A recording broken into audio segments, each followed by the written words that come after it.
On February 26, 2024, 13-year-old Madeline Soto was reported missing by her mother, Jennifer Soto, and Jennifer's boyfriend, Stephan Sterns, at the police department in Kissimmee, Florida.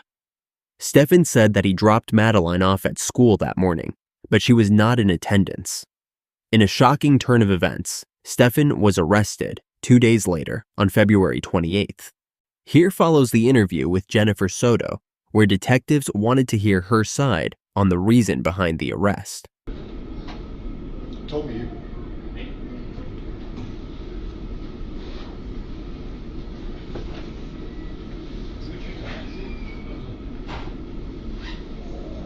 My name's Kevin. I work for the Orange County Sheriff's Office. I'm with Matt, Detective Smallwood from Kissimmee. The goal, obviously, Kissimmee Police Department's doing most of this investigation. We're at the Orange County Sheriff's Office. Our people, we have resources out there, obviously doing active. So it's kind of a joint effort. So Detective Smallwood's we're going to go read through the timeline of everything else. Sunday, Monday, Tuesday, Wednesday, we're going to go from there. All right. You want me to go through the whole timeline? Yeah, we'll start with Sunday. Take me through Sunday. Okay.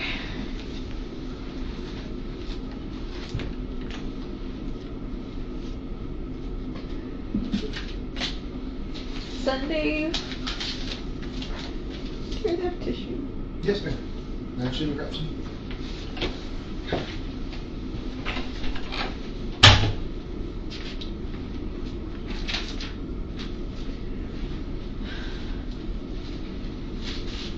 So actual tissues? That'll work. I can give you this whole roll.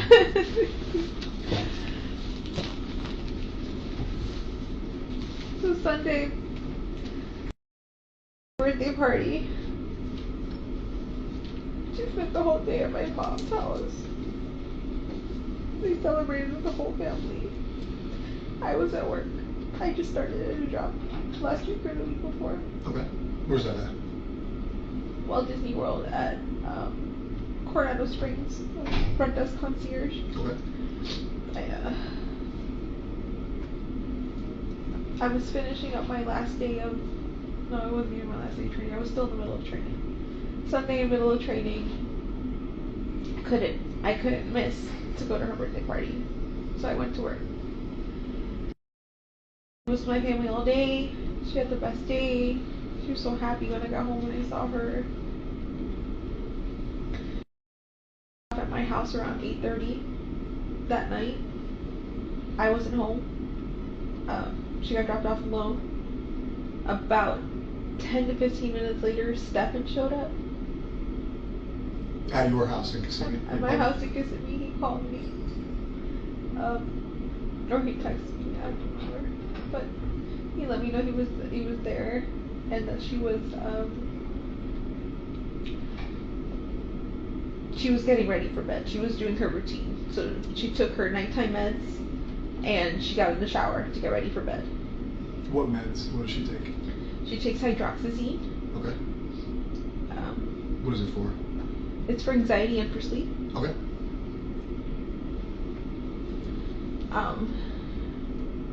Now, could she take that by herself, or would he have given that to her? I think she took it by herself. She got home and she had already taken it. How do you know that? That's what he told me. That's what he told you. Okay. Yeah. He was there when you got home? You got home, they were already at the apartment? Okay.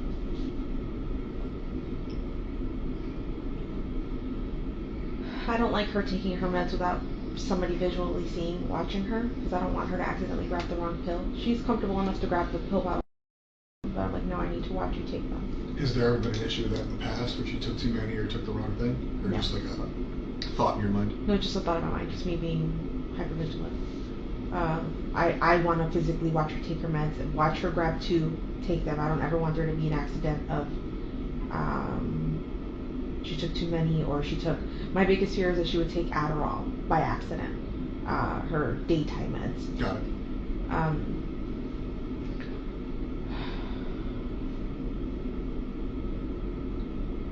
I got home around 10:30. I started getting ready for bed myself. I started eating and taking my meds because I have to take meds. when I went to take my meds, I realized, oh my god, I forgot to take my Saturday night's meds, which is why I felt so weird and so abnormal and not myself Sunday while I was at work. Everyone at work noticed I was acting different and not being myself. Like, I couldn't smile in front of the guests. I felt this wave of depression that I haven't felt in years. It was my bipolar symptoms coming up again that I've been medicating myself for all this time. I realized I forgot to take my meds, and I said, you guys, I need a good night's sleep. I need to take my meds. I sent them to sleep upstairs in the guest bedroom so that I could get a good night's sleep. Suggested that we all sleep together in the same bed together, but not the easiest person to sleep with. She rolls around, she punches, she kicks. We have a king size bed, and she typically sleeps on one side, and she'll end up on my side when we wake up. Okay. So I asked her, I'm like, no, please, I need a good night's sleep. If you guys can go upstairs and let me sleep. I had asked Stefan to take her to school in the morning. We'll go to Sunday. So Sunday you took your meds. What meds, if you don't mind me asking, what meds do you take? And like, how does it, do they put you to sleep deep? Does it help you fall asleep, or does it help regulate you? What kind of happens when you take the meds? So they do all of the above. They make me sleepy. They help me stay asleep, and they help me function. So I'm stable all day. They only work well if I've got a good night's sleep and if I've eaten with them the night before when I take them, or the night I take them. The medication is called Geodon. Generic brand is called Zibrazidone.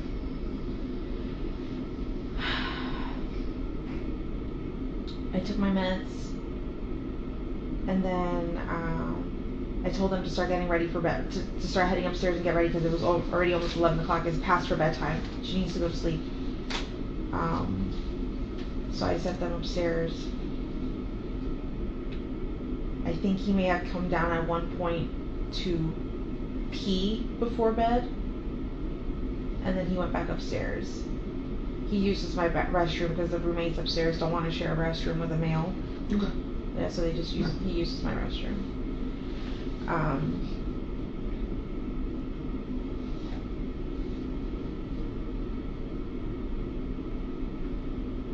Sorry, where did I? You're fine.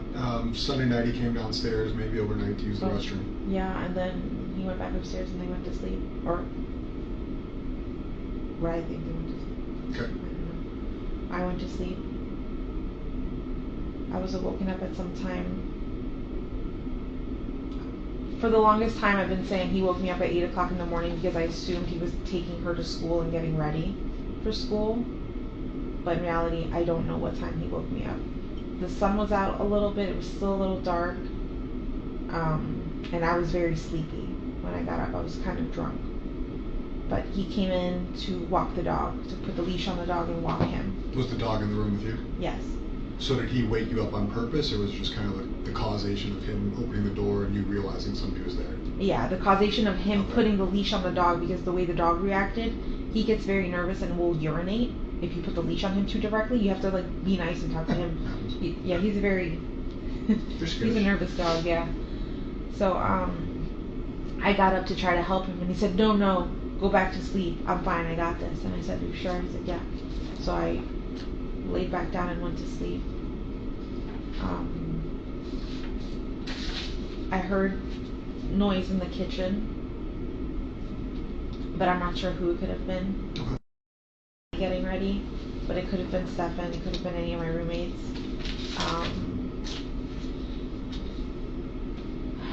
I fell asleep again, and I didn't wake up, I think, until 9 o'clock in the morning. Did you ever leave the bedroom in that time frame? No. So he came in, you were kind of awoken up based on him interacting with the dog, but you stayed in bed, you didn't leave the bedroom. So if you woke up at like 9, so you never... That morning. Monday morning. No. So the last time you would have been Sunday evening? Sunday. Okay.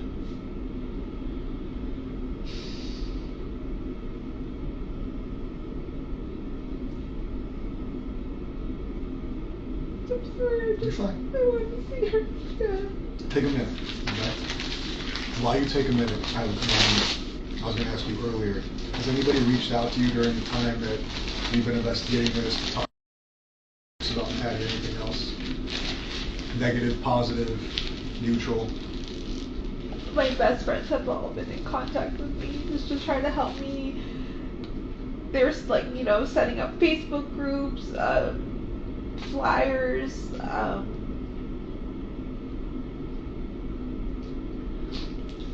No negative interactions with the public or anything? Nobody's like reached out with tips or accusations or anything like that? not that I've seen. Did I've been he- avoiding social media because my Okay. family's telling me to not go on. Would you be okay with our digital people looking at your phone to verify there's no stuff coming into socials, texts, things like that? That's fine. Do you have the phone? Yeah. What they'll do is they'll plug it in, they'll do a forensic download of it so they have the data. That way they can go through it and say, we did receive things, we didn't receive things, here's the communications in and out, things like that, so we can verify that for you. That's fine. You have a password on it? 030288. 030288. Okay.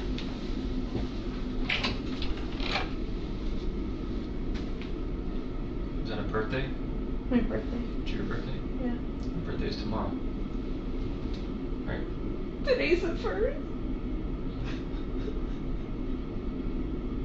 I didn't even know.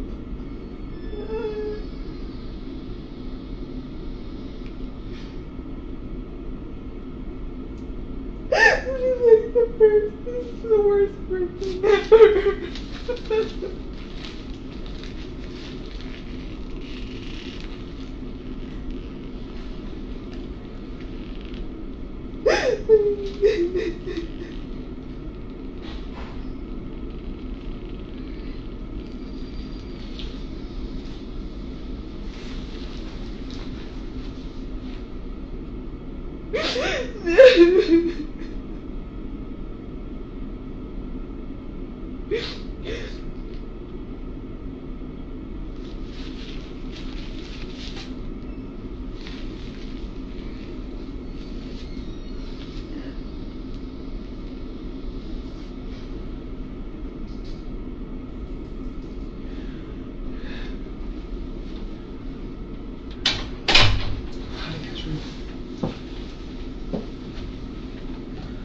That way they can get that going so we can get it back to you before we're out of here. We don't keep it from you. That was okay. So you said about 9 o'clock on Monday you wake up. Yeah. I wake up. I have a doctor's appointment. I leave sometime between 9:30 and 9:45. And I head over there. It's blood work appointment. The appointment's for 10:15, but they take a while to see me. Where was your appointment at? LabCorp. And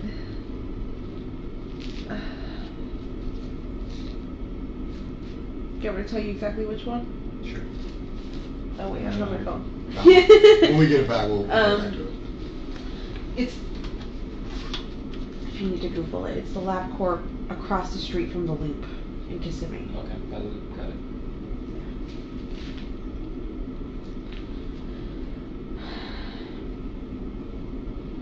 Had my appointment.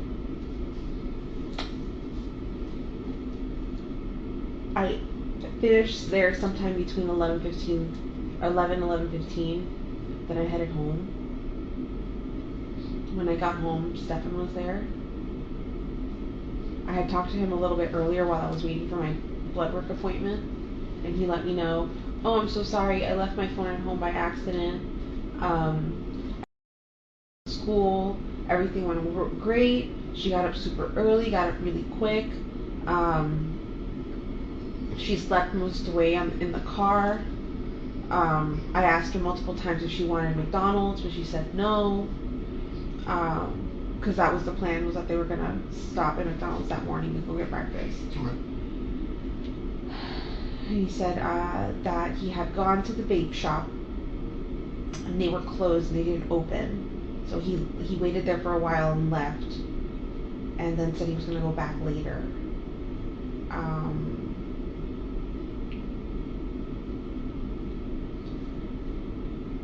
when I saw him at the house, everything was normal. We were chatting, we were talking, he was acting normal. He was sitting in my computer chair just messing around on his phone. While we were hanging out, he mentioned something along the lines of, "Oh man, I've been avoiding this phone update for a really long time. I should probably update it now." And I said, "Do it. Don't avoid it. Just get it over with." And he updates his phone and then tells me, "Oh my god, I don't know what button I just pressed, but I just factory reset my entire phone." And I said, "How the hell does that happen? That gives you options now when you reset your phone?" He goes, "Yeah, apparently I wasn't paying attention and it just I just pressed the button and it happened." And I said, "Oh, that's unfortunate. That sucks."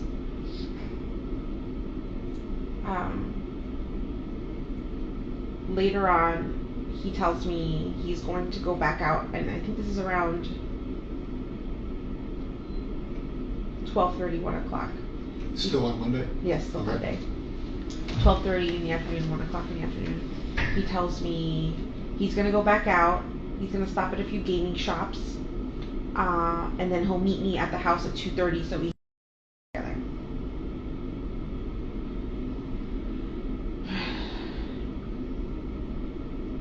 He left. I hung out in the house for a while. Was waiting for 2:30 to roll around. 2:30 rolls around, and I'm already calling Stefan, and he's not picking up his phone. 2:30 comes, I leave. About 10 minutes later, I get a phone call from him going, "I just got back home. I left my phone home again. I'm so sorry. How long ago did you leave?" And I said, "About 10 minutes ago." He goes, "I'm so sorry, I missed it. I really wanted to go with you." And I'm just like, "It's fine." I figured he wasn't going to make it because when I looked at the time when he left and said he was going to visit 3 shops, I didn't think he had enough time to visit them. He told me while he was gone that he got a flat tire somewhere on 182. The wheel just shredded and fell apart. So he was changing the tire, and it took him a really long time to do it. He said he hurt his thumb while changing the tire, like the frame or something slipped and something pinched his finger, and he ended up having to yank it out. And he said he hurt his finger. I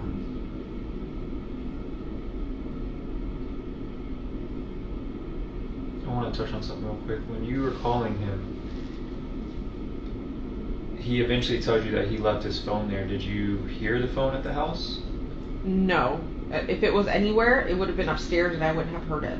It would have been in the guest bedroom. Do you typically go upstairs? Who, me? Yes. Only if I'm doing laundry. That was all. I was just curious if you had heard the phone when you were trying to call him that day. I didn't.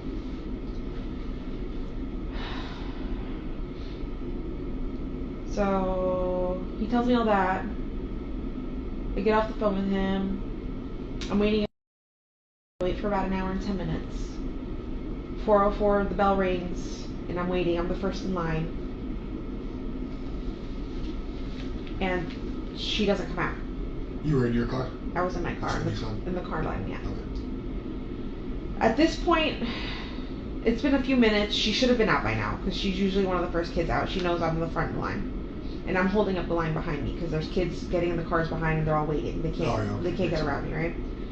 So I start calling her, forgetting that I have her phone on me. I had found her phone earlier that morning. She had left it at home. And I brought it with me because she does this often. She does leave her phone. Where was the phone at in the house? It was on top of the dresser in her bedroom. Downstairs or upstairs? I've never been in your house. Downstairs. Okay.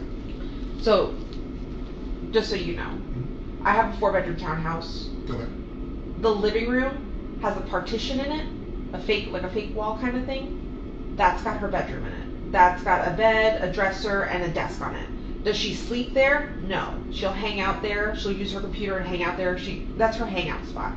But she primarily sleeps with me every night in my bed. That's because I know the roommates wake up super early in the morning. They're going to be in the kitchen. They're going to wake her up if she's sleeping out in the living room. So I don't. So your bedroom downstairs, her makeshift bedroom downstairs, guest bedroom upstairs. Yes. Got it.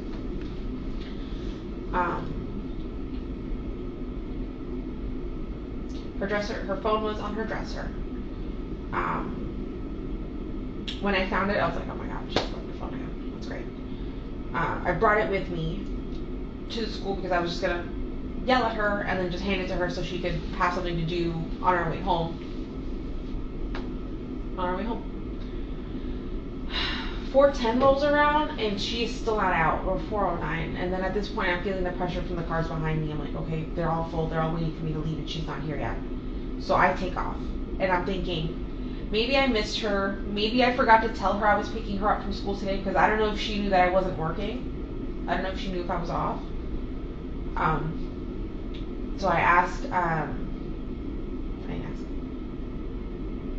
don't know if I told her that I was going to get her.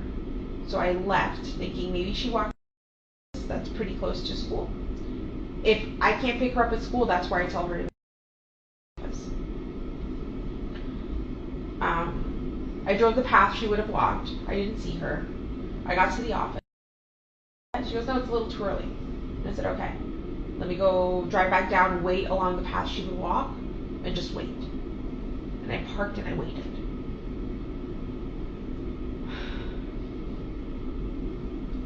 I waited. I'm not sure how long I waited. Maybe somewhere between 5 to 10 minutes. She still wasn't there, and I looked at the time and I'm like, okay, she should be back at my mom's office by now. Maybe she took a different path and I didn't see. So I went, no, she's still not here. And I'm like, that's really strange. So I call, I don't know if I text her, I call. I think I text her. And I asked, hey, or I called her. I asked,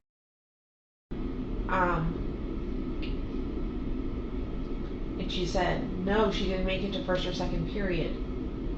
And I said, what do you mean? She was dropped off close to the school. She should have been in school. She goes, no, she didn't make it to first, second period. I said, please check with the rest of your friends, see if she made it to any of her other periods.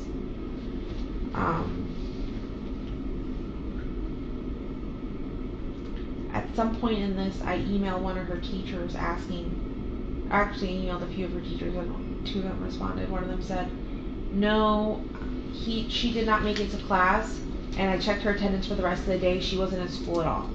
Like, he sent me a screenshot of like her attendance and it said 0, 0, 0. You still have that on the phone? Yes. Okay. If you need to know what app, I'll tell you what app. It's a special school app. Got it. He said she was missing all day. And at this point, I start to panic and freak out because that can't be the case. She was dropped off. I had to go check her attendance at school, but the office had closed already. Okay. The lights were off. I could see a student sitting in there in the darkness, but I couldn't see any of the administrators or anybody in the office. Lights were off, everything was closed. They wouldn't allow me in.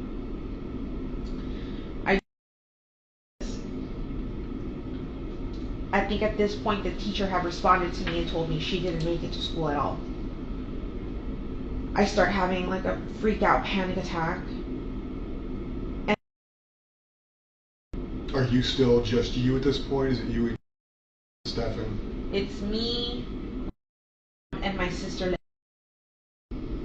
And I want to say one of them is Catherine. I start panicking and I think at this point I call Stefan and I tell him, hey, because she didn't make it. She's absent today. There's no attendance of her at all today. I'm like, right now. And he said, okay, I'll be there. And he came to the office and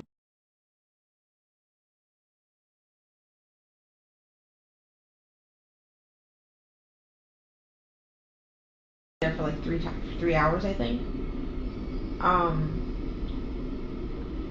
Eventually I contact one of my friends whose husband works, or ex-husband works for OCP, or for you guys. Orange County Sheriff's Office? Yeah. Okay. And I messaged him and I talked to him and I asked him what I should be doing because you guys aren't responding quick enough. Would you know his name? Where he works? Yes. Nick Mann. Okay. Or Mahon. Do you know what he does here? I think he works for SWAT. Okay. Sure. Figure it out. Yeah.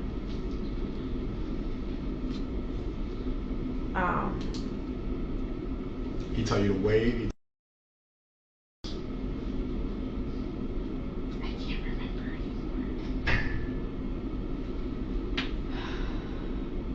I think he let us know that there were other kids missing in the area, which is why you guys weren't responding quick enough. I think an 8 and a 9-year-old had gone missing around the same time too. In a playground, they forgot to tell. They didn't tell their mom they were going to the playground or something like that. So all the cops were over there on that side of Hunters Creek. My sister's boyfriend, ex-boyfriend, whatever he is, thought it would be a good idea to go to the park and talk to a cop there and see if he could bring a cop back, and that's what he did. Okay. And then at that point, that's when the cops started asking us questions, taking a report.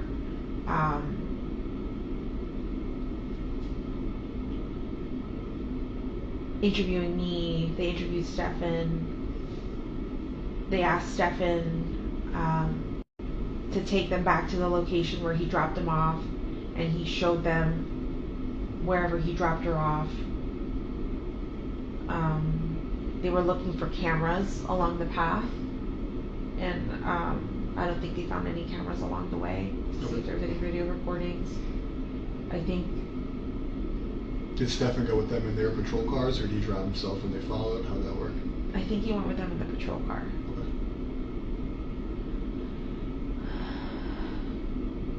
Then they came back,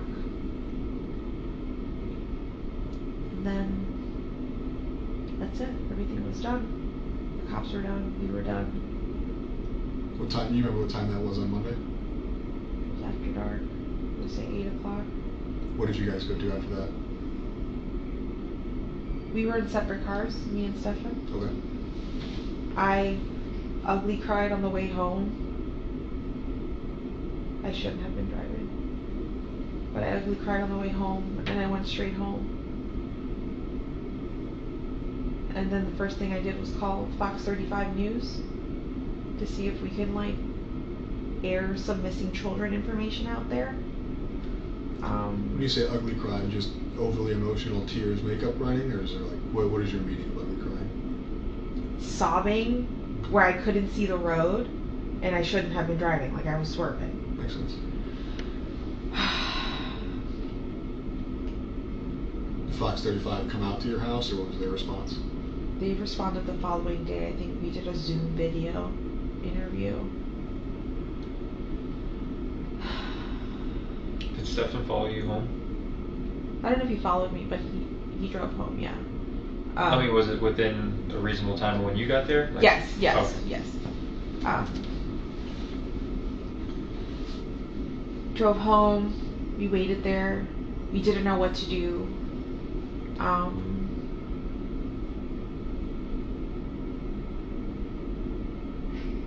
stayed up late. I think I called Fox 35. What else did I do? I think I had to eventually eat and take my medication. He told me he was going to go out cruising that night to go look for her.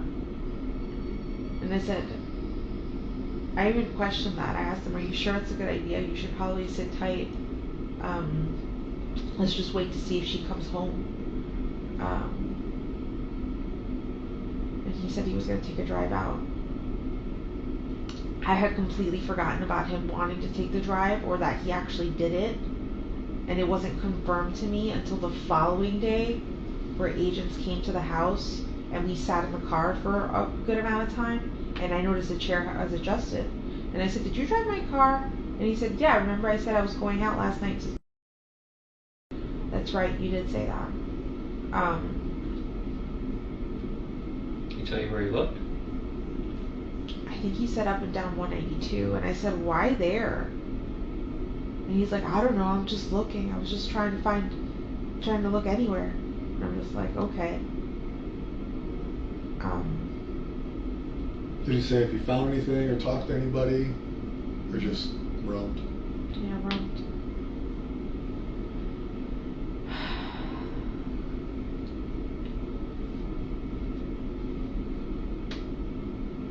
When you were getting ready for bed, you were tired, emotional. Were you falling asleep when he left, or were you already asleep when he left? I was already asleep when he left. Okay. Did you sleep downstairs? Yeah. In your bedroom? Yes. When you woke up, was he already awake, or was he still sleeping? He was asleep in his bedroom upstairs. The guest bedroom? Yeah. Okay. Did you take your medication that night? I did.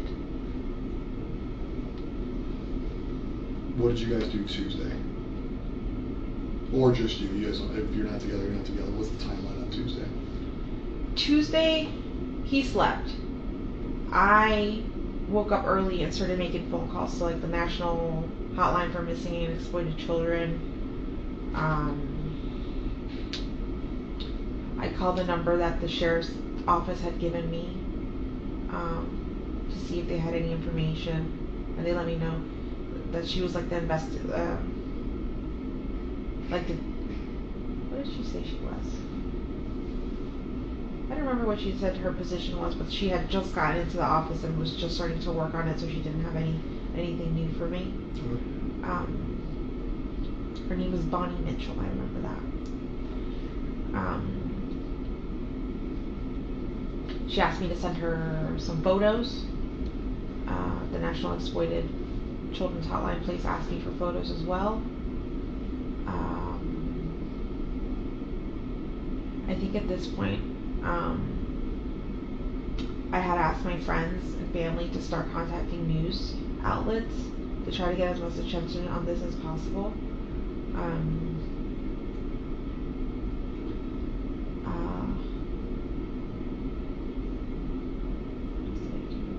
I had a lot of phone calls coming in, and I was picking all of them up, hoping that any of them could help me. But it ended up being news reporters or people who had seen my phone on my phone number on a flyer and was trying to give me suggestions. Somebody letting me know that they took flyers all the way to Orlando International Airport and posted them all over the place in case she was being trafficked. They suggested that I go to Amtrak and Greyhound. I had my sister making all these runs for me. I didn't leave the house to do any of this. Stefan's still asleep? Yeah. Eventually, reporters come to the house and do an interview. And at this point, Stefan was awake. I did an interview with them, and then Stefan was crying in the background, and I said, Stefan, do you want to do the interview? You can if you want. And he sat in front of the camera and did an interview where he cried. Do you know which news outlet that was with?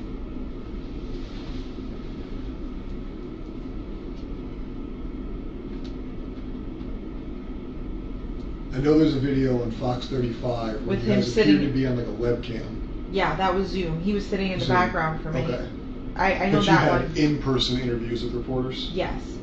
I want to say it was Channel 9. Okay.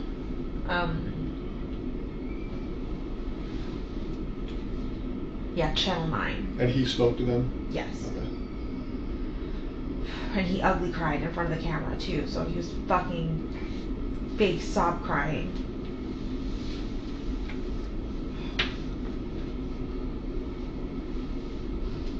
Are you saying that now, or do you? I'm saying that now. I didn't Okay. think that at the time. At the time, I thought he was truly heartbroken and not that he had done all this shit to her.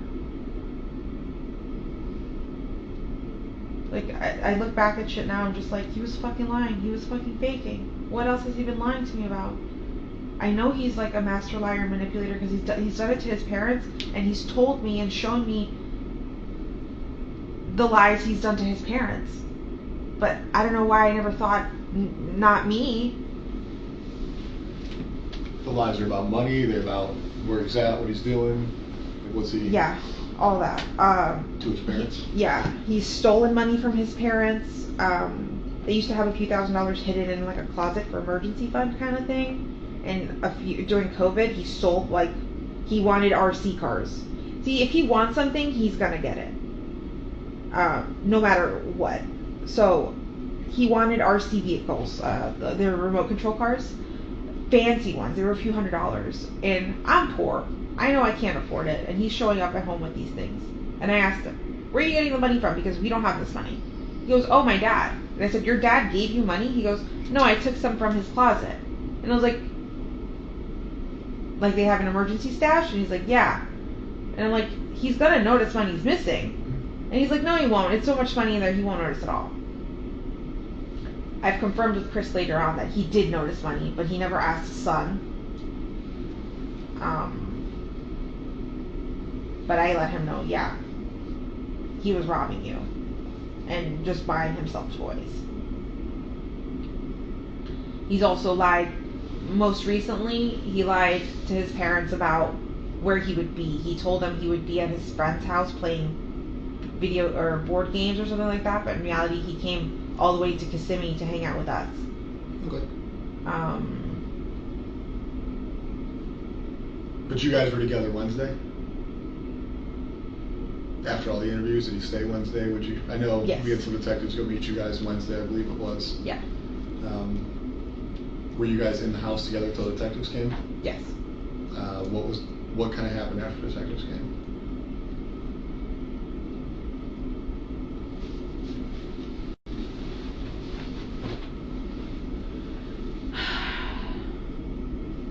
See, I feel like everything starts to get blurry. Oh, I get it. Trust me. We've been in this office for like 3 days straight. Yeah, so I just don't remember what day I had conversation with you guys. Tuesday night, Orange County detectives came out there because I ended up coming out Tuesday night. Yeah. I don't know if you remember seeing me or not that night. Okay. That was the first night we were at the apartment into the nighttime. Yeah, is that when you guys shut down the house for forensics? Yes. Okay. So tell us about that. Okay.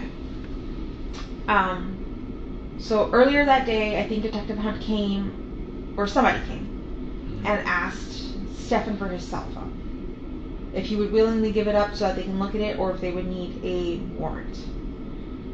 And I remember him saying, should I have asked a warrant? Should I have? And I'm like, no, if you've got nothing to hide, give them your fucking phone.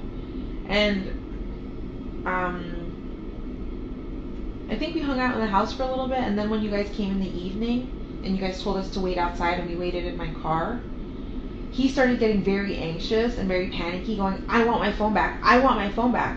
And I said, listen, at this point, it's their phone. It's theirs for fucking ever. I don't give a shit. We will buy you a new phone. It doesn't matter anymore. Whatever they need, they need. Like, let them look at it. And he's like, I just want my phone back.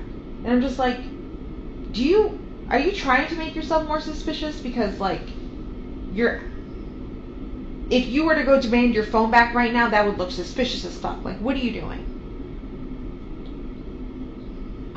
I'm thinking he's just getting impatient because he's bored and wants to play on his phone. And at one point, he takes my phone to start playing with it. I give it up, and I said, here, play on my phone. Have fun. Because I think from my phone, he was trying to log into his emails, but he couldn't. Because you needed like 2-factor authentication from your own phone. And I'm just like, what are you trying to look at? And he's like, oh, my shipments, my packages. He's addicted to buying shit. That's another thing. Me and his dad couldn't figure out where Stefan was getting money from to buy stuff since he's been unemployed the last 2 months, but he's constantly buying himself packages. Buying himself things off of Amazon, buying himself things off the line. Is this stuff you can confirm, or you think he's doing this? What? Buying packages. I can confirm because I am linked to his Amazon account. Okay. And his parents can confirm whatever UPS packages or whatever he's getting at home. But I'm linked to his Amazon account. If you guys have my phone, you'll see whatever shipment. I think most recently I did like birthday party. If you see birthday party stuff, that was me. But everything else, him. He's constantly buying stuff, and he doesn't have money. He keeps saying he's got money in his savings, but me and his dad call bullshit because he hasn't had. When he lived with us, he was struggling. His dad was helping him pay his bills, paying his rent, paying his gas, paying his insurance.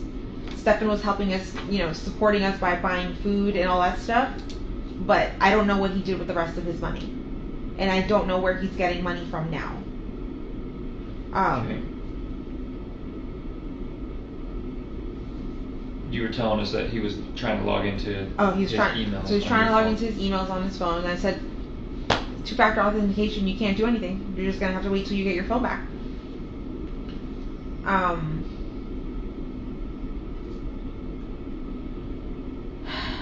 What else? We waited in the car. I think at this point, when I noticed that forensics was locking down the house and you guys said we couldn't come back, I told him to call his dad. Because I had a feeling y'all knew something and it was going to come down on him. And I'm just like, they're focusing on the wrong person. They have the wrong person. In my head, I'm convinced you guys are that you had the wrong person. I wanted to think that he was good.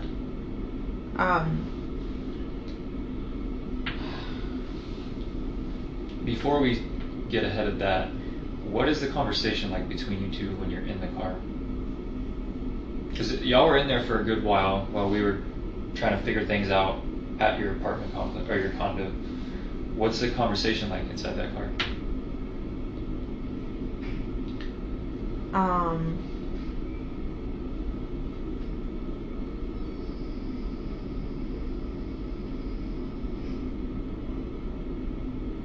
trying to think back to what exactly we were talking about.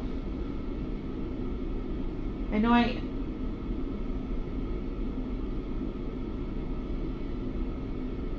remember late in the like when you guys let us know we couldn't come back, and I called his dad, or we called his dad. I started saying to him, like, I think they're focusing in on you. Like, we need to call your dad, and I think we need to get you a lawyer. I feel like they're focusing on the wrong person, and he kept saying the same thing. He kept repeating what I was repeating. That they're focusing on the wrong person. They're wasting time there.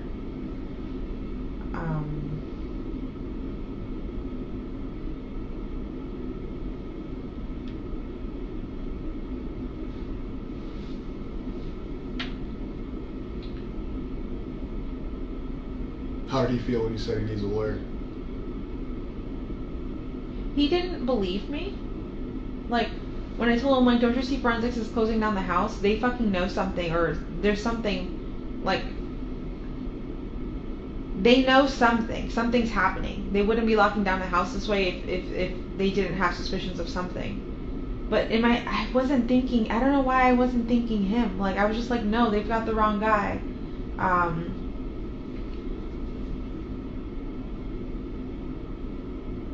He just kept saying that they have the wrong guy, that they're focusing on the wrong person, and that we're wasting time, and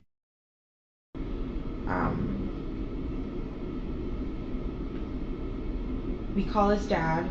We tell his dad to come down here, and his dad did come down here and met us at a hotel. That was another thing. I don't have that much money. I live off of disability. I couldn't afford to put us up on a hotel. Like, when you guys said that we couldn't return, I was like, I didn't know where to go. I was trying to think if any family member would have a spare room or anything like that, and not that could take the three of us, or when I say three of us, I mean him and the dog.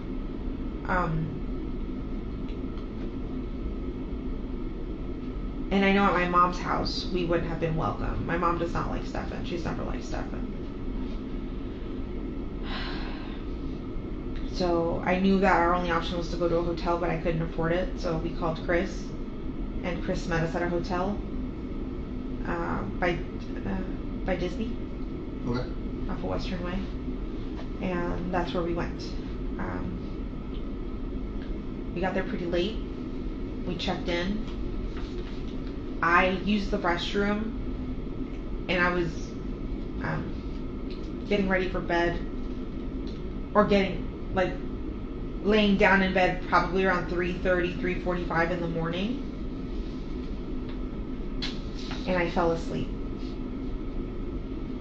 Stefan was already asleep at this point. Did you go straight to sleep when you got in, or just kind of drifted off as you were falling asleep? Like, you went to the bathroom and he goes straight to bed?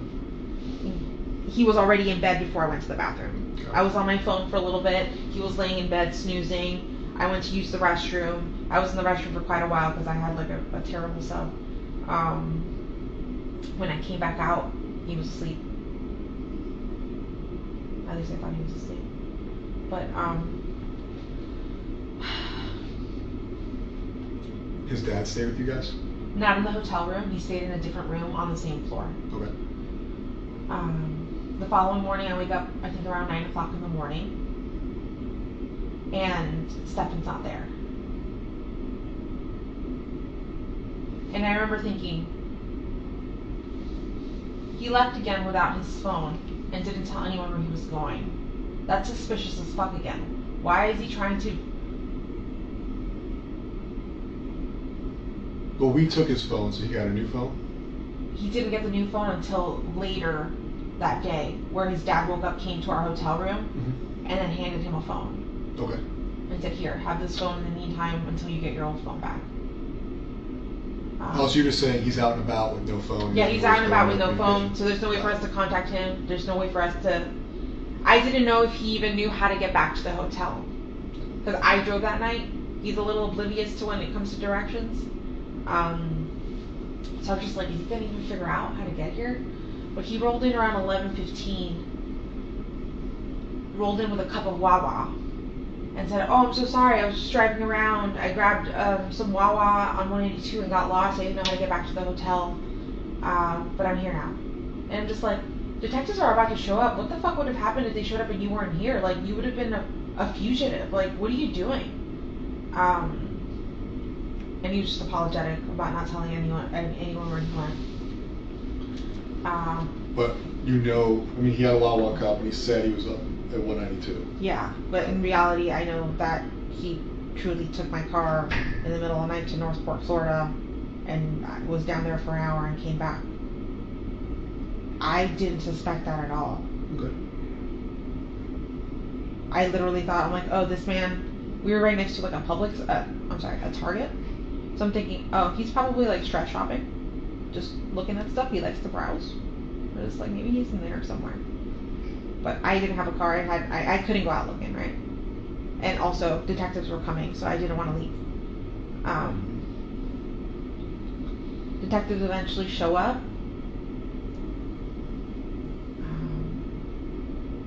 Actually, just we were in the hotel room for a while.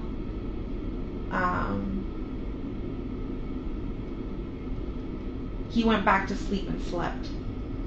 I took a little snooze for a little bit that morning, and then I got up, and then I went downstairs to the lobby, and I saw Chris.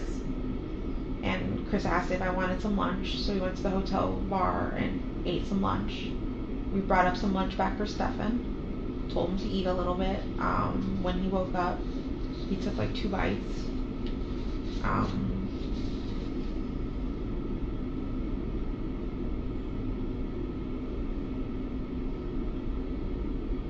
Then detective showed up. He went downstairs. They let us know that there was a press conference happening, which we already had an idea was going to happen. And they told us they would give us a ride and escort us to the conference here, and that you guys would let us in the back way so that media wouldn't see us. But in reality, now I know that was just to interview guys with us. But yeah, then we showed up here and got separated. Haven't heard from him since. Haven't spoken to him since. Have no interest in speaking to him at all.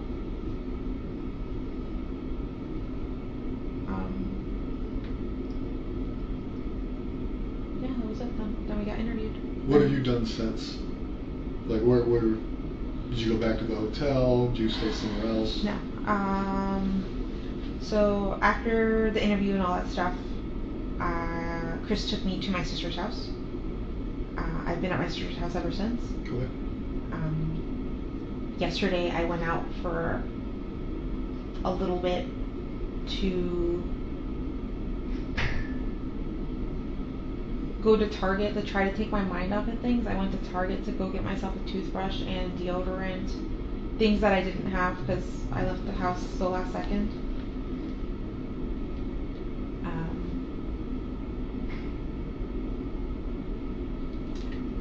I also went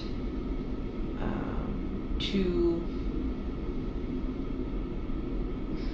my ex-husband's wife's mom's house. but we're all friends. So, Yeah. And they consoled me. They just kept me company.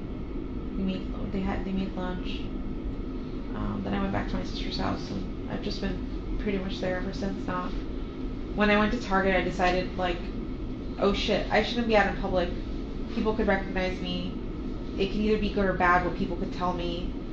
I've already had people recognize me in my community, and dealing with people's heavy emotions, and them coming to me and crying and telling me they're so sorry and how they feel is so heavy, because like I just have to kind of stand there and take their emotions, and like, I don't know, it's so heavy.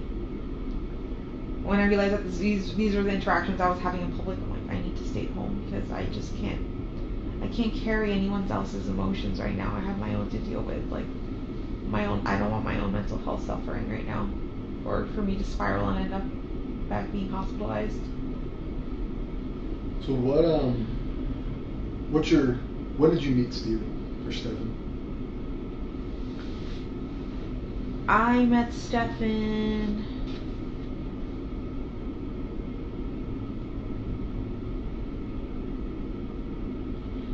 in 2017.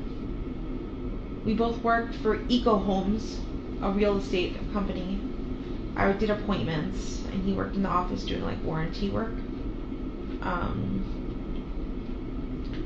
We met as coworkers.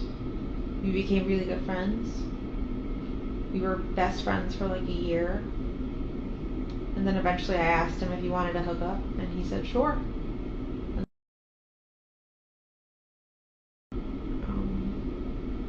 And yeah. You said 17, 18. Did you live in Orlando, Kissimmee? Where were you guys staying then? Kissimmee. And did you guys live together in 17? He technically lived at his parents' house, but he was staying at my house all the time. Okay. Same house you're in now, or a different house? Wait, I take it back. In 2017, he wasn't staying over my house. It started in 2018 when we started hooking up, and he started sleeping over my house. Okay. And what was your next question? Was that in the current Yes. house you live in now? Yes. Okay. How long have you lived in that house?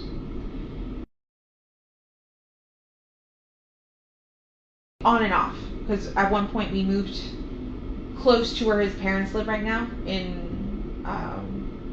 live in North Port Florida, Yeah. Sarasota County. I lived in Port Charlotte, which is Charlotte County, the county right next door. We had an apartment there for like 6 to 8 months. We moved down there because, again, Stefan was promised a job and that fell through. So we supported ourselves in this tiny apartment for a little while until I ran out of funds. Do you remember what year that was? 2020. So when did you live in Port Charlotte in 2020?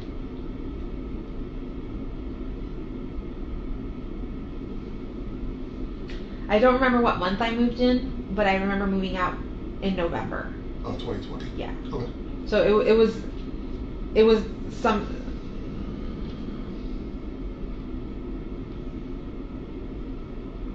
Maybe like April, May. That's fine. There's something we can look up if we need to later. Yeah.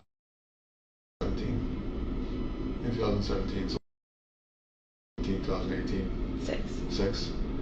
Her body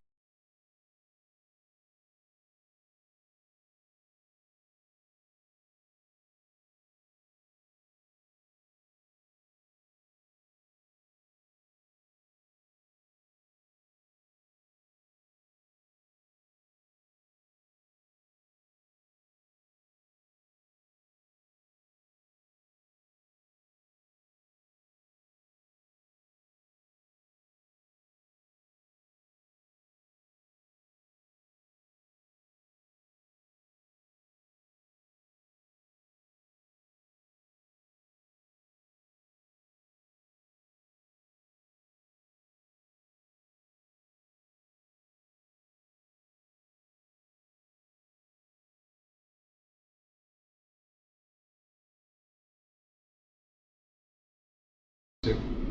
At the same time, no. But Okay. I've had ex-husbands and ex-boyfriends live in that same house before. Got it.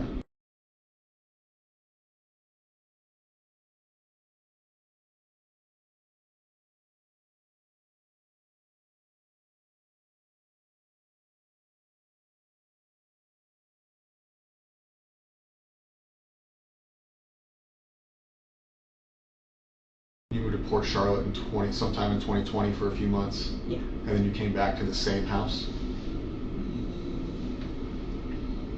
After Port Charlotte, I went back to my mom's house for a little while. Where's that at? In Hunters Creek, Florida. Got it. Even before Port Charlotte, actually, the few months before I was in Port Charlotte, I was living at my mom's house. With Stefan. Around March 20, I decided he wanted to renovate the house and possibly sell it, so he told us to get out. So March 2020, so around COVID time, like 2 weeks after COVID was announced, I moved in with my mom. Okay. And I lived with her for a little bit, and then the Port Charlotte apartment happened. We moved to Port Charlotte, were there for a few months, came back to live with my mom, was there for a few months, and then I decided to move back. That he was moving out and like getting an RV and like living the RV life. Yeah. So he needed somebody to take care of the house for him. So I said, yeah, I would do it, of course. So I moved in. I moved into his bedroom, downstairs, the master bedroom.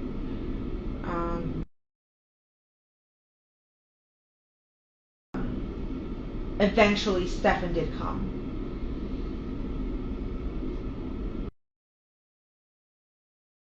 For a few years. It wasn't until like June of last year that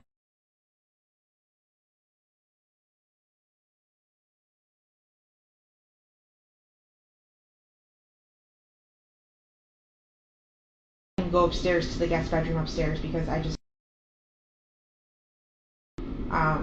he's not a very clean guy. He's kind of a little hoarder and like collector. So just my house was always a mess and never the way that I wanted it to look. Or the clutter just gave me anxiety. So I asked him to move upstairs and he did. And he lived upstairs until until December of last year. And then he moved to Northport, Florida with his parents. But they had promised him a job, but that fell through. So we were in the process of trying to get him to come back up here to get his job back at Disney and for him to move back into the house for a little bit. And I'm not sure long term. I know temporarily I was willing to accept him back. Was that something out of convenience for him or because you? A little bit of both. We missed him. And I wanted to help him out, like make it easy, like give him a place, like a base to start at, and then for him to start looking for something else afterwards on his own. But yeah.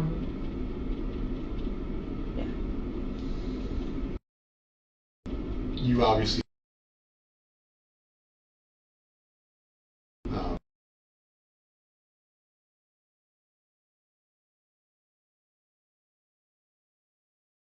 relationship. Talk a lot. Is she a secretive teenager? What is like your kind of day to day with her?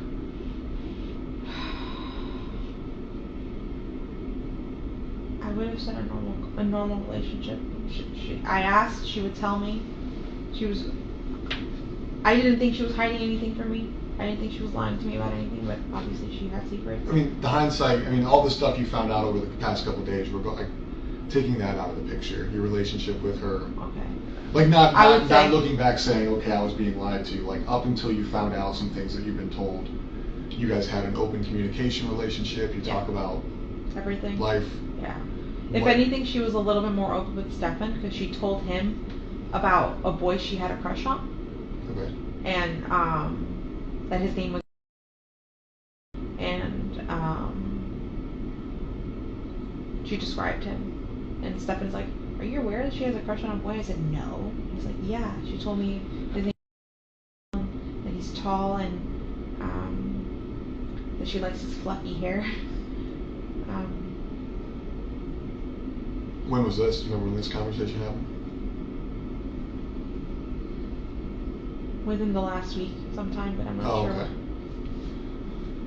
Like so we saw within a week of that Sunday. I'm not sure if she had told him via phone chat It must have been via phone, like phone convert, like we don't FaceTime, we Google Meet. The Android the version. Android version of FaceTime, yeah. So we would Google Meet often.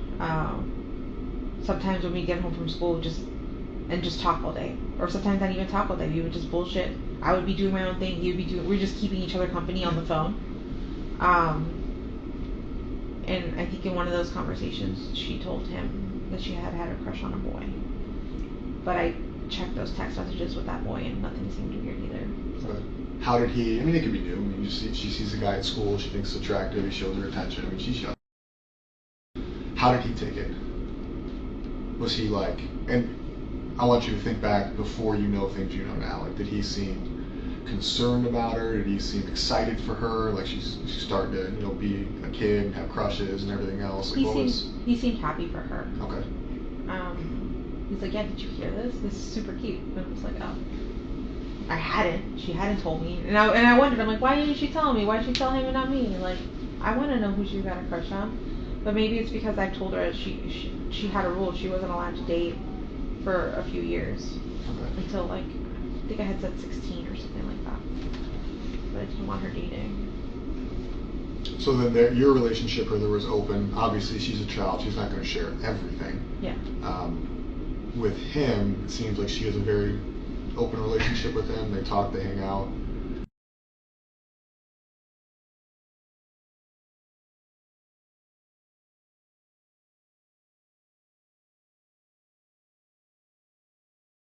So it'd be okay with you if they went out and did things together outside, if you were at work or something.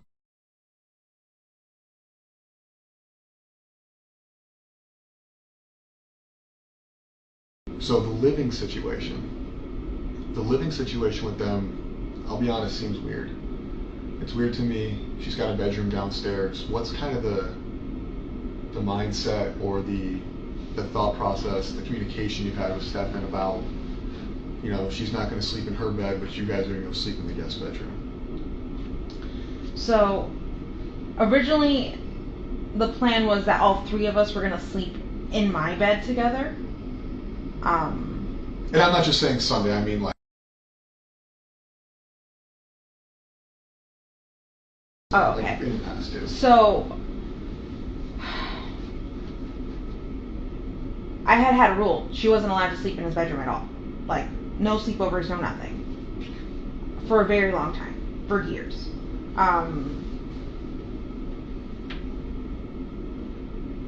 Since we're pausing, yeah. What brought that on? Was that like a request of his, like, can we sleep in the same bed, request of hers, or you just saying? Me being super paranoid, not to trust anyone. For the longest life, even though he treated her well, I still looked at him on, like side-eye, like making sure, like, is that normal? Is this, okay, that looks normal, okay. I wanted to make sure that nothing was happening and that I was missing something, but I was. But,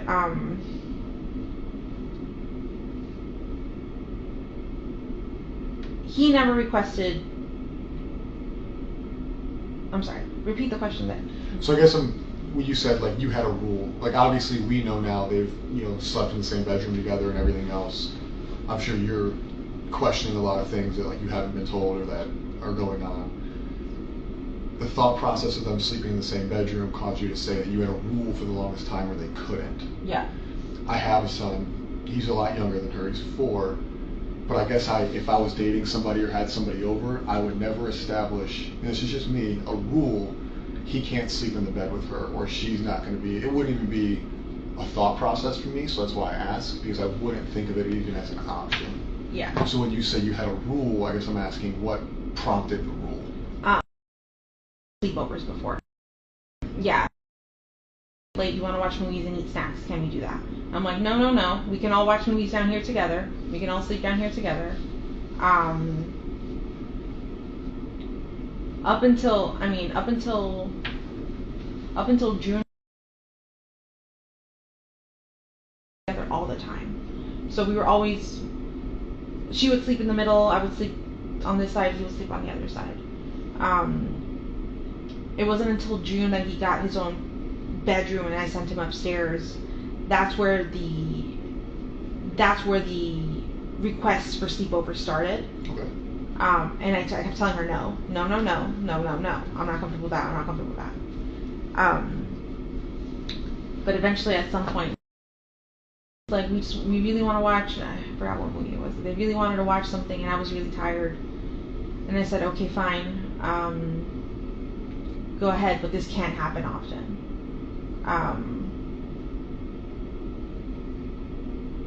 And yeah, I allowed her to go upstairs and sleep with him. But honestly, I think I can count on one hand how many times that's happened, and it hasn't been many times that I've allowed her to have a supper party with him, to be alone in a bed with him. I'm usually around all the time. Up until 2 weeks ago, you know, I was pretty much at home all the time, living on disability. If I wasn't at home, just, you know, I was substitute teaching, but I was substitute teaching primarily at her school or at the school close by, but I'd make sure I get out around the same time, and I'd get out in time to pick her up and take her. So she was with me pretty much all the time if she wasn't at school. So yeah, after... When he's not there, where does she sleep? With me. She never sleeps in her room? No, always Okay. with me. Quickly, do you know, and you may hate the question, but do you have any idea? We currently have upwards, probably 200 people working on finding. Right, the Orange County Sheriff's Office is involved, the Kissimmee Police Department's involved, St. Cloud Police Department, Osceola County Sheriff's Office, Florida Department of Law Enforcement, FBI. Yes, under suspicious circumstances. So anybody who is somebody is involved. Yeah. So regardless of the circumstances, those people don't get to go home. Those people don't get to go back to their families. Those people don't get to live their lives and go back to their primary jobs. I know the sheriff has probably expressed to you that's his #1 priority. I'm sure the Kissimmee Police Department's expressed that to you, our detectives. This isn't something that's going to stop or go away. Yeah. Right? Anybody who knows something, anybody who may know something, will be brought into a room, will be talked to, whether they're guilty, whether they're innocent. Because our #1 priority, our jobs have kind of stopped on any other things we have going on until that's fine, because that's the most important thing anybody has going on right now. But with that, a lot of people are going to feel that whatever happened, I can tell you, and I know detectives have expressed to you that the thought process at this point is this is a homicide investigation. Yeah. Based on the evidence I've seen, based on the videos I've seen, I do believe.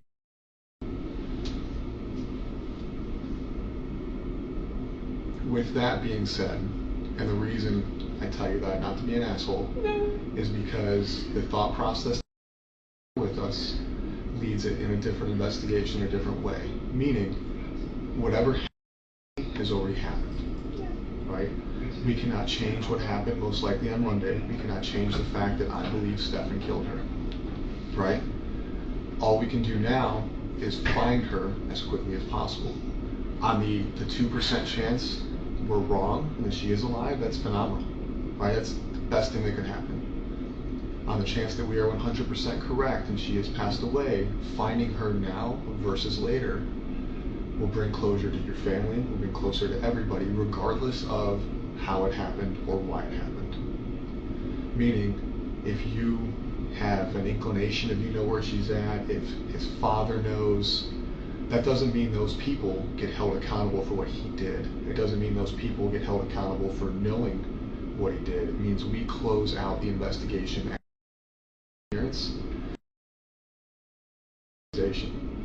You know what I mean? So a lot of times we go into rooms like this and we ask people questions. We say, hey, do you know what happened? Do you know what happened? And there's this fear of what happened already happened. I can't change that, so I'm not going to insert myself with knowledge because it's going to make me look bad. Regardless, at this point, I murdered her, right? He victimized her. He ruined her entire life from childhood until now. I think that there's probably some sense of guilt. And my fear is that sense of guilt is causing you to not want to assist in the location of her, not because you're a bad person, but because there's that sense of guilt that what was happening under your roof, and now by her being found brings that all to your plate, and it doesn't. Oh no. If I knew anything, I would so tell you. I want to even if she's dead, because you guys tell me your suspicions, but I'm not going to believe it until I have her body. So there are things, and the reason I say these things, and again, I'm not trying to be an asshole, but the reason I say these things is there's been a lot of things you've said, and a lot of things I've kind of researched between the Fox 35 story, between your initial statement to the police. A lot of things have changed. The initial statement to the police was you watched her get dressed, you watched her leave, you knew exactly what she was wearing.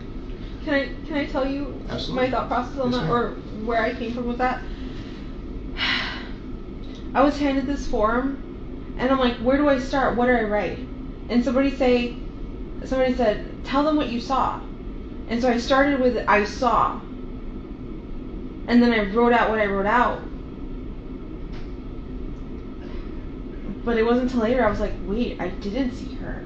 I assumed that I saw her. I assumed that I heard her, but I didn't. In reality, I didn't see her. I only saw him, and I heard something in the kitchen, but I don't know who that was. Which we've talked about today. But I guess there's other concerns. Right? Mm-hmm. You were nervous. The police have showed you their hand. They said, Stefan, we want your phone. Stefan, we want to talk to you. We are going to lock down your residence. You can't go back inside. Me? I don't care if it's the love of my life sitting next to me. I don't care if it's maternal grandma. If the police come and take my mom's phone and my son's disappearance, I'm not going to offer my mom a lawyer. That's nuts to me. That to me shows you prioritizing Stefan. Because at that point you became more worried about him being falsely accused than any. Does that make sense what I'm saying? Whether or not that's what you felt, does that make sense?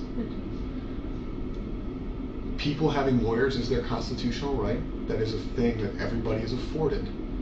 But for somebody who's going through what you are going through, to offer him a lawyer leads me to believe that there may have been a conversation, there may have been knowledge, or there may have been some inclination that you had, whether it be his involvement, her location, or something to where in your mind there's guilt.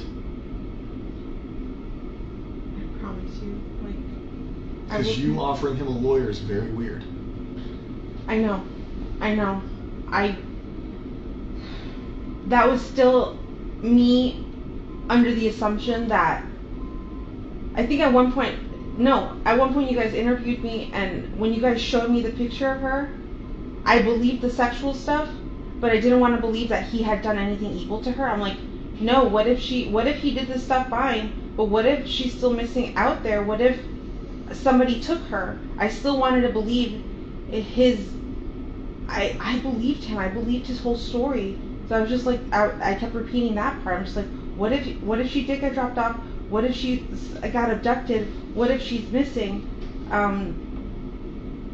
But that was me assuming that you guys had the wrong guy. I wanted to think he was a good guy still, but clearly he's not. After everything you guys have told me and have shown me, I know he's the worst person on this face of the earth. You know right that now. We know he's a piece of shit now. You know. But you didn't know that then. I didn't. Then you offered a guy who the police suspected of kidnapping, abducting, assisting the disappearance, offered him a lawyer. And then we don't have to roundtable that. You went back to what you just said is the sex stuff is fine. It's not fine. Hold on. I know every relationship is different, and I know everybody's family is different. I won't ask. But going back on, has he expressed interest in, I'll use the word weird, I'm not going to shame anybody for what they like, different sexual pleasures, different sexual experiences, different kinks that involve things you weren't comfortable with? The only thing he's ever expressed to me was like anal. Okay. He had an anal kink and like butts. Okay. But that was something I was never comfortable with or doing, and I let him know that like that's not like something. That's fine. You guys slept in the same bed together. Stephen was a big portion of your life at one point. Stefan was a big portion of your life at one point. And this is not me coming at you as a person or a bad person, because shit happens in the past, in the past, in the past. We can't change the past. Has he ever expressed to you any? Never. Never. Has he ever made statements about made you feel different? No. Okay. When you guys slept in the same bed together, in the middle, did you ever wake up and find them cuddling? Did you ever wake up and find them closer than you thought they should be? They would snuggle, yeah. Okay. But we all snuggle. I didn't think that was abnormal.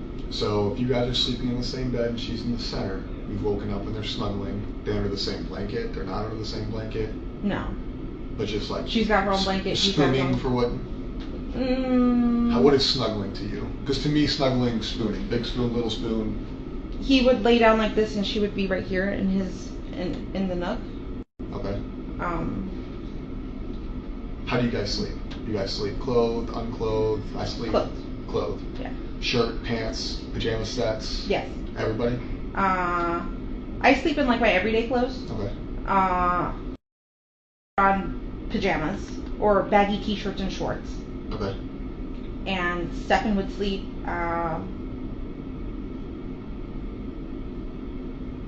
with his t-shirt or boxers, sometimes with his pants on, but he didn't have pajamas. Okay, so they would snuggle, sometimes him being in his boxers. You would wake up and she'd be in the nook of his arm, and essentially in a cuddling position. And you never found that weird? No. Okay. Again, you and I may find things different. Why?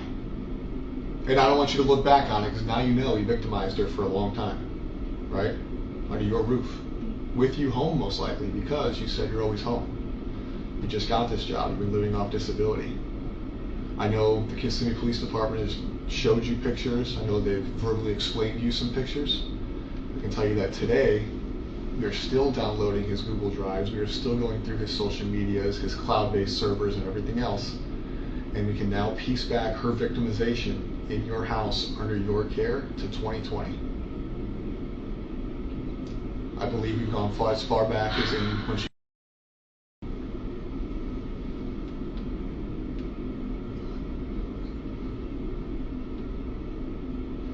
So when I ask, they've woken up cuddling, did you find things suspicious? Did you have an open relationship?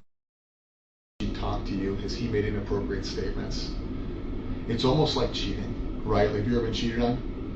Okay. Somebody can only cheat on somebody for so long until they fuck up, or until something comes out, or somebody says something, right? So we go back to 2020, we're looking at a minimum of 3.5 years. 3.5 years where I'm sure you guys are sexually active. You guys. Yes. So for 3.5 years under your care in your house, not only was he being sexually active with you, he had a sexual relationship.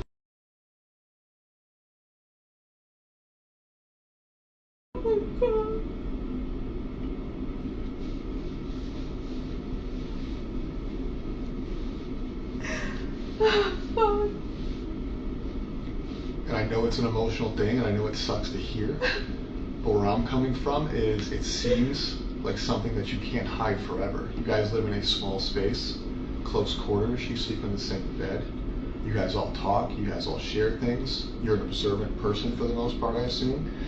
Outside of taking medications and going to sleep, it seems very difficult. A lot of grown-ass adults can't hide an affair with somebody who doesn't live with them, let alone somebody who does live with them. So at a certain point, I do believe you became aware of what was going on. No. And when I say that, it doesn't mean you're in trouble. It doesn't change. I know, but I do believe that a reasonable person, and I consider you a reasonable person, right? Do you think you're a reasonable person? Yes. Would be aware that under her roof, sexual relation.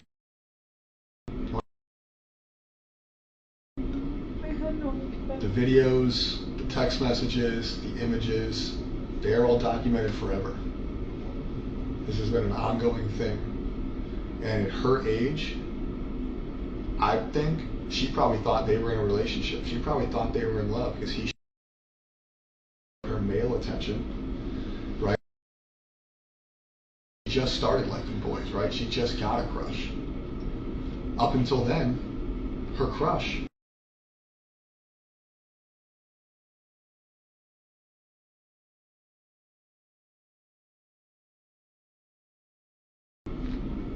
at the same time, you guys are sleeping in the same bed together. You guys are all cohabitating. She's not sleeping in her room. But you felt the need to establish a rule that they couldn't sleep in the same room. But when you establish that rule, for 3 years, she's already been dating him, essentially.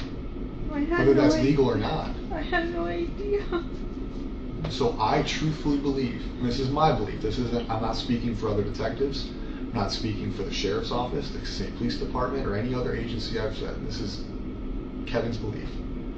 I believe that you became aware of their sexual relationship. I think at a certain point throughout this relationship, you became aware of it. And for whatever reason, your reasons are your reasons, whether it was discussed that it would stop, whether it was discussed how it would go, that you feel some sense of guilt. A lot of the news statements you've given kind of, again, my opinion only, I don't speak for anybody else, whether it's in this room or out of this room, bother me. It seems like some of your emotion, up until this room, I think some of the emotion in this room is sincere. I think a lot of it's because I'm being an asshole. I'm telling you things you don't want to hear that shouldn't be said out loud. But when you talk to the news, when you talk to deputies, it feels, based on my experience in this job, that it's not sincere. I feel like some of your sadness is not real sadness. I feel like when you gave the interview with Fox 35, it was not sincere. Looking at that video one time, I didn't feel like your cries were sincere. And I'm not saying that because you're a bad person. I feel like sometimes people struggle to show real emotion when they're aware of what the truth is. So it has to be fake. This is demise for the past, let's say, 5 years, right? But her going missing, her disappearance, if you have knowledge of how it happened, where it happened, an inclination, that emotion's not going to feel sincere because you're already aware of what happened. It's almost becomes a lie at that point. If I knew anything, I promise you, I would tell you. Like, I am willing to take a lie detector test, whatever the fuck you want, but I don't know anything. He's never mentioned anything. I've never seen any signs. I tried watching her like a hawk. I thought I was doing a good job, but I wasn't. I was oblivious to everything. 4 years? Minimum. That's just how far back the cloud goes. And I find it hard to believe for me that you were so worried about how many pills she took at night, but not where she slept or what relationship she was in, his interest in her. I thought we were all safe. I thought because in that he hadn't shown me anything so far, like everything seems fine. Like he seemed like he treated her like he treats you. In his mind. It's so fucking disgusting. So now he's in jail because of what we found on his phone, not because somebody came forward and reported that he was abused. No, I know. She's not old enough to consent. She's not old enough to have a thought process to even want anything that was happening to her. It's abuse. So he's in jail for that, but something caused what happened, right? We certainly murder, because we can call it a murder. She didn't die naturally. She didn't overdose. She didn't have a heart attack. We circled murder on Monday. Something had to cause that. He's been having unrestricted sexual activity for a long time. He's getting what he wants from her, probably from you, and who knows whoever else, right? So it's not like he woke up or went to bed Sunday and he was like, you know what? I'm done with this, but I'm going to kill her. Something happened. People don't just wake up and like, you know what? They leave people, they break up with people, but usually things cause people to snap. Now, what, you know what? And I'm in trouble, or I feel like I'm going to or him being out. We can go even worse. She's pregnant. That's what questions last night led me to believe when we started talking about her period. I was told that her and her friend, and granted, I'm male, never had a period, but that somebody found it weird that they were no longer on the same cycle. Could be different because she's a teenage girl. Could be that she missed her period. Have you ever found a pregnancy test at home that wasn't yours? I have 2 underneath the bathroom sink, but I haven't seen if they're still there or not. Okay. But you haven't seen any used ones in the trash? No. Their relationship hasn't changed? No. Okay. So what do you think happened Sunday? Other than him killing her, what do you think made him snap?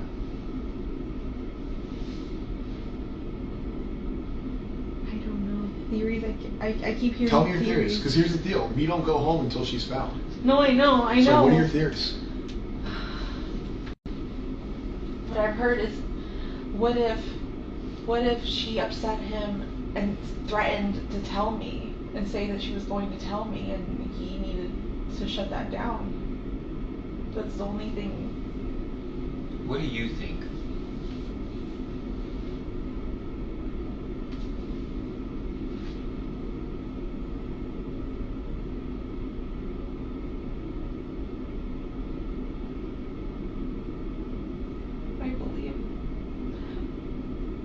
I don't want to believe he killed her. But from what you guys are telling me, he must have killed her Sunday night and snuck her body out in the morning. That photo you guys showed me of her slumped in the car.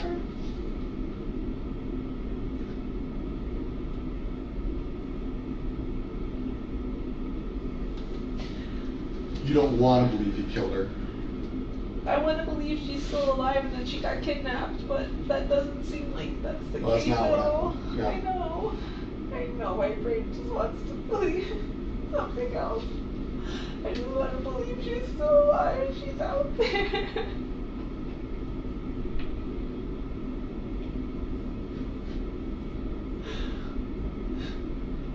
Did he tell you he fucked up? No. He acted so normal that day. He was like, I'm so impressed. We got out of the house so early. Like, she made great time. We had so much time to go to McDonald's, but she didn't want to. His story was so like, every detail was so believable. He's just been lying this whole time. Like, he's... What about that day in the car when you offered him a lawyer? Did you disclose anything to you there that made you feel like, oh fuck, he needs a lawyer? No. He kept acting like he didn't know what was happening, and I'm like, don't you see forensics? Don't you see they took your phone? Like, something's happening. Like, I think they're gonna pin this on you. And I'm like, in my head I'm going, they have the wrong guy. Like, they're just honing in on the last person who saw her. But no, you guys knew more. You never said, what did you do? I've never asked him any of that. I still, even up until when we got here to the police station, I was convinced that he hadn't done anything to her at all. Because of him or because of not wanting to believe she's deceased? Because of him. Because I thought he was a good guy. So up until this morning, you still think that it's not? No. You're talking about the other day? Up until... When we took him? Yes. Okay. I forgot what day of the week that was. So we're still going through his phone, his drives, like I told you, all his socials. We can date back to 2020. Based on the videos, it appears that was the start of the victimization. Okay, are we going to find anything in his phone with you?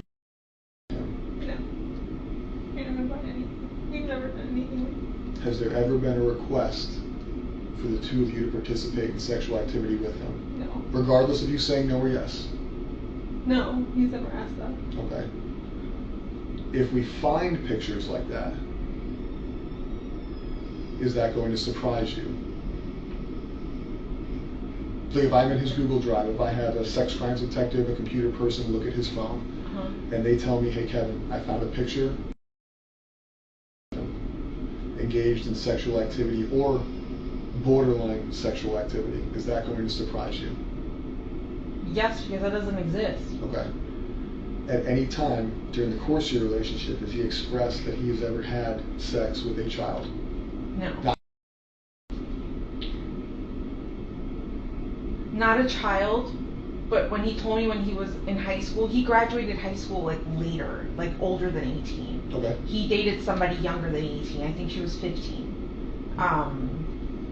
But I don't know how old he was, 19, 20. But he was an older kid in high school. He graduated late. But he had a really young girlfriend. Her name was Kendall.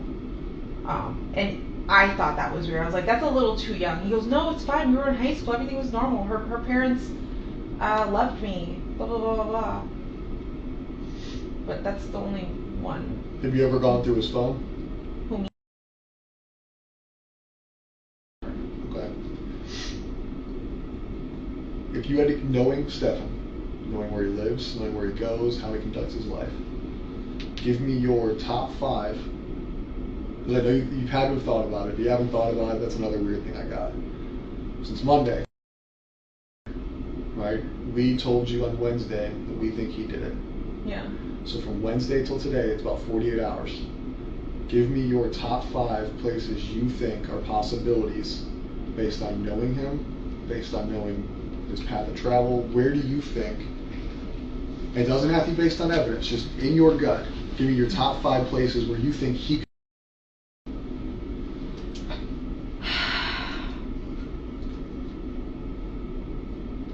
In this area, Doesn't have to be this area. No, I know. Anywhere you want. I'm saying in this area, I have no idea. Orlando, Kissimmee, no idea where he could have taken her. But his trip to Northport is weird as fuck. I feel like in Northport, he knows more people. He has more friends. There could be a place and somewhere there he could have stashed her. You guys said he went into a storage unit. That would be another place to look. But there's plenty of woods around his house. Around that exit is kind of secluded. Like, When you say his house, you mean his parents' house? his parents' house, yeah. You've been there? Or you've seen the property? Yeah, I've been there before. Do they have land? Or is it in like a neighborhood? So, it's not a neighborhood because they don't have HOA. You just buy the plot of land and build it. They don't have many neighbors. Okay. Or last I saw, I think there was a neighbor building right next door, but I don't know if they're done yet. I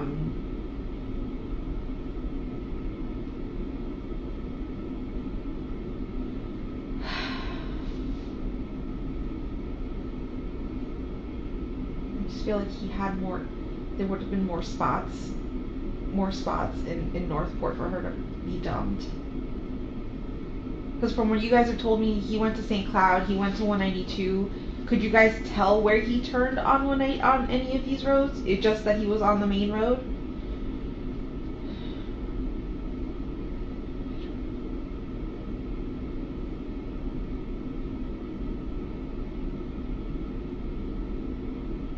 I didn't think he ever even knew where St. Cloud was because we've never driven down that way ever. You live in Kissimmee, right? Yeah, I know, but to me, he's never had a reason to ever drive down to St. Cloud. Like, ever. There's no store or anything he goes to down there. Everything is in Kissimmee or Orlando by the mall. Florida Mall? Yeah. LA Mall? Yeah, Florida. Florida. I sent the last detective like 3 spots. I could have recalled him telling me he wanted to visit. Monday, when he left the house in the afternoon and got the flat tire, he had mentioned a few of those shops, so I sent them over to you guys.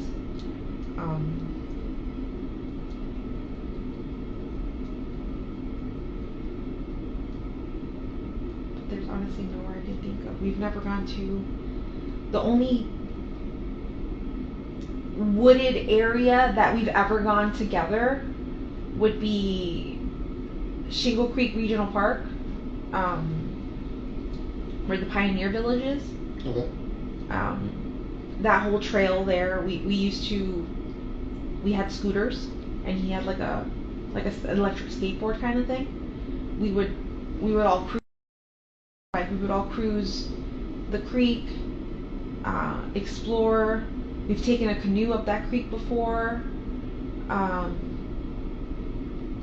Then the Kissimmee Trail. There's a trail that runs right behind my house starts right behind my house and goes all the way to that bridge on John Young Parkway that says Kissimmee on it. That whole trail, we've done that as well.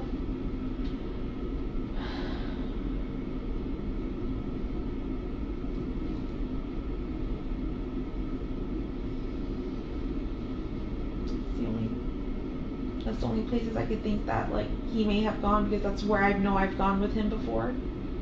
But anywhere else, I have no idea.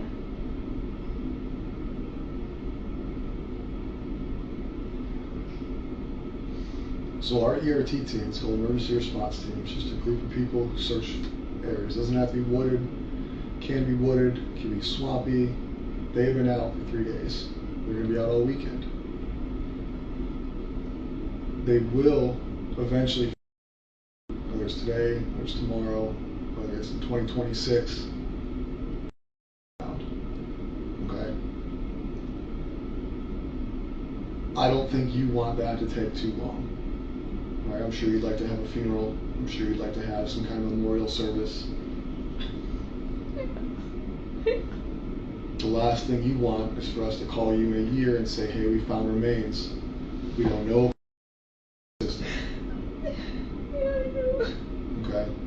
That may not be something you thought about till just now, but I can tell you, being someone who investigates homicide, that is something that everybody has to come think about eventually. If you can think of anything that would assist us in making that happen for you today versus 2 years from now, regardless of why you know or how you know, we need it. No, I know. If I knew anything, I would tell you right now. I promise. I want her back so bad.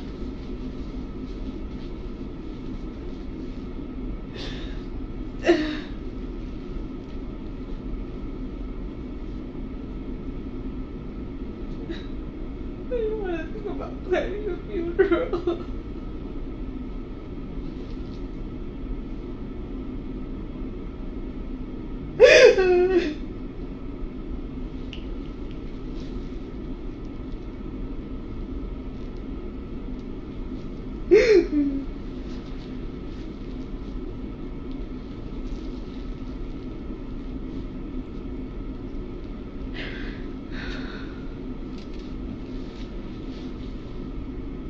What has your communication been like with his father since this? I've limited contact over the last 2 days because I know too much and I don't want to tell them anything. You don't want to tell them what we've told you, or you don't want to tell them what you know? No, I don't want to tell them what you guys have told me. I don't want to share any. It's so difficult because I've known them for just as long as I've known Stefan.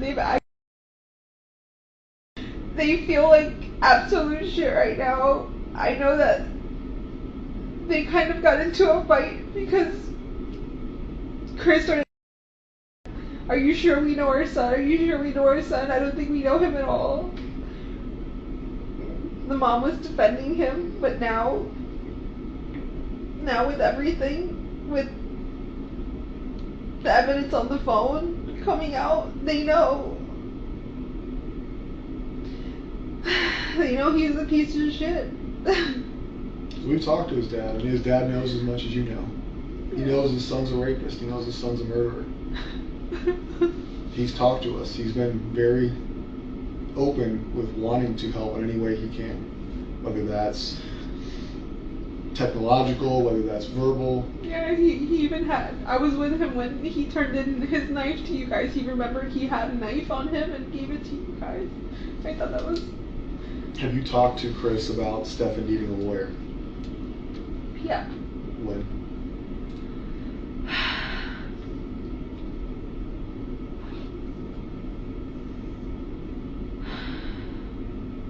think when you guys showed me the photos. So we showed you photos of Stefan raping. And No. the first thought you had was to ask his father if he should get a lawyer? No. I saw a picture. I didn't see the rape. I didn't know she was getting raped until yesterday. I saw the picture of the oral sex happening. And I knew that was true, right? That's evidence. That's for real. That's fucking happening. But I kept thinking, they're going...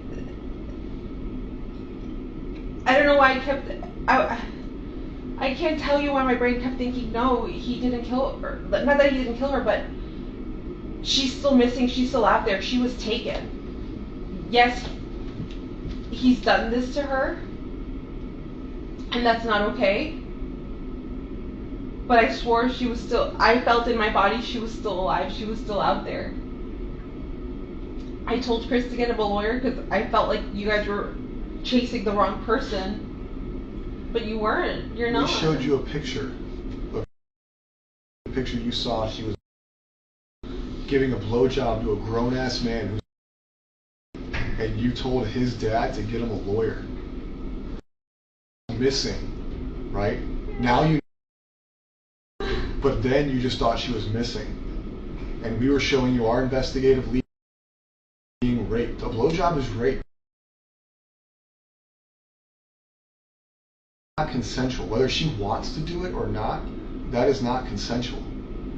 And you prioritized him again. You prioritized him by offering him or telling his dad to get him a lawyer.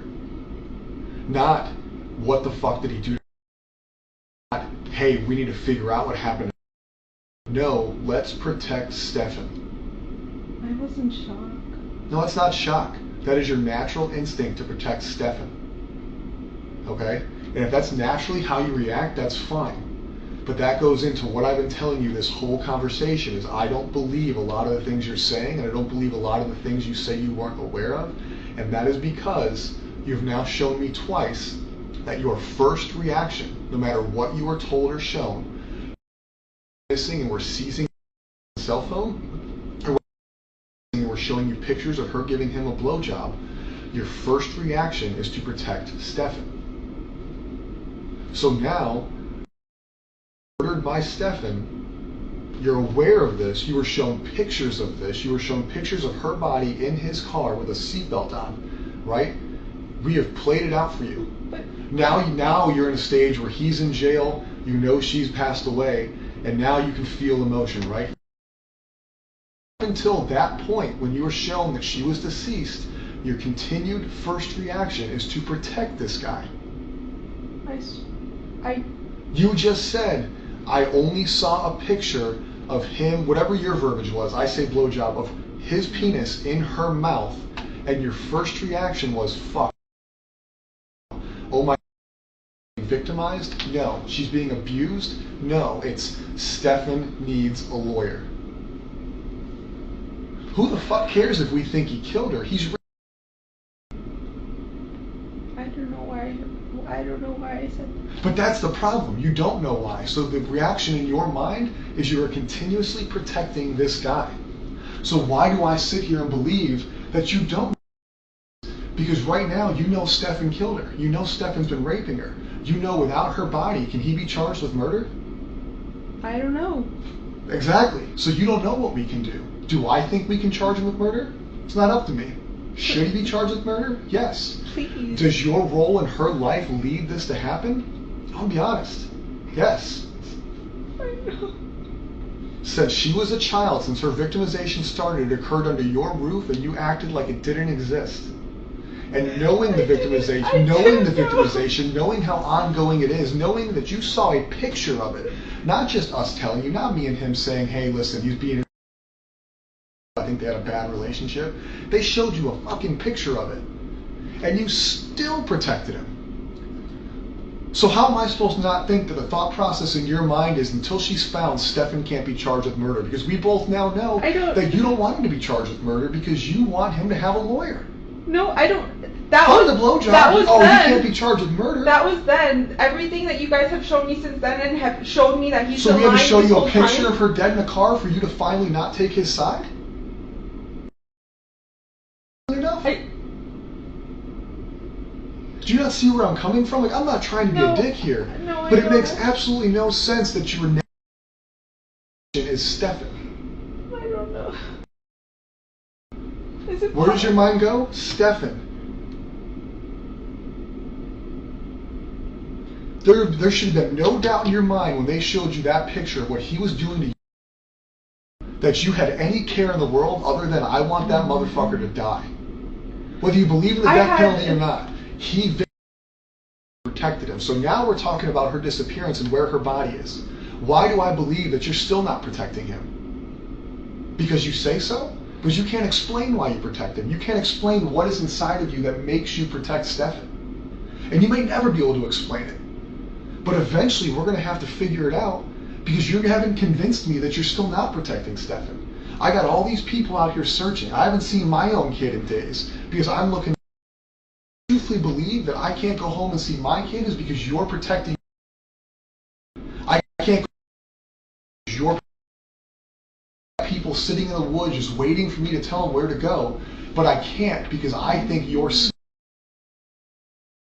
in trouble. I don't care about him. I want him to go to jail. I want the worst thing possible to happen to him in jail. I know what happens to predators in jail. Like, I'm ready for that. Like, please. I don't give a fuck about him. I'm not protecting him. But you knew he was a predator when you got shown the picture. And then you text his dad that he needs a lawyer and you hope that he invoked, was the words I was told. What? You hope that he didn't talk to us. He needs a lawyer. No. All over a picture. You didn't care. You didn't care then. Oh, whether sex isn't important to you, that wasn't anything close. I knew what I saw was He was terrible. a predator right then and there. That's the day you found out he was a predator. Yeah. Yes. And after you found out he was a predator, did you not say he needed a lawyer? I did. So why today, Friday at almost 3 o'clock, 5 days into the disappearance, 2 days since you probably found out, or 1 day since you found out she was murdered, do I believe you that you're not telling me where he went, or that he didn't disclose to you where she was, or what caused this to happen is, listen, I know you know I've been doing whatever, or listen, this fucking happened. How do I believe that that didn't happen when everything you've shown me is protect Stefan? Now, once have you shown priority in this conversation, in this investigation? You're coming here looking for her. You reported her missing. Trouble for not doing that. But outside of you reporting her missing, and I may be wrong, I haven't been involved in all aspects of it, but you have not shown me one bit that you prioritize her over him. And that sucks. Not because we're working our asses off for your family, not because we have people out there sweating their asses off for your family, but because I feel like all I care about is your care is to make sure Stefan doesn't get held fucking accountable. Well, I don't care anymore. Anymore. Because we're being assholes, because I'm not being nice. No. But up until Thursday, it was okay that she gave him a blowjob. No big deal. Get a lawyer. No, it wasn't. It wasn't okay. I saw that and I was in shock. And I don't know why my first reaction was to tell him to get a lawyer, but I saw that and I was in shock and I was just like, I don't know what to believe. I don't know what to believe.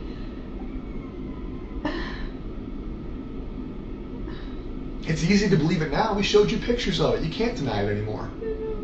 The sex was okay. The murder's not. At least that makes sense. None of that's okay.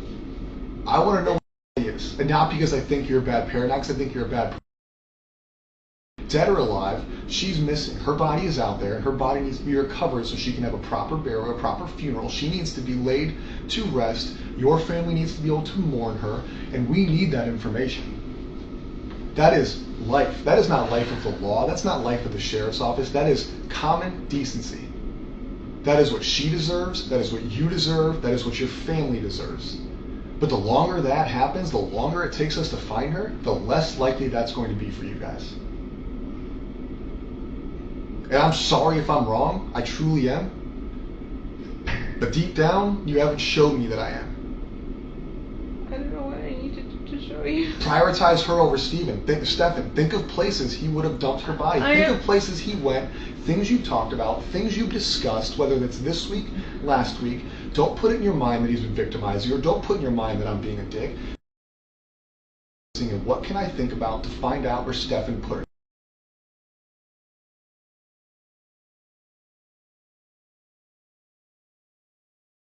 You know more about where he goes, what he's doing, or what he would do than you want to realize. That's natural, not because I'm telling you, but because that's natural. I have best friends. I know more about them than I think I know about them. I just need to sit down and think about it. So I need you to sit down and think about it. Whether you need a minute, we're not in this room, whether you want to do it with us in this room, we need to leave here with an idea of where we can go look for.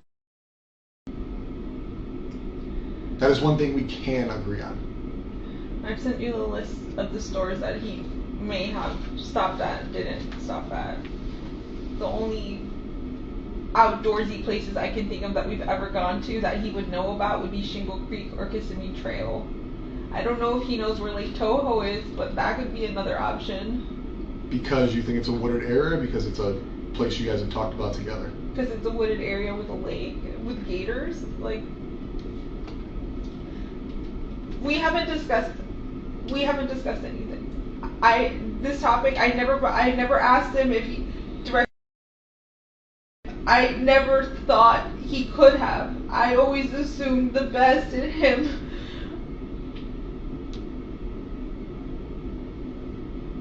But I didn't ask him directly. I didn't even suspect. Not until you guys showed me that picture upstairs. We're here. I don't know. I'm just thinking of, if I name places, it's going to be wooded areas that I can think of, but he hasn't told me anything. Like, he has not told me, or we haven't discussed. So him going to 192 that day, all you know is that he went to 192. He said he wanted to visit House Card Rules. That was one of he named 3 stores, and that's one store I can remember him listing on that list. House Card Rules? Yeah, I don't have my phone. We'll get your phone a little bit. House Card Rules. What kind of store is that? I don't know if that's like a video game or card game or board top game store. But that's on 192. Close to one. I think close to 182 somewhere. And he said he wanted to go to 3 stores. Yeah.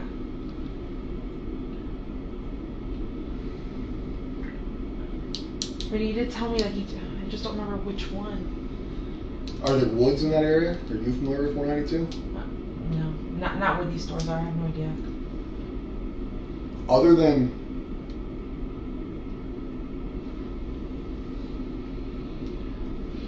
you came up with wooded areas that you know of. Yeah. You came up with wooded areas that you think he could dump a body in. Because I've been there with him, yeah. I need to know wooded areas where he travels. Right? You're saying we've been there so she could be there. So that tells me she's not there. It tells me it's a waste of a search. Okay. Because when I put 90 plus people there, that's all day. Right? We got to coordinate that. We got to put them there. So we need fruitful searches. Yeah. So I need likely places that you think, and I need places you think based off of conversations with him, not because you can picture in your mind that there's trees there.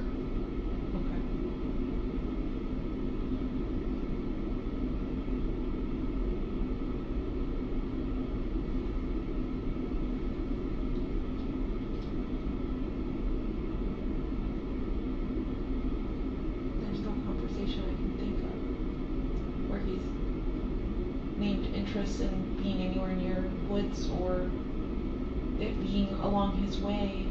You said he got a flat tire. Tell me about the flat tire you got. So he said he got a flat tire.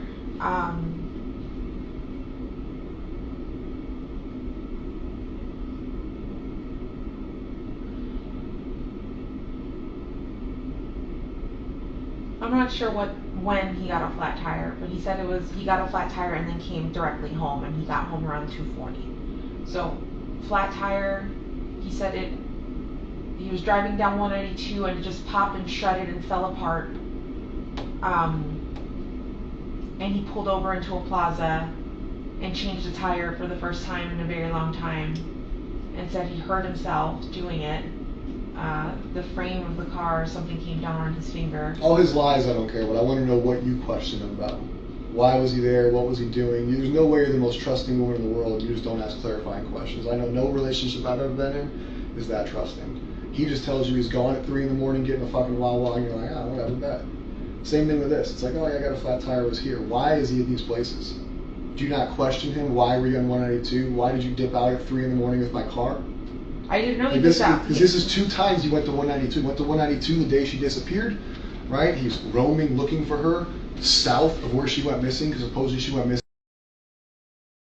And 192 is south of where that is. And not very likely that that's the route she went on foot or abducted, and that him driving around is somehow going to locate her. And he did tell. I did question that. I was like, when I asked him where he's searching, he said 182. I said, why? That's nowhere where she would be. And he didn't give me a clear answer, and I don't know why I didn't push it. I just thought he was being stupid and oblivious, because I don't see him as the smartest man. Like, I don't. I let him do what he does, but I don't trust a lot of his. Is the word judgment? I'm not sure, but I just don't trust that he makes the smartest decisions sometimes. Like, he likes to act like the smartest man in the room, but I don't think he is. Do what he does. Meaning? I'm sorry? You said, I let him do what he does. Yeah. What's that mean? If he wants to just get up and go to the store, I'll ask where you're going, but I won't stop him. Just let him go on his way. I'll let him do what he wants to do. What do you think happened?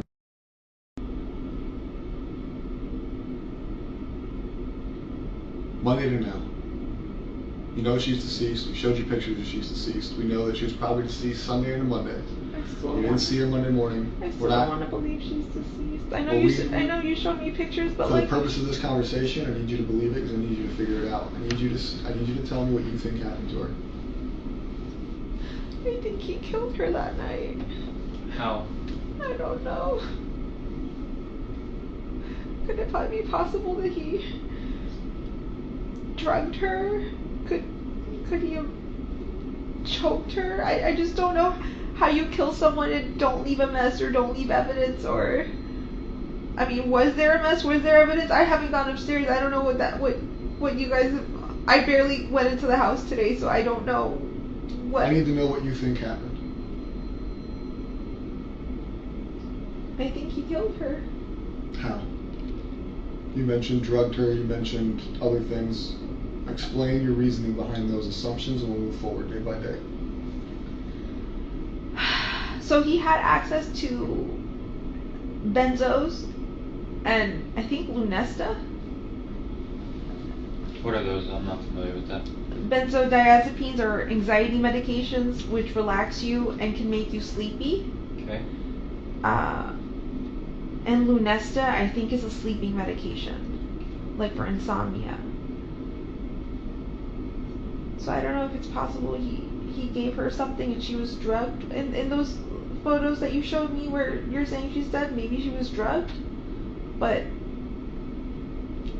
if she is dead and it was done upstairs, I could just only imagine that he choked her. I don't know how else you would kill someone and not leave a mess. How do you think he got her out? I have no idea, because roommates come in and out of the house at any given point in the morning and we don't know their schedules. They can come in at any time. You guys showed me a picture, I think, of him or her in the car at 7:30 in the morning. My roommate left the house. She's the one who leaves the earliest. She left at 7:45. So like, what if he had waited a little longer? She would have caught him with carrying a body out of the house. How did he do that without being caught or seen?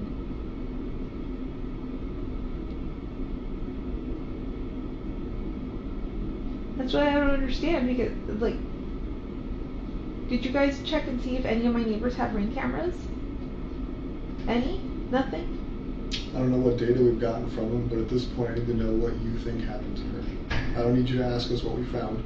Okay. What we found has happened. I need you to come up in your words, in your mind, what do you think happened that night into Monday, because we do not know. We do not know if her murder occurred Sunday or Monday. All we know is that when you went to bed, they went to bed together, and she's no longer here. So I need to know what you think happened to her, how he got her out of the house, where he went, how he got her into the car. What is your thought on what happened? I think she was killed Sunday night into Monday morning.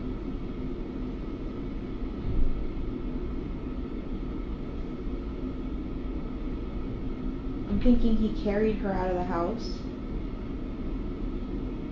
I don't know how he didn't get caught by any of my roommates or no one heard.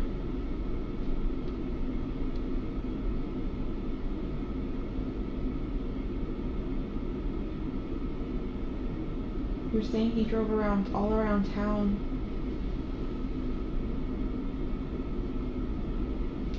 I'm not sure where he could have gone.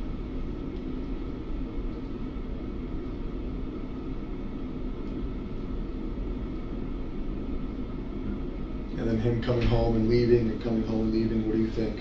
Knowing that he killed her. That's suspicious as fuck. It is suspicious as fuck, but if you're writing a book, what do you write? Let's say this is a fiction novel, right? You're now aware that he killed her, so now you can piece together a story of what happened, right? You don't know the story because you're not him, and you tell me he hasn't told you, so it's not real.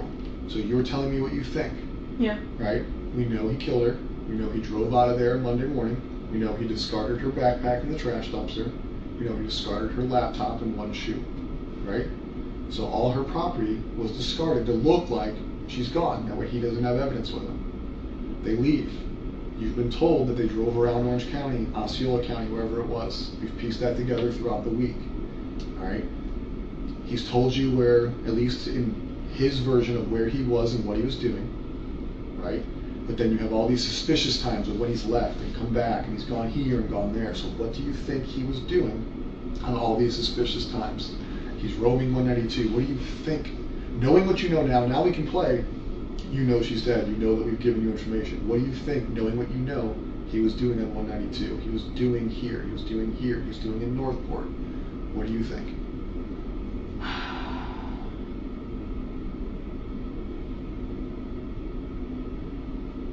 So him leaving early in the morning and driving around aimlessly somewhere. I feel like he stashed the body at that time. When he came back and then left again. But see, it's daytime. Like, how could you move a body or move something in daytime and not be seen? But like, I feel like he went back to check to make sure he did a good job, or to move the body again. I don't know.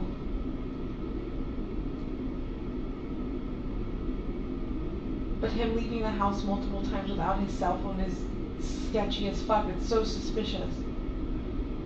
Which is an intentional act. It's not accidental, so that can play into what you think happened. Yeah. Do you think phone being on the dresser It was intentional. Her cell records and her cell data from her cell phone show it is not common for her to leave her phone at home. It is common for her to go to school with her. No teenager leaves their phone at home. It's what they're attached to it. She's left her phone home multiple Her times. cell data shows that normally it goes with her, so that's intentional. You know it's intentional because he left his too, Yeah. right? Whether it's an accident last Friday, this Monday, was not an accident. Yeah. So you think that he dumped her when he was driving around? You think that when he left, he went to check her body? Possibly. Okay. Why would you go back out to 182 without your cell phone? Like, I don't disagree. So he goes out to 192. We think he may have checked where he dropped her or dumped her. He comes home. He tells you he's just roaming around aimlessly. Right? yeah. So that's twice on 192 in one day, because he went to look at the House of Cards bullshit or whatever it is, Yeah. and then he went to do the roaming to look for her on this random highway that he never goes to. Okay. Okay? We go into the next day and the next day. Think of the suspicious things he's done. Tell me what you think he's doing.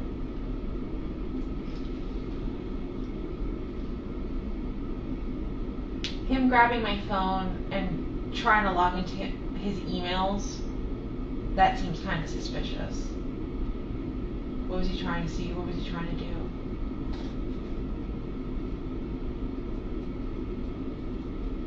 The thing is when he had my cell phone, now that I think back to it, he had something wrapped around it, so the phone was under a blanket, and he was like this.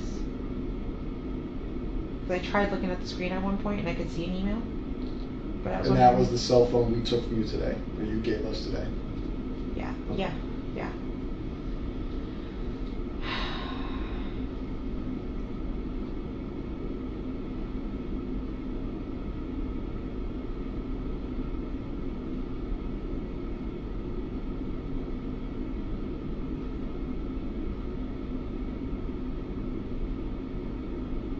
Can you guys tell me if this is true? Because I recall a family member telling me something, like my sister. Was the last thing searched on it Amber Alert? Her cell phone has Amber Alert searches in it, but I looked through her cell phone last night. I do believe that she may have been clicking on links for Amber Alerts that came through. I don't think she was actually searching them. Okay. They could have just been links she clicked on. Okay. Because I wasn't sure if that was him Googling on her phone about Amber Alerts or if that was her. That we will never know. He is not obviously cooperating. Can you guys explain what happened yesterday? Before that, I need you to continue going away. Yeah. Where are we at? Suspicious utilization of your phone. Of the phone. Him disappearing multiple times. Him disappearing to Northport. What the hell was he doing? That is suspicious. I mean, now that I know that that's where he went, that is suspicious as all fuck. Why did he go to a storage unit facility? What was he grabbing? What was he trying to dispose of? Or what was he trying to hide in the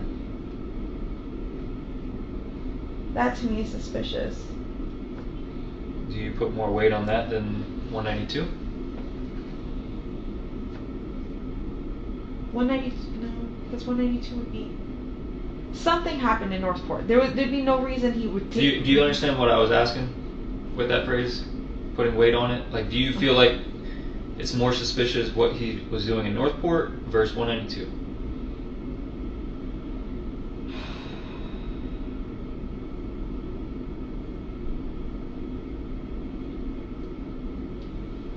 I don't know which one's I don't know which one is more suspicious to me.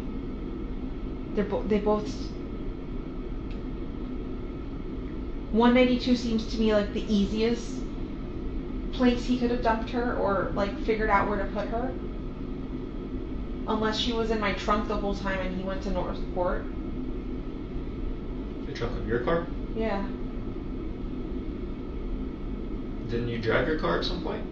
Did you guys sit in your car at some point? I did. So that's what I'm saying. Like, I would have probably smelled something, but I didn't. So I'm just trying to think. I'm like, did he stash a body in Northport? No, I don't think so. He's probably hiding something or destroying something. So I guess 192 would probably be the most important right now.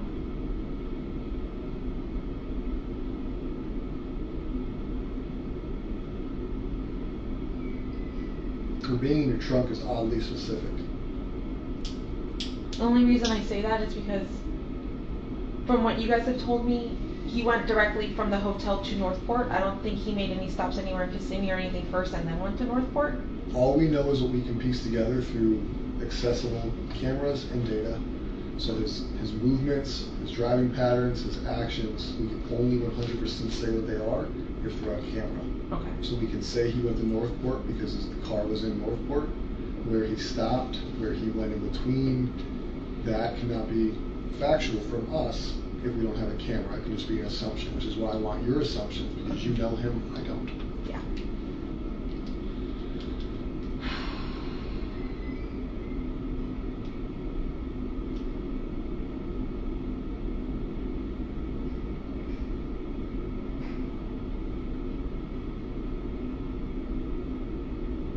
If I fell asleep at 3:30, 4 o'clock in the morning,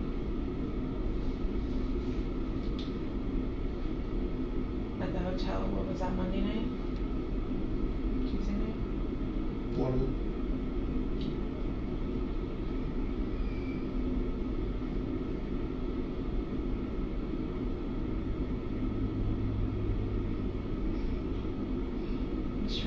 like, could he have had time to stop somewhere, wherever he stashed her, and then took her to Northport?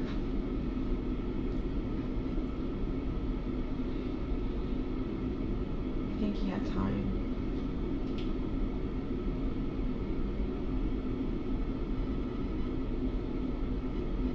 Has he cleaned your car since it came back from Northport? Has he brought it to a car wash? Has he detailed it, paid somebody to come out? No. Because you, through your, we called it a fiction novel, you pieced together what you think happened based on a suspicious activity, and you ended with, you think he put her in your trunk and brought her to Northport. Yeah.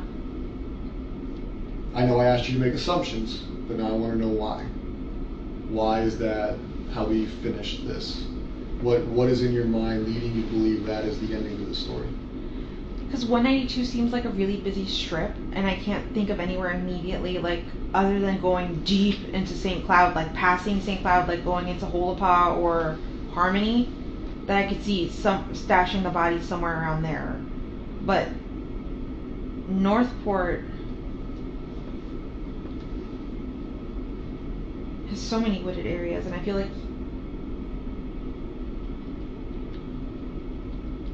I don't know, he would be familiar with both areas. I just don't know him to ever drive down 182 super far down, like into St. Cloud. But I've known him to drive around all around Northport.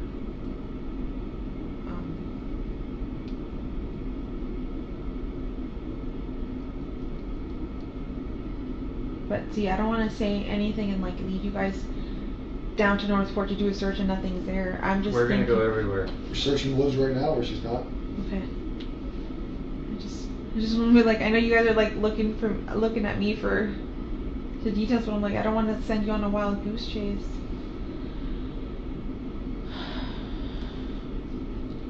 You know him better than us. You gotta really think.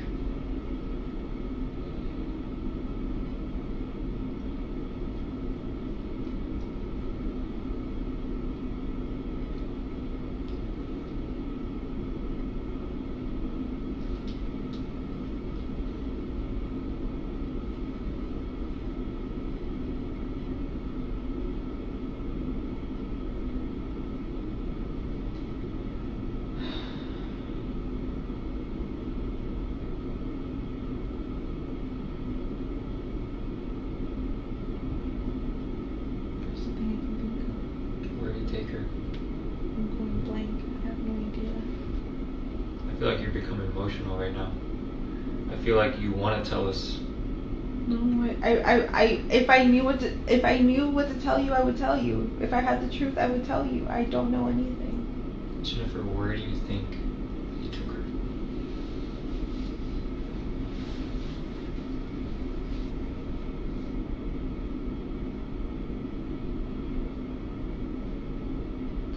If I were him and I had to stash a body, but I would never do this.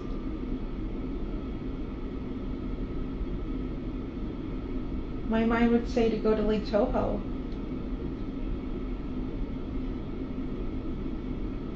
There's a lot of woods there, there's a lot of gators.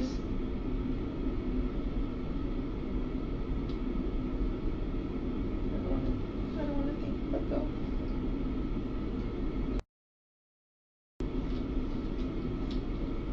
No, I know. I just don't want to think about him getting eaten by gators.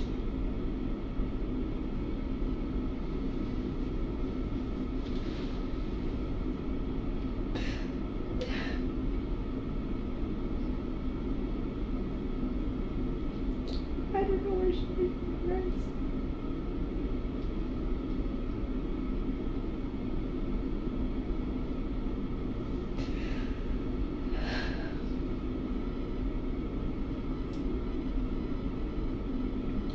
Like I told you, there's going to come to a point where we will. Right?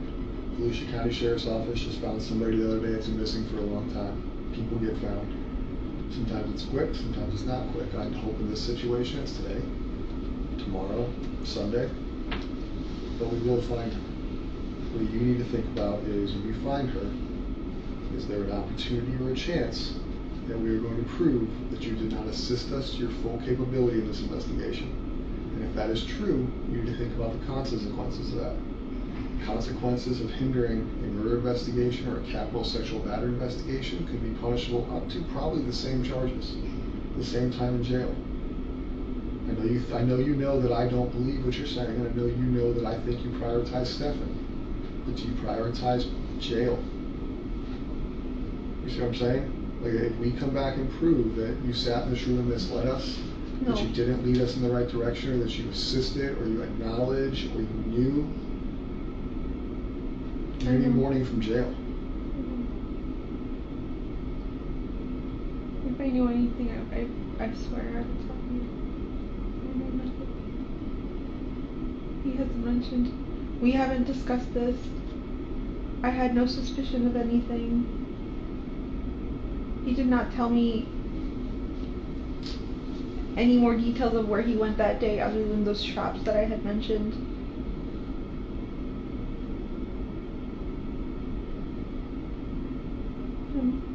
I'm giving you my truth.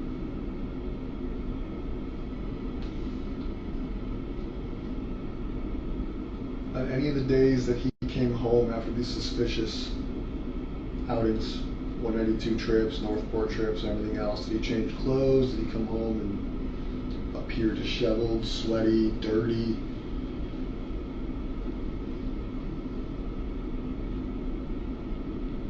I don't believe he showered.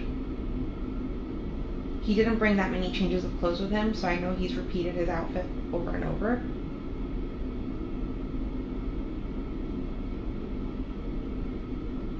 It's possible he could have come home all sweaty and disheveled after the supposed changing the tire thing, but I wasn't home to see that. Okay. But other than that, I didn't see him come home dirty or sweaty or anything like that.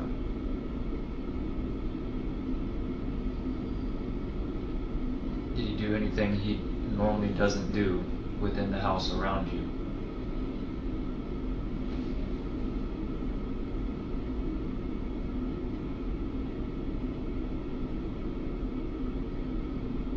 No.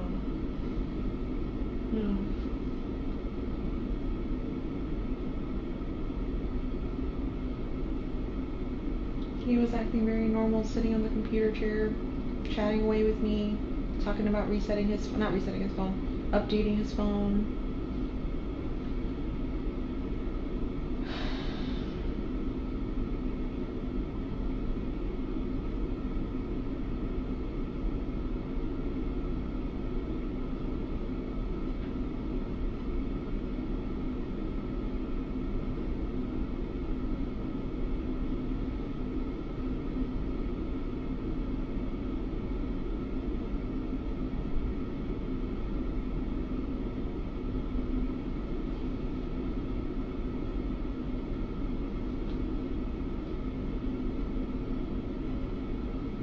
Did he carry tools in his car to change the tire, typically? I think he said there was a tire iron in the car and a jack. Did he bring it inside? Did he leave it in the car? After? I think he left everything was in the car.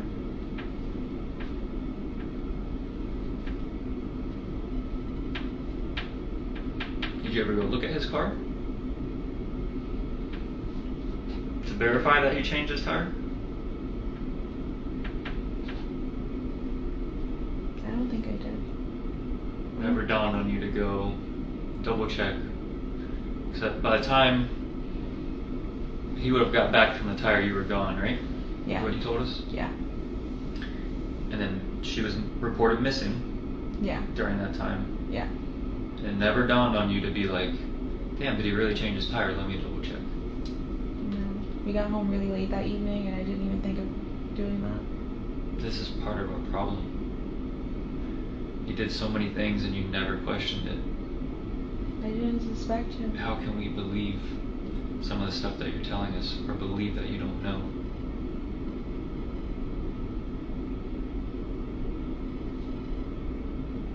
I don't know how to say it. I mean, I guess I'm stupid and gullible and very trustworthy, but I I didn't think he'd be the type to do anything like this. I didn't doubt. But you knew he was vindictive. You described him as not trustworthy with his family. You described instances where you document where he was lying to his family, lying to you, lying to others. Lying to his family, yes, but lying to me. You discussed that he wasn't that good of a person. You had to remember.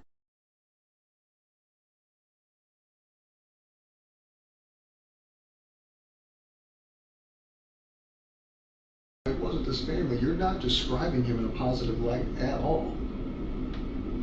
So this trust, this caring, all this stuff makes no sense because you, regardless of the victimization, describe him as a good person. He's stealing from his parents, right? But he never stole from me. You guys have no money, but all he's doing is ordering things, right? He's buying himself things. He's not. You described him as a selfish thief. You even called it a robbery, that he robbed his parents. So you're trusting this dude who you're describing as untrustworthy. But I thought he was.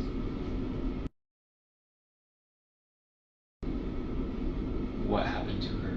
Where did you ask that? I can't fathom that. I can't wrap my head around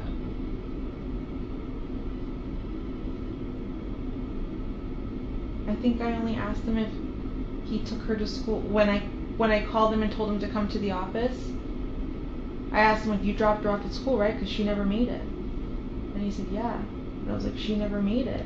Where did you drop her off? You guys sat in your car Tuesday night when I was out there. I was out there at least 4 hours. Just you two in that car. Yeah. You can't tell me you guys did not have any conversations about this. There's no way. A reasonable person would have been questioning him. You were the last person with her.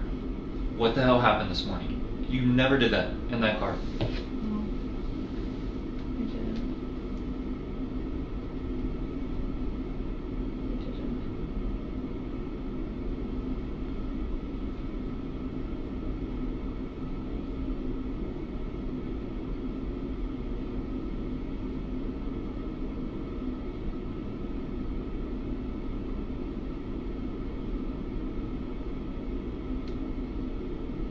I remember being on my phone.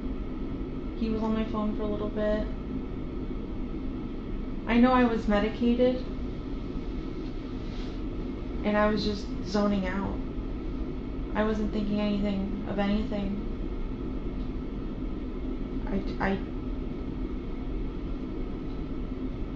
never asked him. Just asking him that one time to me was, if he took her to school, that was enough answer for me. I don't know, I just wanted to think,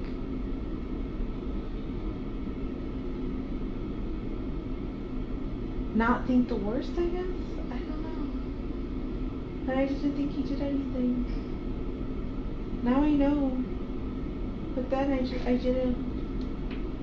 I was still believing everything he was telling me. Juvenile robbery suspects utilize the excuse of, I was high on bars, I took Xanax, I was blacked out. Right? Every juvenile robbery suspect you interview, I was, in your words, medicated, in their words, high, incapacitated, drunk. It's an excuse to avoid admitting what happened. When you say you're medicated, I can't think of an amount of medication that will numb you so bad to numb the fact that the investigation is occurring right in front of your face for your missing. So being medicated is just an excuse to avoid answering why you didn't discuss with him what happened. It minimizes your guys' interaction by saying you were not fully coherent. But there's a person I know who can sit in a car and watch a bunch of detectives and crime scene investigators and everybody else search her house, seize her house, and be so numb that somehow is not ringing bells, is not overcoming the power of this little medication. There's no way. The human body will overcome that in a big situation. You didn't take enough medication to numb you of the reality of what was occurring. I mean, there's no way. Unless you were fully incapacitated, there's no way you were so numb that everything he described to you, everything I described to you was not in the forefront of your mind. You weren't numb. Just like these robbery kids weren't blacked out. They weren't high enough to not remember the robbery. They just don't want to talk about it. No, it wasn't clicking. It didn't click to me. Like you guys telling me like it wasn't as obvious, like this and that. I still believed the story he had told me, that when we were sitting in the car, I still fully believed everything he had told me. I didn't doubt him. I really thought you guys were going after the wrong guy. I'm like, they're wasting time. The real suspect is out there. She's being sex trafficked. That was my biggest fear, is that she was being sex trafficked. I didn't think that she would actually be dead. But she thought enough to get him a lawyer. I really thought you guys were going after the wrong guy. At that point, from the jump, we've been trying to find her.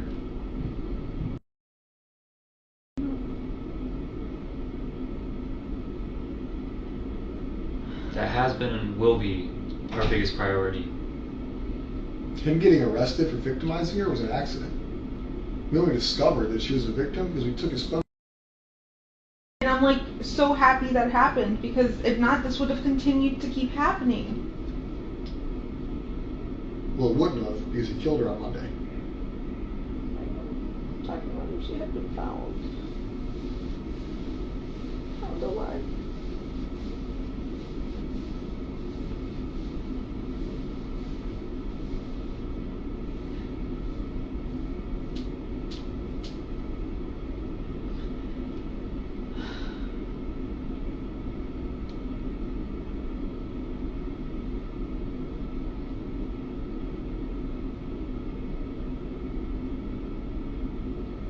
There's no, I've asked this before, but there's no like map you guys can show me of like with a highlighted route of where he could have taken, to see if I could recognize anything or suspect anything.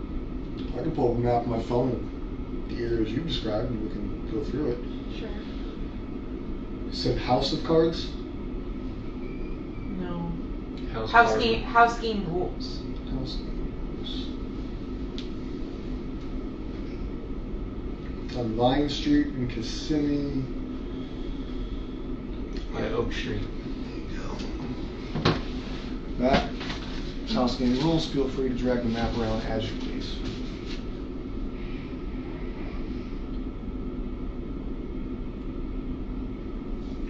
That's all wooded, oh my god. And realistically, Florida has a lot of wetlands, so anything you see that's green may not necessarily be wooded, it's maybe a rural, but we're looking more for where you think based off of this route, not necessarily just like the green parts of the map. Yeah.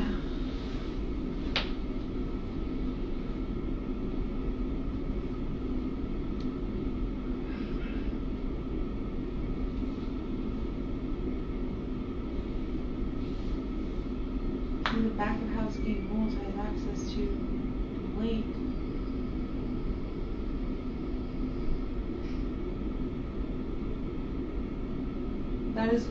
That is the one shop I can remember him specifically naming that he was going to that Monday. He said House Game Rules. Did he make it there? I don't know.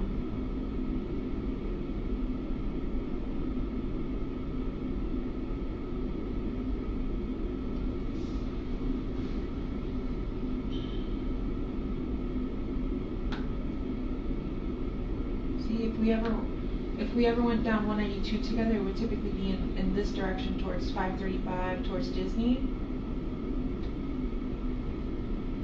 That's why I find it really strange that you guys say St. Cloud, because I've never gone into St. Cloud with him before. So you told me you have a friend in St. Cloud. I do. I don't know if he knows, but explain to him where she lives, who she is. Explain that relationship to him, because I don't think he's aware of it. No. Oh, okay.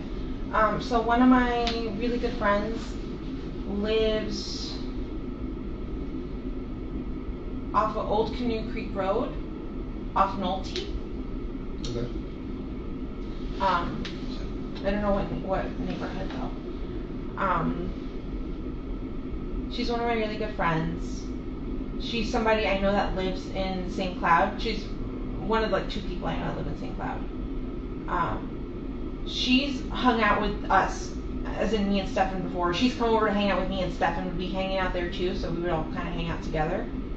But yeah, she's just a friend. And you're 100% sure he's never been to her house? Yes. Do they have their own friendship? Or is it just, that's your friend, and the only time he ever talks to her or hangs out with her is with you? Exactly. Just my friend, and he would talk when she was around. And you just told me about the second person in St. Cloud. Who is that? Somebody I haven't seen in a long time. Her name is Courtney Brackman. She lives, can you pull up the map? Mm-hmm. But he's never been over to her house either.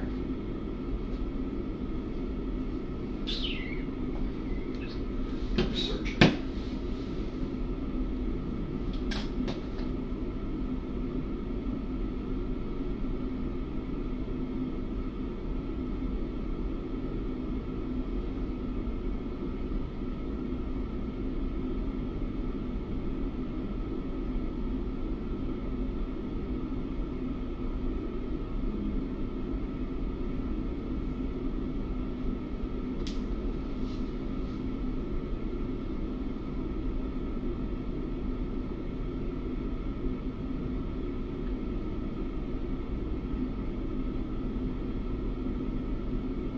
She lives somewhere in this area over here.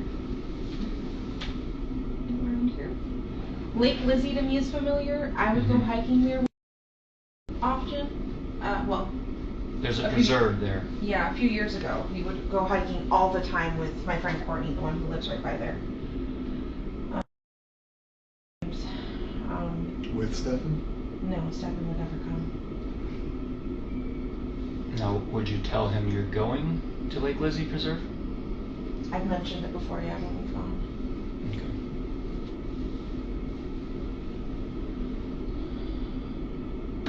Okay. When we talked about St. Cloud and, you know, he had asked for your top 5 places, why did this ever cross your mind? Lake Lizzie? Any of these places in St. Cloud that you're familiar with? I mentioned them the first time St. Cloud was brought up. I mentioned my 2 friends that live there.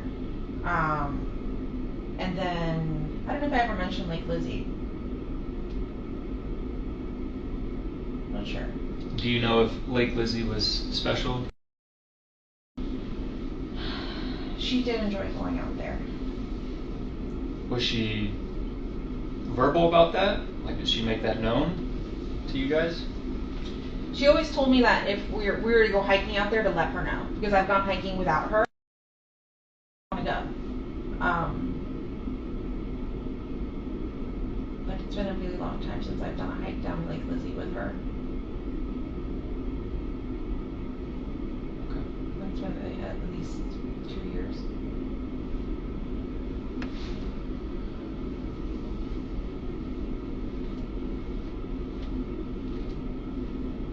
Yeah, those are the only places in St. Cloud that I would know, that I could think of, that he might be aware of, but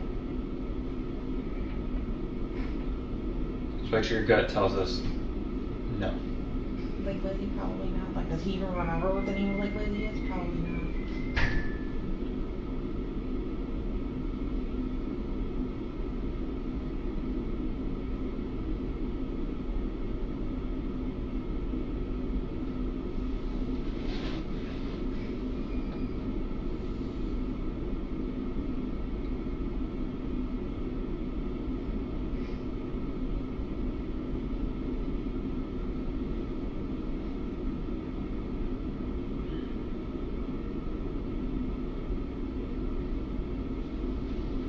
Is it okay if I look up past card rules again? Yes.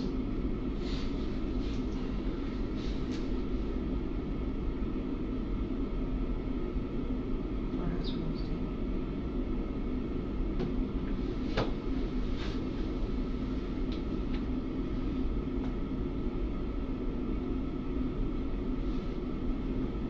Was he into video games? Yeah. Yeah.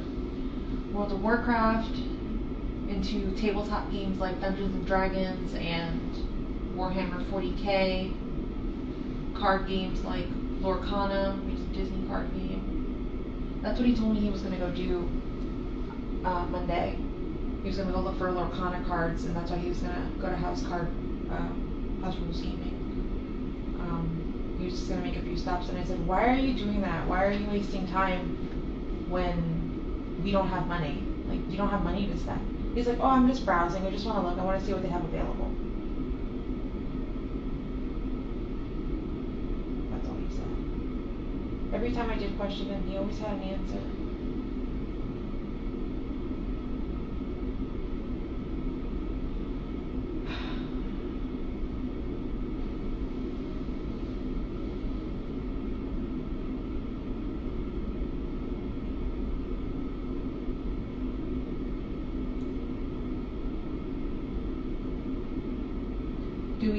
Do you guys know, like, up until when on 182 you guys found him, see him? Like, how far down? We just know it's St. Cloud. So I keep thinking, like, house game rules on 182. Okay, it's got some secluded stuff in the background, or in the back of it, but it's still 182. It's still really busy.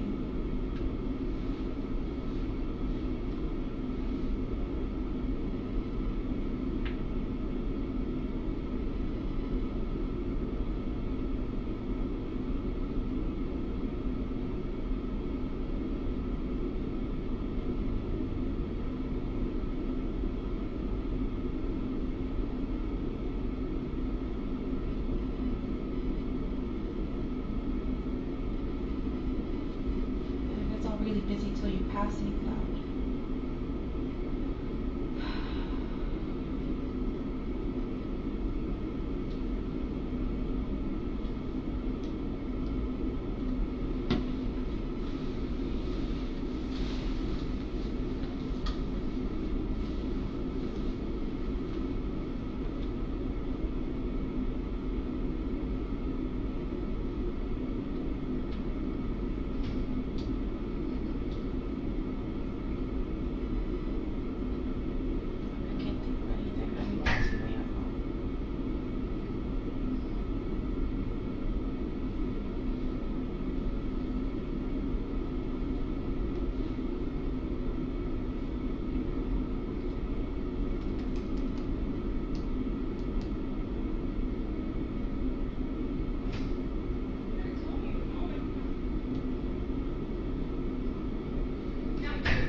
So right now, I'm pretty sure they're still doing your phone.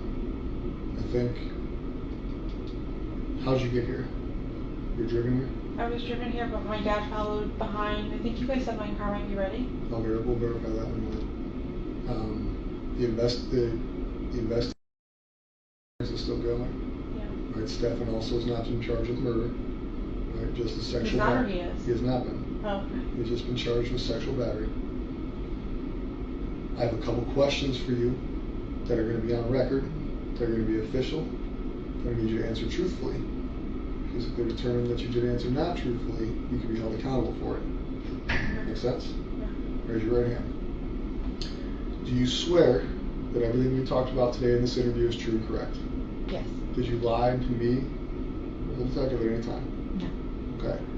Do you currently know, or have you ever been aware of where body has been since Monday? No. Did you have any? No. Were you aware at any time, whether it be the most recent instance or the first instance, victimization sexually by Stefan? No. Okay. At this time, you do not know where Stefan went on 192? I don't. You do not know where he went in Northport? I do not. And you have at no time this week had any conversations with Stefan where he disclosed what he did? No. Okay. The story that we talked about of what at one point we discussed that she could potentially have been in a trunk on the way to Northport. Yeah. Is that information you know to be true or an assumption? An assumption. Okay. Do you have any questions for us before we go check on the phone in the car? We may not be able to answer everything, but if you have questions, we can see if we can answer those questions.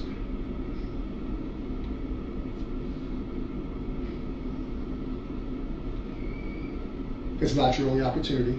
Your only opportunity phase was you saying you swear. Yeah. Good. And lastly, the only opportunity, you obviously have numerous detectives' phone numbers, you have numerous agencies' phone numbers, things like that, so realistically, there will be other options for you to ask questions. I don't think I have questions right now. Okay.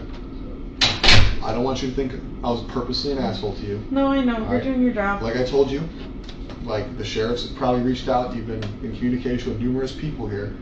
Those are my opinions and my opinions only. They don't reflect Sheriff Mina, the chief of PD, Kyle, any other detectives who talked to you.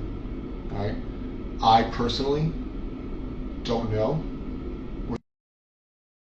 Alright? We will be here all weekend. We will be here all night. My only hope is that you truthfully did not lie to us. You truthfully don't know where she was. And that you truthfully did not know what was happening to her.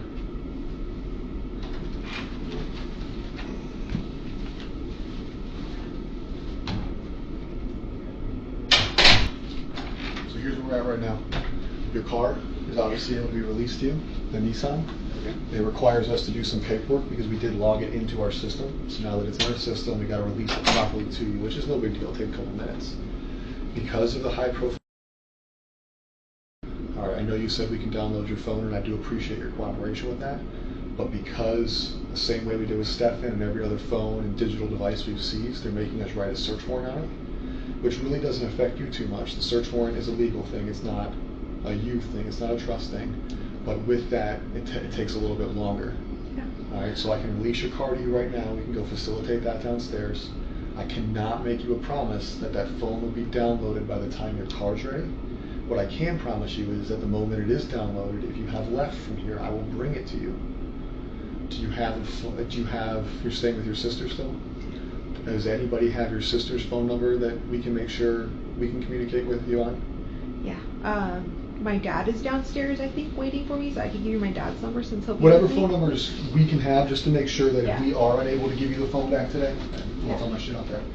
That way, if we are unable to give you the phone back, we at least are able to contact you, and we want to make sure you have a phone to contact us if something arises. You know what I mean? Yeah.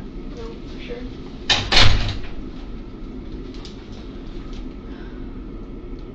What's Dad's number? What's his name? My dad's name is.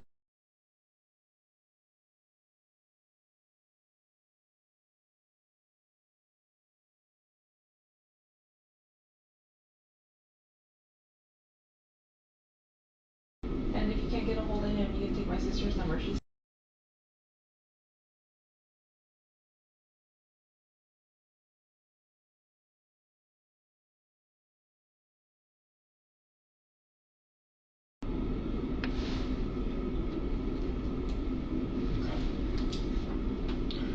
Are you going to be going back to your condo? Or are you going to go to... I don't think I'm returning to my townhouse ever again. I don't want to. I'm going to be staying with my sister. So what we'll do is we will walk you out this back parking lot. If the car is in the back corner, so I'll walk with you. We'll go through the back so we don't go through the front lobby. There was a press conference today. Obviously, none of us got to see what was said. I assume it's just an update. But we will go through the back to go get the car, and that way we are not walking through the front lobby making you wait out there. I don't know if there's still media present. I assume you're not in the state or mood to go walk past 32 news cameras. So we will go out the back and get the car, and I'll show you how you can leave here, and we can call your dad from the back so he can know where to go or where to meet you. Yeah. We just tell him, hey, she's gonna be in the back parking lot. You can drive around. You guys can follow each other out or whatever you choose to do that way. All right.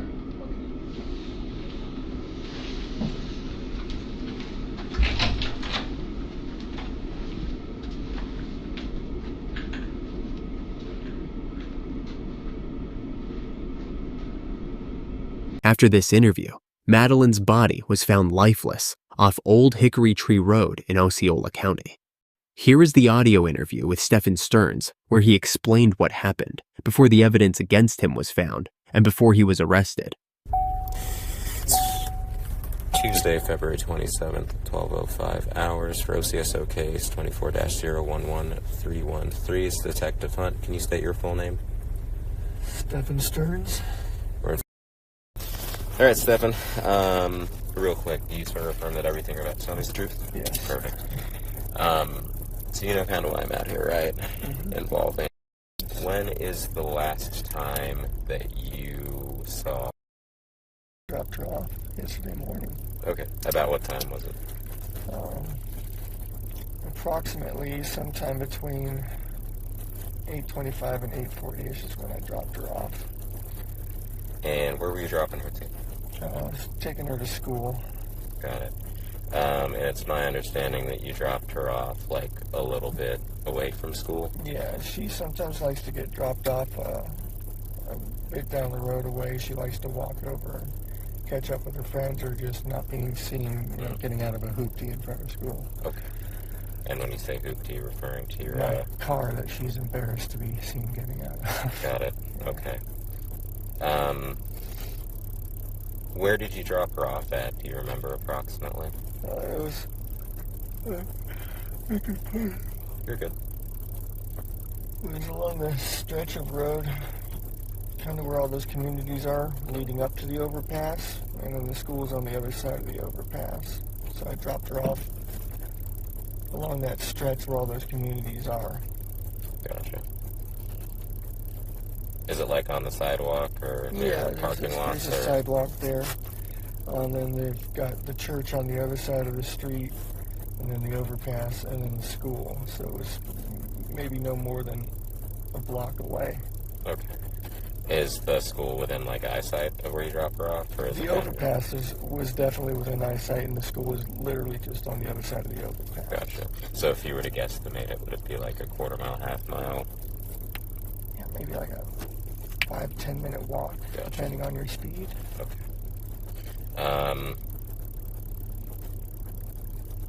But she also likes the cool morning walks too. She was wearing her hoodie and she was feeling the cold weather, and she likes that. How common is it of you to drop her off to school in the morning? It's not common for me to do it most of the time, but I'm up here and I'm helping out as much as I can and working, so she was trying to get as much sleep as possible, and I was doing the school run this morning. Okay.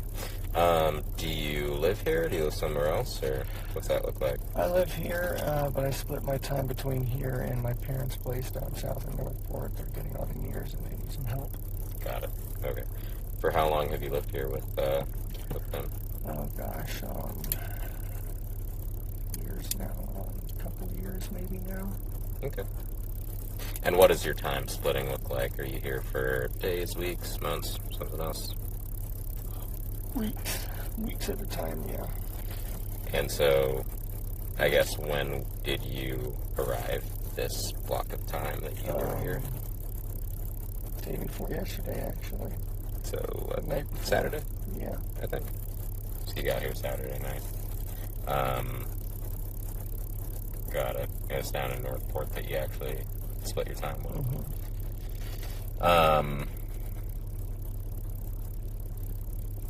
When did you start splitting your time between here and Northport? A little while ago, my dad, I was working at Disney for a while, and my dad was coming up and getting lunch with me. Started discussing how they're getting on in years and they're going to need some help soon, and they'd really need me to come back down and help them out. And, was that this year or last year? Last year heading into this year, yeah. So like December-ish? Yeah, they're already making end-of-life plans, so... Oh no, I'm sorry to hear that. Yeah, at least they're getting a plan together now. So normally, if you do drop her to school in the morning, although it's typically not you, is that typically what she requests is to be dropped? Is that from everyone or just because of your car? She doesn't mind getting dropped off much. It's the nicer white Sentra over there. but it is very common for her to get dropped off down the road and want to walk up and find her friends and kind of hang out. Does she typically hang out with her friends only at school, or does she have any in the neighborhood here? She doesn't have any in the neighborhood here, but she does have friends from school that she gets together with on weekends and whatnot. Okay. So after you dropped her off sometime between 8:25, 8:40 area, do you I remember? left my phone at home, so I wasn't sure what the... Gotcha. That's fine. Do you remember what you did after? Or? Yeah, after I left her, I was watching her in the rearview mirror. I was just driving away. She looked like she was making her way towards the school like normal, so I went on with my day. I went over to the vape shop nearby. They were not open yet, so I came back home, hung out for a little while with Jen, and then after about an hour, I went to check the vape shop again, and they were open, so I took care of my stuff there, and it became a normal day. Okay. So, just to go through I asked Jennifer the same questions, just to go through everyone's days, but just to go through yours. So you dropped her off at school, and you said you went to the vape shop? Correct. They weren't open? Correct. Do you remember about what time you got home? I got home around maybe 10:15. Gotcha. And was Jennifer here? Yeah, Jen was here. She had been sleeping in.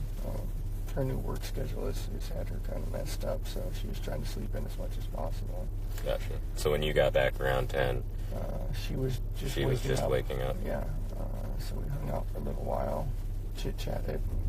Then I went and checked the vape shop again, got my stuff, came home again, hung out for a little while. We talked about maybe, doing some BJ shopping or something after we picked up.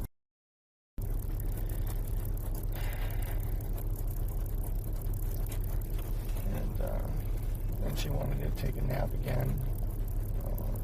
I had a couple errands I needed to run, so that worked out fine. Sorry. I wanted to check out a couple of the card game shops in the area. Oh, okay. One of my trading card games just had a new release, so I just wanted to look at stuff. Ended up getting a flat tire. Okay. So that's why my hoopty's on a hoop. Oh, where'd you get a flat tire? 192. That was hair raising. And that was when you were out shopping during the day? Yeah. And that was between the hours of noon and like 2. Okay. Got it. And then so after... Because we needed to leave by 2:30 to go get in line and get ready to pick up. Got it. So you guys went and picked her up together? That was the goal. Yes, I was going to go with them, but I ended up getting a flat tire. So she left. You couldn't? Yeah, I got back literally 10 minutes after she left, apparently. Got it. And so, forgive me, I missed something. I kind of missed it in the middle of there, but you got back home around 10. You hung out with Jen, and then y'all just kind of hung out, and then did you separate to go shopping, or? She took a nap, and then I went and ran my errands. Okay, got it. And then around noon or 2 o'clock, is when you got flat tire, and she was leaving to pick up. No, so when we hung out first, I'd gone to the vape shop, which was now open to get my vape, and then came back and hung out more. And then we separated, and I did my errands, and she took a nap. Got it. That was around noonish when that. Got it. Okay, I just want to make sure I had that straight. So you went back to the vape shop. Which vape shop is it? Where's the vape shop around here? Cigarette Online on John Young. Oh, okay. I didn't know there was one around here. Is it e-cigarette, e-smoker, e-something online, but I've been going to them for a while. I think I'll remember their name. And you made it out there about what time, you said? That was probably just after 11 that I finished up there. Okay. Got it. Now, can you remember the day prior to Monday? Do you remember, I guess if anything happened between Saturday night and Monday when you were here that might have sparked wanting to... She was so happy. Okay. Because party, right? Yeah, and all 3 of us are together, and she was so happy. Tell me about Sunday night. Tell me about Sunday into Monday. what you remember. She had just had a party. Mm-hmm. She was excited. Mm-hmm. Sorry. It's okay.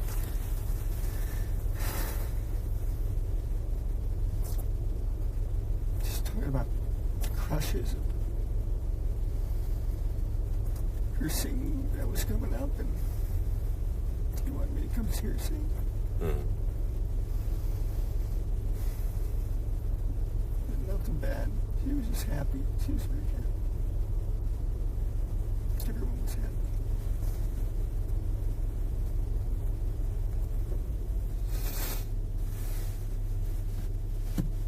There's nothing out of the ordinary. I can't remember anything particular that happened. I showed her the movie Sister Act. Ah, okay. She was singing so well, I told her she reminded me of the choir. When they got their stuff together and started singing better, I wanted to show her. Gotcha. So Sunday night, how do you decide, like, who's going to get her ready for school in the morning and everything? I take her to school in the morning so she could sleep in as much as possible. Okay. I agreed.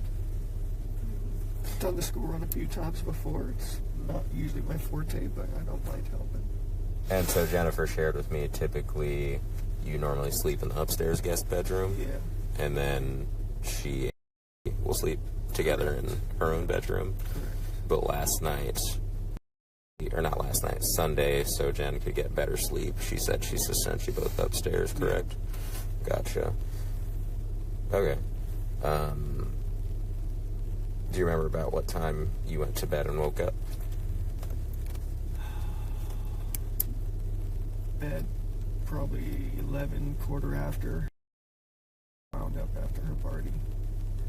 And we were getting up really, really early so we could make good time getting out of the door, so we got up around 7.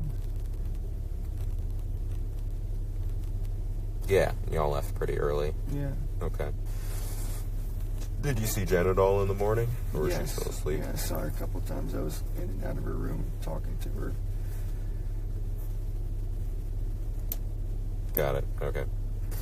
And that was before you left around, what time did you leave? About 8:30?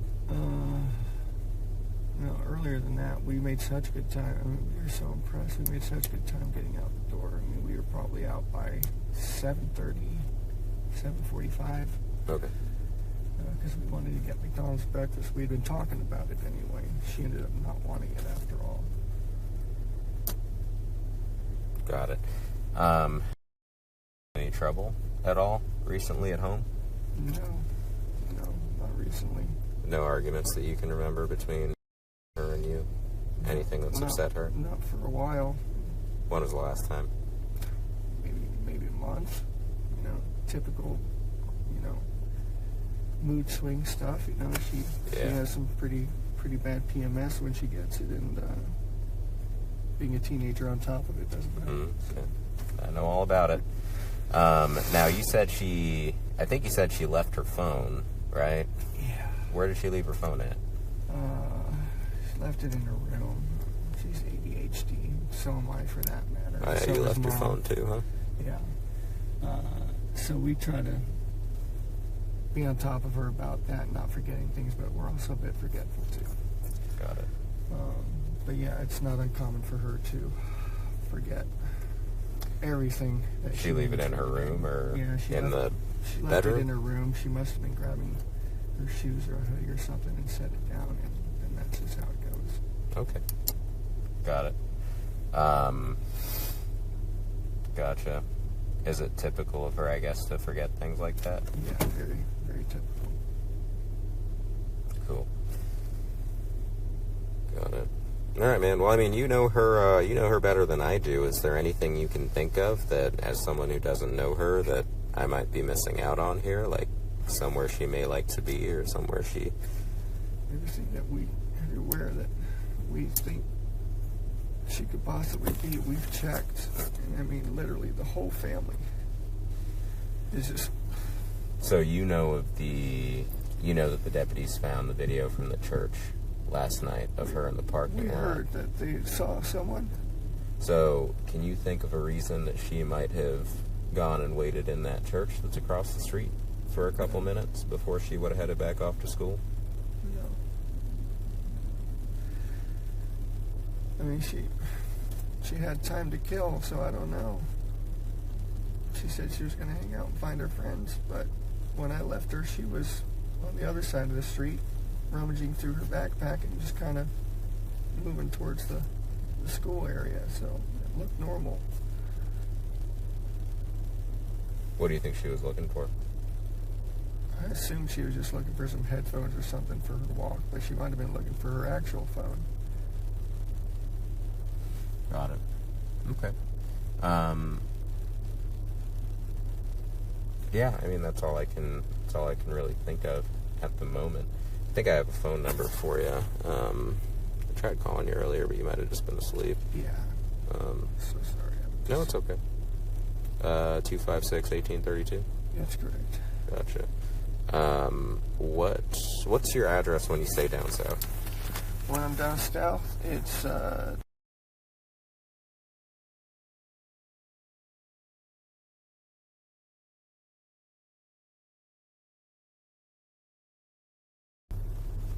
that's my parents' house, though. I did not like being there if I can help it. Yeah, well, I mean, it's nice of you to help them out. It's, yeah, it's just a stressful environment full of poodles and deaf old people.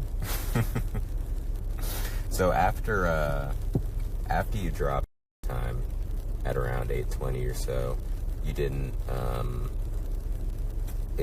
To get to the vape shop? Do you have to like swing back around at all to where the school area is? Is there any chance she saw your car or something and was flagging you down? Or no, I basically just turned around right there. Okay, so there's no chance she would have like seen you from that church parking lot when you were swinging back around to the vape shop? I would have already been gone at that point. Okay, got it. Yeah, I mean, at this point, I'm just trying to figure out, what might have caused her to go there and then what caused her to leave. Because I think she did stay there till about 8:50, just before school starts. When does school start? 9:30? 9:15, I think, is the latest that they should be there by. I think it starts around 9:20 officially. Gotcha. Is she familiar with that parking lot at all? Is that somewhere she hangs out? Or? A lot of the kids will sort of rendezvous there before heading into school. Gotcha. Do you recall seeing any other kids walking in the area when you were dropping her off? We were early. Earlier than usual. She was confident that it was fine. She was just going to hang out and wait for her friends. Okay. Did she mention that to you at all? Or Yeah, did she say anything? I asked her, because we were a little early. We still had some time to go. I said, "You want me to wait with you?" She said, "No, just drop me right here. I'm going to walk up and find my friends."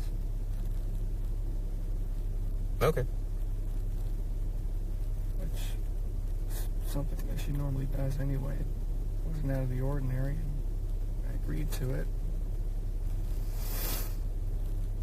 She looked like she was making her way towards the school, and I went on with my day. All right. Well, I appreciate you talking to me. I'm going to go ahead and end this.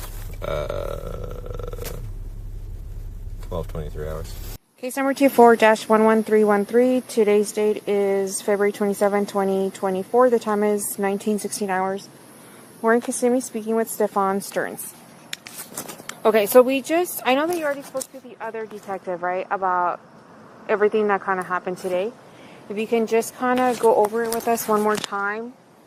The timeline from like when you guys woke up and took her to school and all that. So we woke up early. The plan was that we were going to get McDonald's breakfast on the way, so we made amazingly good time. I don't mean to interrupt you, okay? Neither of us were here yesterday, so if you can be kind of like specific about like times and stuff like that, okay? Woke up around 7:15, somewhere around there, which is an early start for us, but we had talked about getting McDonald's breakfast beforehand, so we wanted to make good time. We did make good time. We got out the door maybe 7:30ish, 7:45ish maybe. Got over to that area. She was asleep in the car most of the time, just snoozing until we got there. We got to McDonald's. We're close to McDonald's. I said, "Do you still want it?" She wasn't interested in the McDonald's anymore, so we continued on. And and she wanted to be dropped off a little down the ways from the school. She's got this phase that she's been into lately where she's very particular about what car she's seen getting out of in front of the school. My cars are, I guess, kind of hoopties. I get it. It's an image thing. But that was sometime probably between 8:20 and 8:40-ish. Somewhere in there. It was along this stretch of the road that on the right side that has all the communities on it before you get to the overpass. You could see the overpass from where it was. So it was on that side, on that stretch of road, and that's where I dropped her off. And she said she was going to go wait for her friends. She was going to go find them and hang out and wait for her friends. And I asked if that was going to be okay. She said, yeah, it's fine. Kids get dropped off early enough as it is. So it's not totally unusual for that to happen. It's just not usually that early that I drop her off. I do school runs every once in a while for her. I said, okay. Let her out. Have a good day. Love you. Thanks. Love you too. And I turned around and was driving away and was watching her in my rearview mirror to make sure that she was going where she was supposed to go. And she was moving in that direction, but she was rummaging around in her backpack or something. What I assumed was probably headphones or something like that, but I find out later that she forgot her phone here, so she may have been rummaging for her phone. But she was still kind of making her way towards that direction, so it looked okay. It looked like any other day. And I just continued on. Okay. When you said you dropped her off, like, in the area, kind of like where exactly did you drop her off? So if you pull down the street going towards the school, you've got that whole strip of communities on the right side there. It was in that stretch of sidewalk there. We pulled in and maybe about halfway up the street or so, and she was like, right here's good. Was it like in one of the apartment complexes, the church? Not in, it was outside one of the apartment. It was just on the sidewalk on the side of the road there. Just like a tuck and roll, you know? Okay, so like if I were to be on the road, where, With the maps. like, what do you remember seeing that you dropped her off at? I remember the overpass was up ahead. The sidewalk was on the right, row of trees. There's, I think, a median in the middle. And then there was another community maybe across from that before you get to the church. So it was like before the church. So Town Loop Boulevard's that street that connects to the school. Yeah. Is that the street that you... Is this, which one? So that's Town Loop Boulevard, right? Town That's the Loop, one yes. And where's the school located here? The school's right here. School's right there. Okay, so the school would be on the left in this case. Here's the overpass you I was guys came from talking this side? about. Yeah, we came from Town Loop, I think, which is Town Center. Yeah, so we made a right here and then pulled somewhere about. So you came from Town Center and turned onto Town Loop. Yeah, where's the church? Is this the church here? There is assume yep, so, that's the yeah. church. Okay, so we weren't up to the church yet. So we were pulled onto here, and then we pulled maybe about halfway up here, and I dropped her off somewhere in this area here. And she walked from there to the school? Yeah. It's a pretty long way. It's maybe a block or so, but it's not out of the ordinary for her. She likes to do that sometimes. She likes the cold weather. She was wearing her hoodie. She likes the cold walks. So you dropped her off near Lilac? Does that sound right? Yeah, it wasn't at a cross street. It was just a bit of the sidewalk there. So did you merge into the sidewalk, or did you stop in the middle of the street, or? I just pulled over to the sidewalk there. Let her hop out. How often do you drop her off? This might be the 5th or 6th time I've ever done it. Okay, and when you drop her off, where do you normally drop her off at? Normally down the street from the school. She requests that a lot. Like the same area or somewhere else? Especially if it's sometimes in the church parking lot, sometimes just wherever she tells us to let her out. As long as it's close, you know. So it's halfway between Town Loop and Town Center and the church? Yeah, it's just in this stretch right here. Like we got about maybe halfway up and it was there. The McDonald's that you guys were going to stop at, did you pull into the plaza at any point? No, she 86'd the idea before we even got there. What do you mean by 86? Poo-pooed the idea. Didn't want it anymore. Okay. Wasn't in the mood anymore. At any point while you were driving to the school, did you make a U-turn?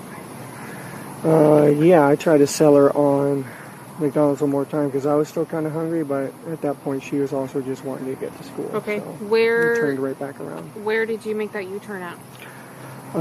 Actually, the school not the school parking lot, the church parking lot. I pulled into that, turned around and pulled back out. Did a U-turn there and went back to the McDonald's, and she still wasn't having it, and that's when we came back. See, the McDonald's is on the same town loop or town center. It connects to the same road that the school's on. Yeah, so it's like a straight shot. So you guys came from, just so I can kind of get a good visualization, town center, and where did you come from? Town center. Town center. So where's the McDonald's? I'm so bad at reading these. I'm sorry. So we this came. Is all town center. So we came across on town loop, I believe. Is that the school is that the road that the school is on? No, this is town center. So Okay. you said you were on town center, and then you made a right on town loop, which is the one that takes you to the school. Yes, correct. Right. I think you passed it. But what I'm saying is, before town loop, or I'm sorry, for town center, what street did you take? I'm so sorry. I'm bad with the streets around here. How do you usually get to the school? I just take John Young and then wait till I see the McDonald's and make a left there, and then follow that around, and that goes straight into the road that the school is on. I just use the landmarks, and I don't memorize the street names.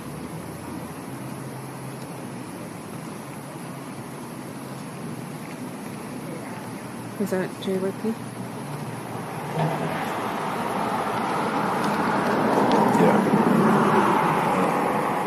Yeah, so this is JYP.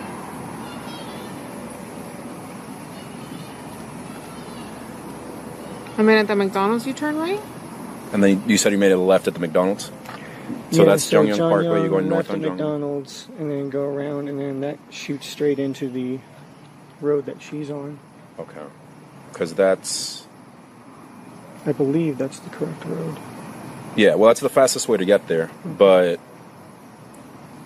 you told me you came from town center and town loop. I'm sorry, I don't know the street names. Okay. I'm sorry, So, I'm doing my best. That's okay. So now that we know that you came from Jung Young Parkway and you made a left on town loop, so you passed the McDonald's. Yeah, that was when she said no to McDonald's the first time. Okay. So you guys keep on going on town loop. Yeah. But at that point, we still had a lot of time to kill. Very early. So what did you guys do? Drove towards the school, made a U-turn, came back, tried to do the McDonald's thing again. She didn't want it. So where did you, one more time, where her- did you do the U-turn at? It probably was right by the church because it was still way too early for school. So it was on that stretch of road. I mean, they had the meeting there and the separation, so that left turn where the church is, you could make a U-turn there.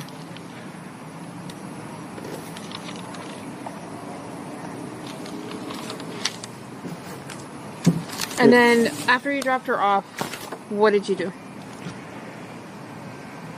Stayed, talked to her for a minute, made sure, is it all right that you're going early? Because it was still early. She said, yeah, it's fine. I'm going to hang out and wait for my friends to get there, which she does sometimes, so it didn't sound outrageous or anything.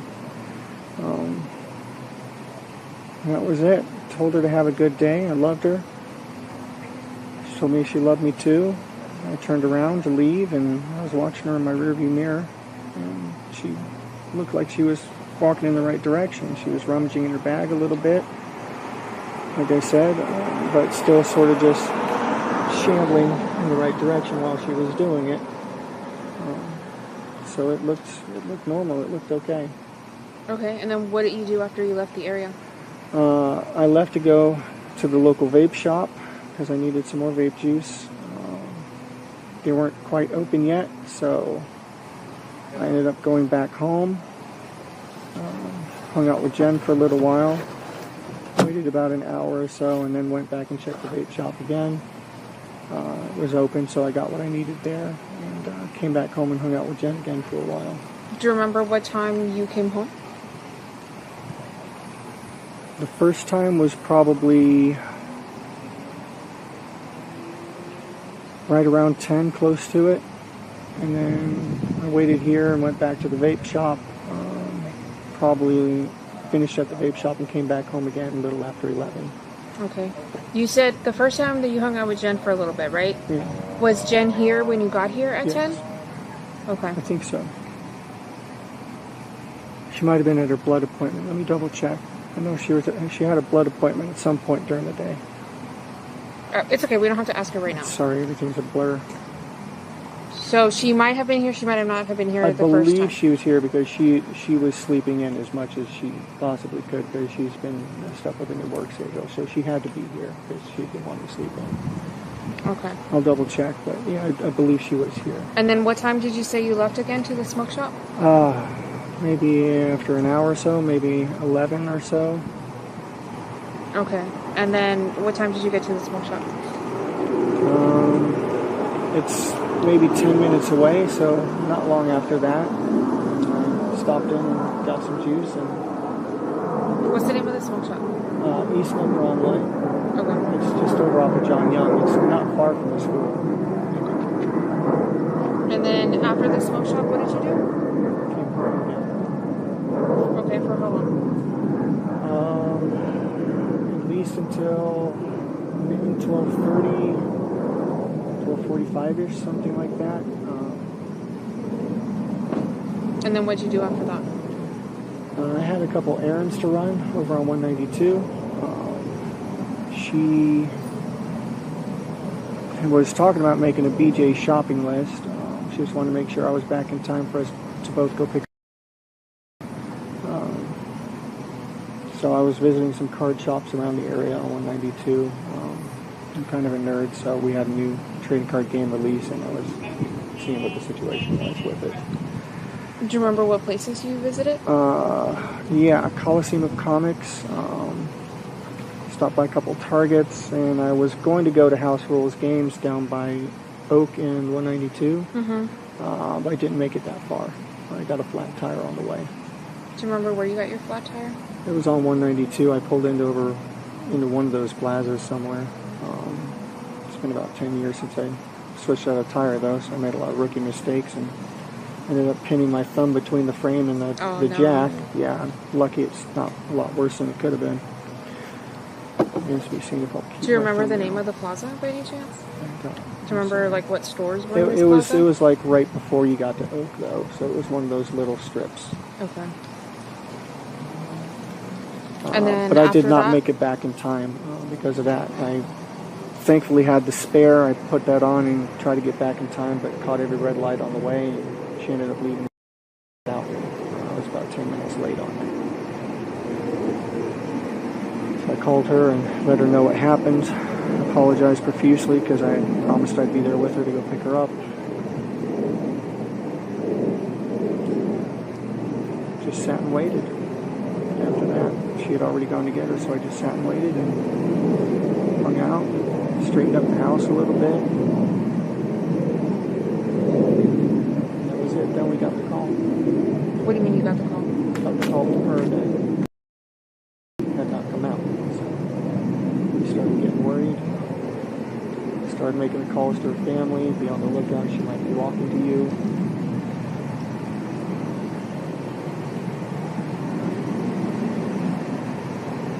Just when everything sort of started going downhill.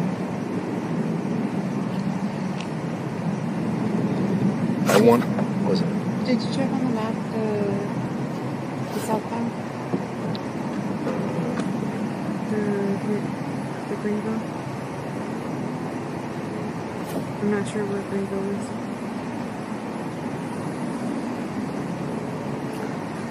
And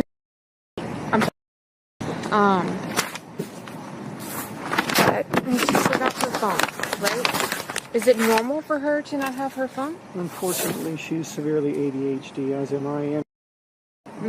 So it is not uncommon at all, and in fact, very, very usual thing for her to forget things. She'd forget her head if it wasn't screwed on. And we're forgetful about, writing her about that in the morning. We'll remind her, and then it will leave our mind, and she'll say okay, and then it will leave her mind. And is she on medication for this stuff? Normally, yes. She's been staying with her grandparents a lot this week. So she has not been getting her meds a whole lot. Okay. So she was really spaced. Where? Disney. Concierge in the corner. What changed in her hours that she needs all this thing? She's training, so it's not a set schedule yet. Okay. It's just early this day, late closing training this So day. different hours. Yeah, no, that takes a toll. So I came up here. She needed help. I split my time between the two places. I needed a visit. We all needed to be a little happier together. So. This is a great thing. JYP. Just tell me. And where's the McDonald's? Right.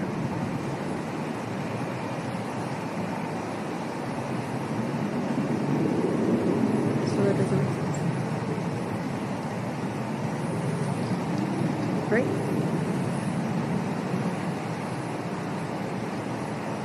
Because the school's up here?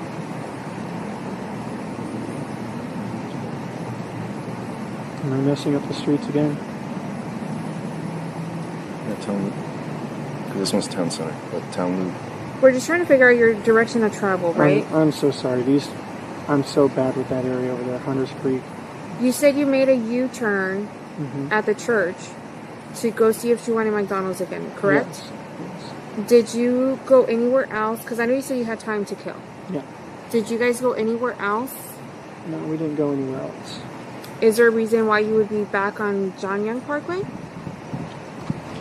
When we tried to go back to McDonald's a second time, we would have made a left over there instead and just looped around again. What do you mean? Just made a circle. Made a circle how? Can you show me on the map? So this going, is the going McDonald's back down right here, to right? McDonald's. That's the McDonald's right there. Correct. So going back down and then just straight shot back down. You again. would come down this way? I can't read the map. I'm so sorry. Yep, I'll go. Where's the McDonald's? The McDonald's is right here. This is town loop. So this is John Young Parkway. John you guys Young, are coming okay, up John this Young. is the McDonald's. Yep. And the school's on this corner. Correct. Somewhere over here. So we come back out here, there, and then we can take a straight shot back down to the school again there. They connect. Town loop and town center connect. Right. So it's. So where did you make the U-turn? The U-turn was on the street when we were going to go back to McDonald's, and then we drove down to McDonald's here. Right. So just so I don't get confused, you're going up John Young Parkway, right? You're going northbound. Originally, yes. Right.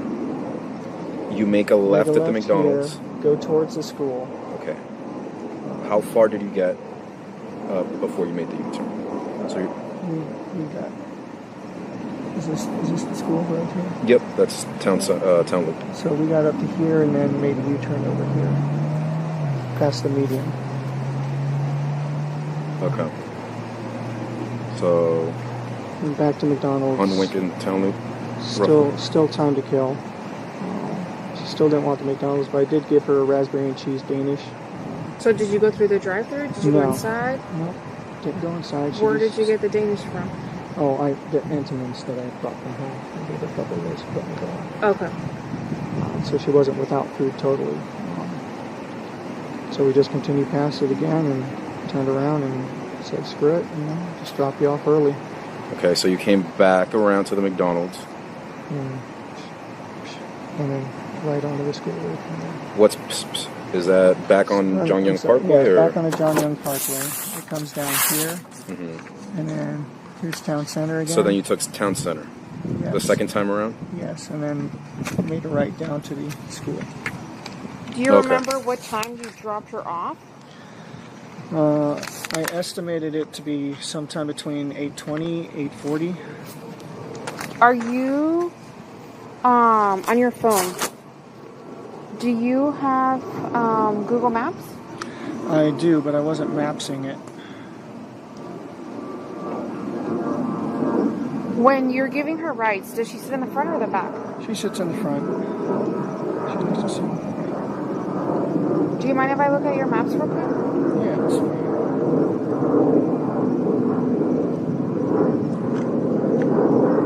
And just to confirm, also, you said, so the second time around, you said you went up Jongyang Parkway, you went through Town Center this time, made a right on Town Loop, and then you said you dropped it her was off right here in this stretch here. Yeah. around this area. Okay.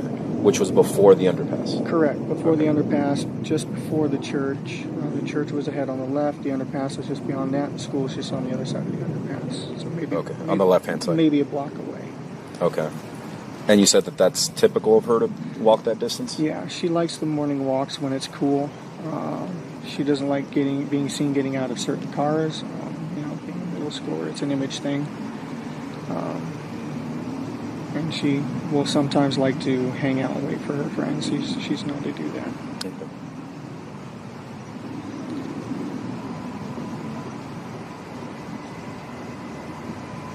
Do you mind if I just take a picture of your history? Yeah, that's fine. And that time would have been, you said around 8:20ish, 8:30, sometime between 8:20 and 8:40. What time does she go into class? She has to be there no later than 9:15. Doors open at 8. Doors open at 9, I think. And then school officially starts around 9:20 or 9:28, I think. Okay. So we got up. And when you dropped her off, is that earlier than typical, later than typical, around the same time? Earlier than typical. Really? We had made really good time that morning, and with the subtraction of McDonald's, we had more time than usual. Okay. But she said it was okay. She was very confident, convincing that it would be fine.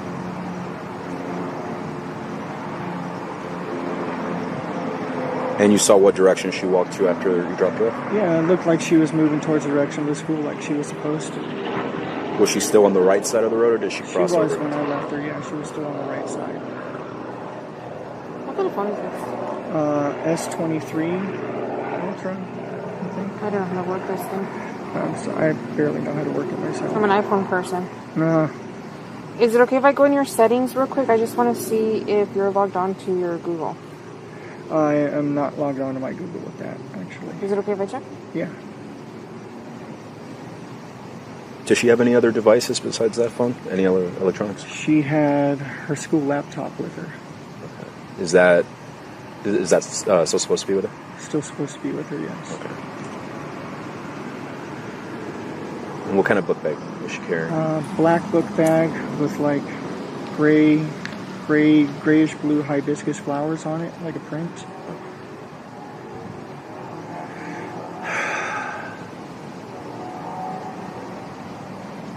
When she leaves in the mornings, what does she usually put her phone? Either in her backpack or like her back pocket, kind of wherever she just thinks to put it at the time. Hold on, I don't know how to use this phone. Sorry, I don't mean to interrupt.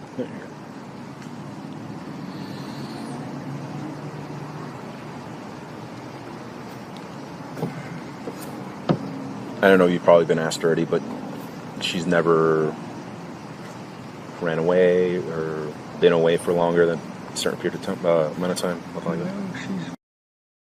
I think she'd know what to do if she did run away. She's not the type. She's a good kid.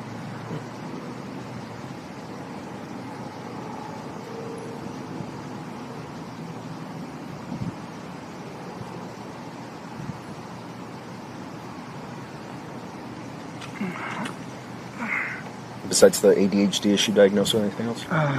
Yeah, she was tested a while back and had some symptoms of autism, so she's potentially on the spectrum there. Okay.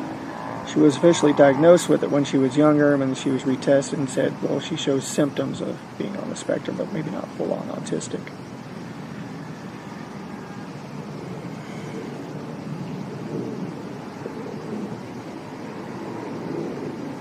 Is this what you use to go places? Yes.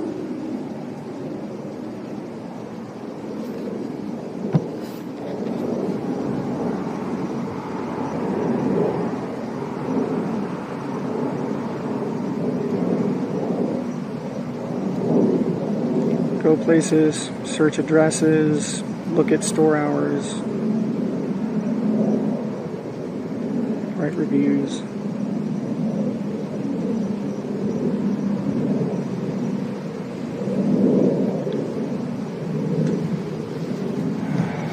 It's a pretty new phone though.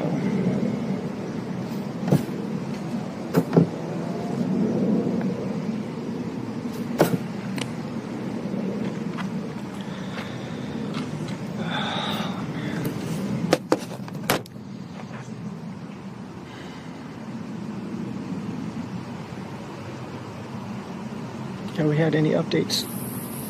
We literally have like 50 people right now on scene looking. I don't know if there's any updates. The best person would be the other detective because he's the one that is in charge of all this.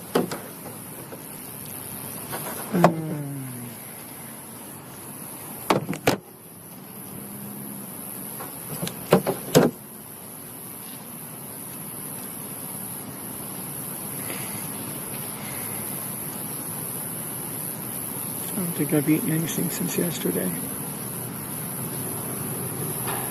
Yeah, I'm sure you guys are worried. When did you come back to help Jen? Is that her name? Yeah. What do you mean? Like, because you live down south, right? Mm-hmm. When did you come back up north to help her? I just got here this weekend. Do you remember what day it was?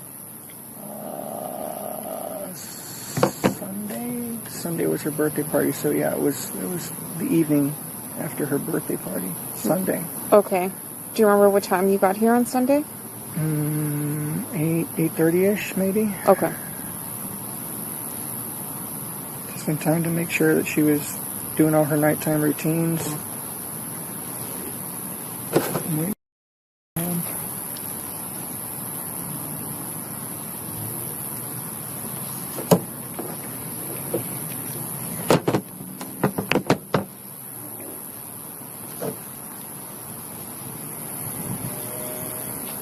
You live in North Pole, right? Yeah, I split my time between the two. Is that places. Split my time between the two. Is that Broward County or? Sarasota County, I believe, okay. or Charlotte County, either way. Gotcha. It's my parents' house. They're old and they need help these days, and they got a house full of poodles, and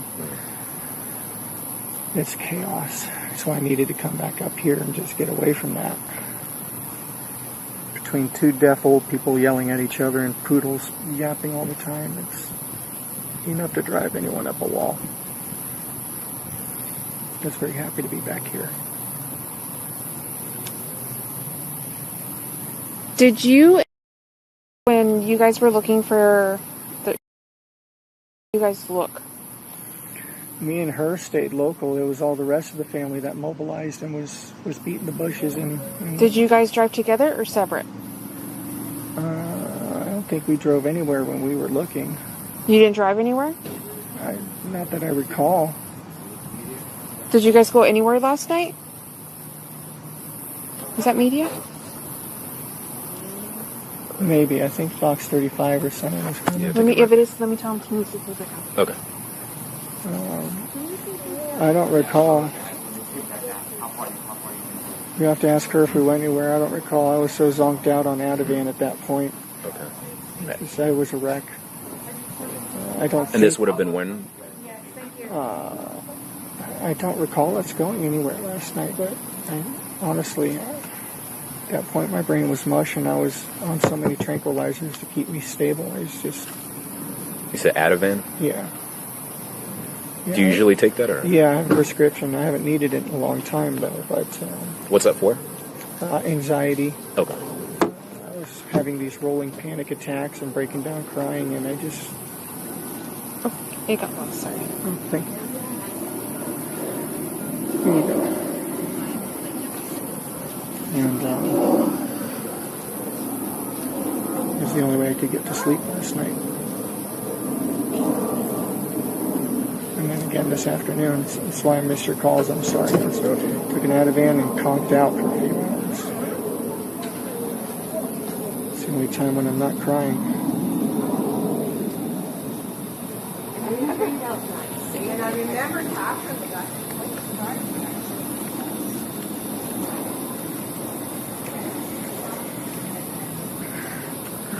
It's okay if I just pop down real quick. Yeah.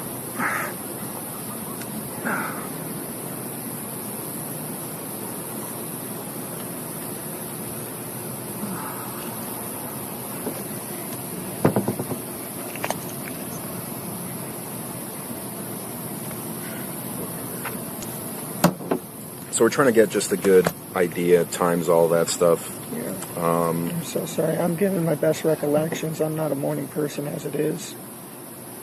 So a lot of the times are best guess. But we know that you go up Jongyang Parkway. That's the road you usually take to take her. And then you make a left at that McDonald's, right? Which is the town loop. You can make a left to get there either at the McDonald's or at Town Center itself. They both lead to the school. So if you leave her at, just so you get a sense of direction, Jongyang Parkway goes northbound and southbound. So you're going northbound into Orange County, making a left at the McDonald's, which is the town loop.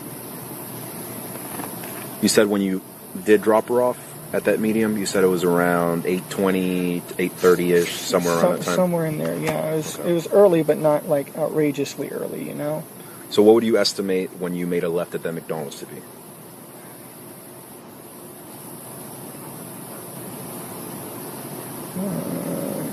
After I dropped her off? No, I'm saying when you dropped her off. First left by that McDonald's. Yeah, when you first go, that first left that you make at the McDonald's. It had to have been around maybe 8, maybe quarter after 8, sometime in there. Okay. Sometime between 8 and a quarter after, I think. All right, so just so it's, you can kind of picture it here on the map. So you're going northbound. You make a left here around like 8:10, 8:15. Let's say 8:15, around there. When you get over here, you make a U-turn. You go back to the McDonald's. But you said that she still doesn't want the McDonald's. Still doesn't want it. She was just going to eat the Danishes that I had given her. So you're going up here now, still northbound on Jongyang Parkway. You make a left at Town Center this time. Town Center, then make a right onto, yes. And then you drop her off around like dropped her off around halfway up the road there. So keep in mind, all of this is still northbound. Okay. Right? You're still northbound on Jongyang Parkway. Northbound. So why is your car seen going southbound at 8:10?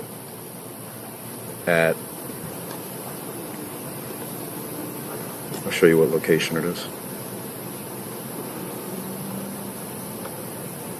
McDonald's is over here. At 8:10, your car is seen going southbound at this intersection. So meaning going toward Kissimmee. I had forgotten something. I had forgotten my gate clicker. I'm sorry. I forgot. I had gone back to the house real quick after we left because I forgot my gate clicker. I actually had to go through the front gate and use my parking pass to grab my clicker. So it was the wrong time. I'm sorry. Like I said, I was guesstimating these times. I'm not a morning person. Okay. So yes, we'd gone out. How far did you get before you came back down?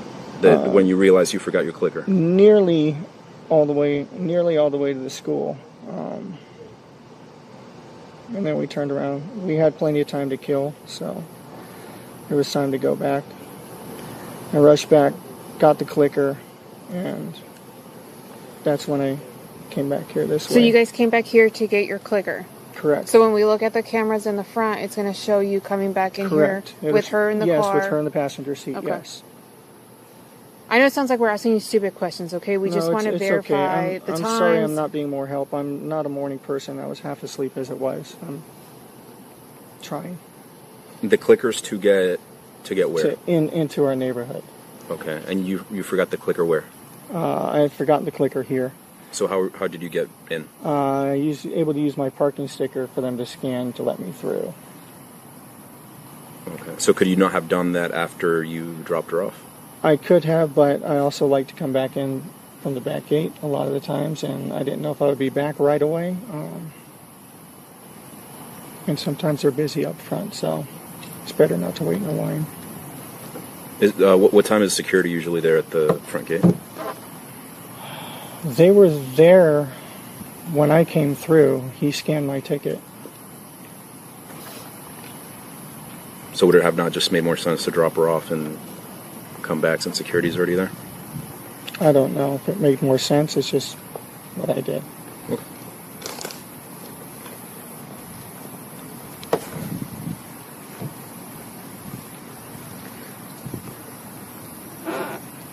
There you go. Oh, thank you. Anything else that we haven't asked that you feel is important? Maybe that might help us out? I'm sorry I'm having trouble recollecting everything. I'm going to step away for a second.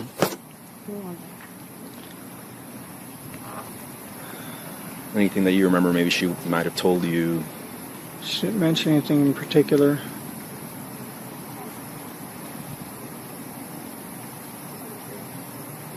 I made a joke about her Crocs. She wears Crocs and socks. So we were joking about that. Would she say she's usually like a happy, Very go-lucky girl? Very happy. She brings a lot of joy. She's a very good girl. It definitely doesn't feel the same around here if she's not here.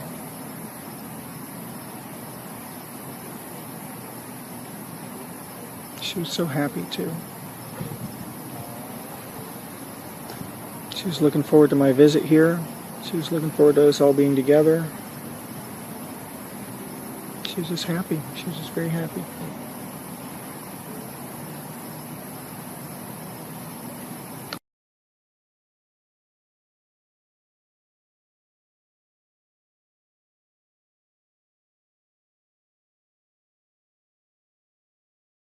So you'd say you guys have a pretty good relationship?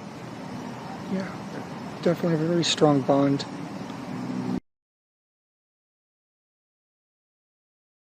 And she goes to when gets in a fight with her and she needs someone to comfort her, and like I'm that person for her, you know.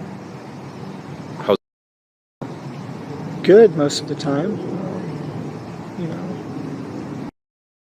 Not long ago, so she's getting the PMS mood swings, and when they butt heads, and so as well as you can expect, but otherwise very loving, very loving. This girl knows nothing but love here in this house. She hardly ever hears the word no. Double-edged sword that is. How is she in school? So-so. She's so-so in school. Like grade-wise? She's doing a lot better, though. Apparently she just made Student of the Week. Oh, nice. Okay. Yeah, so we're very proud of her. She's doing singing, choir, and she's sounding just amazing. She sang for me last night, and I immediately wanted to show her the movie Sister Act because of the choir singing. It was so pretty. It reminded me. I told her I was very proud of her. Does she have, does she like video games, anything like that? She does like video games, yeah. She plays Roblox, Minecraft. I think those are the two big ones that I know of. You don't know her to like ever have any friends on there that she talks to, anything like that? She does. She does group chats. She does like voice chatting too on it. Usually with like her cousins or her friends, and they'll all be playing Roblox or something, and, yelling at each other on the phone.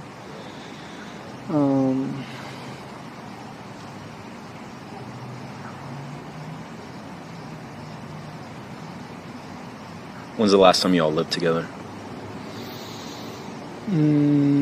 December. December. Okay. December. And you said the reason was for your parents down there? Yeah, going down to help them because they're getting on in age and they're making their end-of-life plans and they need someone to help out. Can you unlock this one more time, please? Sure. I have a question. Yes. Sorry, are you guys done? No, we're good. The other detective mentioned that you did not have your phone yesterday? Correct. Tell me about that. I left my phone at home in the morning, too. I was so busy riding her to the door on time that I left my phone. She left her phone. Okay. We both left our phones. Did you have your phone when you went to the smoke shop? Not the first time after I dropped her off. I was still without it. I got my phone and went back to the smoke shop Okay. later when I got home. And then I also noticed, I was checking your call history. I noticed that you don't have anything before this morning. Is that unusual on your phone? No, it's a new phone. Stupid. I went to do an update yesterday morning, and I don't know what the fuck. Pardon me. I don't know what the heck I did, but somehow during the massive OS update, I managed to factory reset my phone and lose all of my contacts, all my information. Mm-hmm. What time was that? Do you remember? Oh, sometime while I was hanging out with Jen. Jen might know. I looked at her and said, "What did I just do?" Okay. She might know better. I don't know what time it was. It was when I was here with Jen. Okay. I don't think I have any other questions. Do you, Louis? I don't know where my head was yesterday. It was so far up my backside. That's okay. We understand. In the meantime, while we're waiting for all this to get sorted out, I am going to hold on to your phone, okay? I'll give it back to you when we're done. Okay. Okay? Do you have any questions for us? How long are you going to need my phone? I'm not sure. I'm waiting for my supervisor to call me. My dad. It's just my dad's using that to get a hold of me and get updates. They can call Jen's phone. Okay. Did the other detective give you his business card? I believe so. Okay, well, here's mine, in case you want it for any reason. Okay. Okay? Mm-hmm. Do you swear that everything you told us is true? Yes. Okay, thank you so much. Thanks for your time. We appreciate it. I know it's a little hectic right now. And then I know you were about to head somewhere. If you can just hang tight and refrain from going back in your car, please. Oh, yeah, that's fine. I was actually going to move it over a spot. No, just leave it here. It's fine. Thank you. In Central Florida, I'm sure you're aware. Case number 24-11313. Today's date is February 28th, 2024. The time is 00:16 hours. Speaking with Stefan again. Okay. So, as you guys know, they have, right? Mm-hmm. They've been going through the phone, and they noticed that there was like a lot of messages between you and can you explain to me what your relationship is between? Yeah.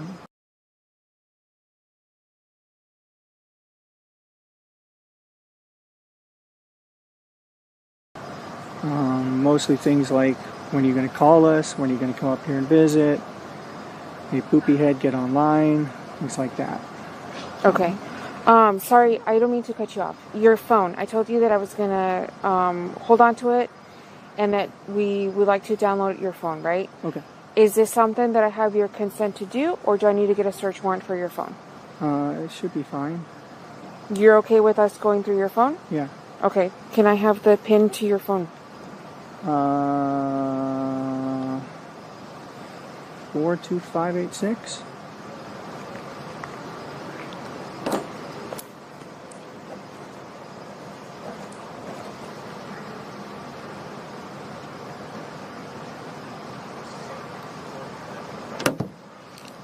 Four 2586.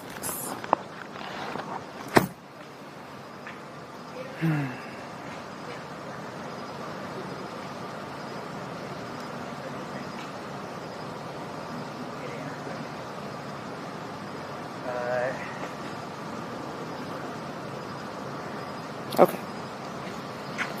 Perfect. Thank you so much.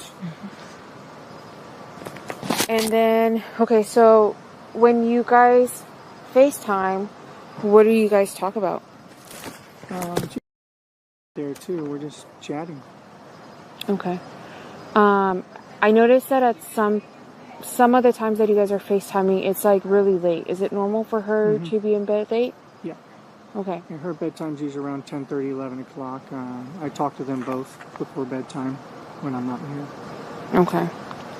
10:30 is supposed to be her bedtime, but she gets to push it sometimes. Okay. When you guys are FaceTiming? Okay. Sometimes phone to FaceTime with her, sometimes FaceTiming them both together on one of the phones. Okay. And then you said that yesterday you accidentally factory reset your phone, correct? Yeah. Okay. Do you remember what time that was? No, it was sometime in the morning. I had been pushing off doing an update for a while. Was that before or after you went to the smoke shop?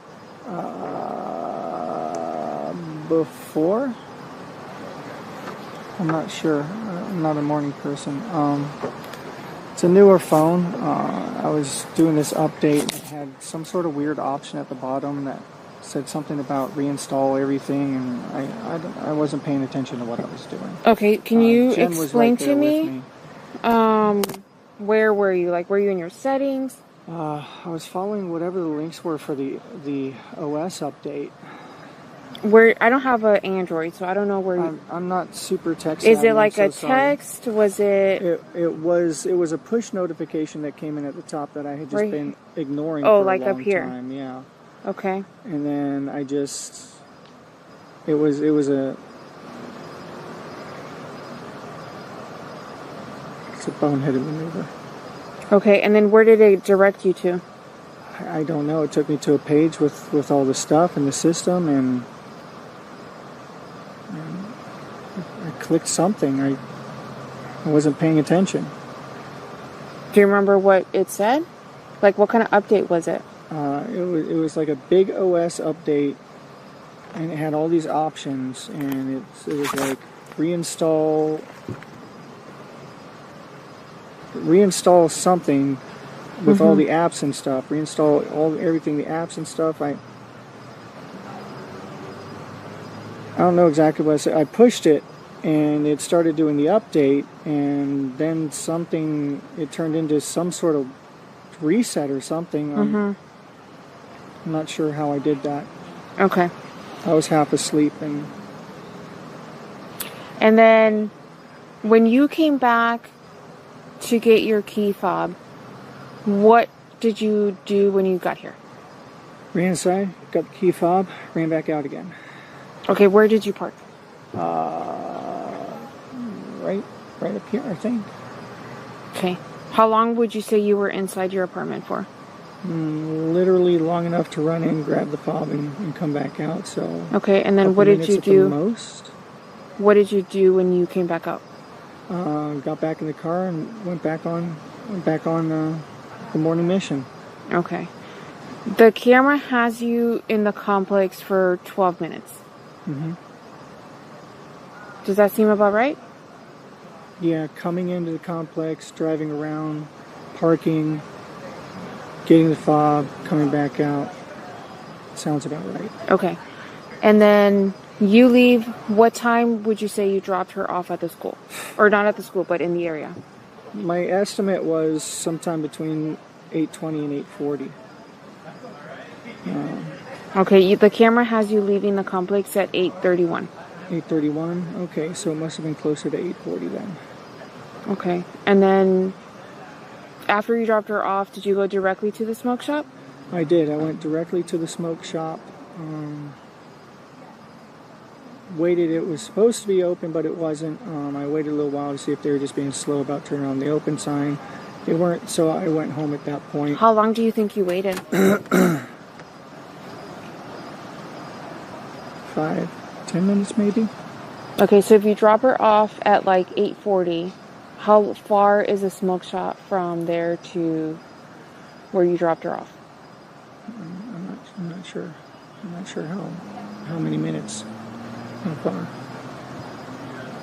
Did you go anywhere else after the smoke shop?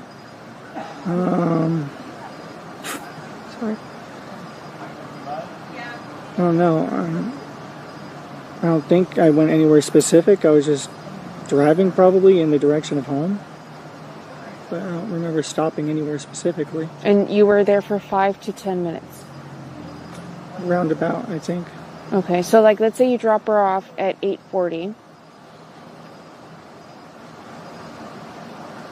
We don't see your car coming back south until 10 o'clock in the morning. Mm-hmm. So what are you doing between 8:40 and 10 o'clock? Cruising around a little bit. Okay, but I asked you earlier, you know, like what you were doing, and you said you were there for like 5 or 10 minutes, and then you came back home. Yeah, well, I went to the smoke shop, like I said. But I may have been meandering around the area, but I made my way home. Okay, but I'm asking you earlier, right? And even like the first time we talked to you, you're not telling us that you're like, you know, just cruising the area, like you're coming home. So I need to be able to explain to my supervisors why there's such a time gap. I mean, I don't know what to say. It was just a normal day. I didn't have anything important to do. The smoke shop was supposed to open soon, so I made my way over there. Wasn't any particular rush, though. Okay, but can you help me explain to them? Because I don't know the explanation or the answer to this question, okay?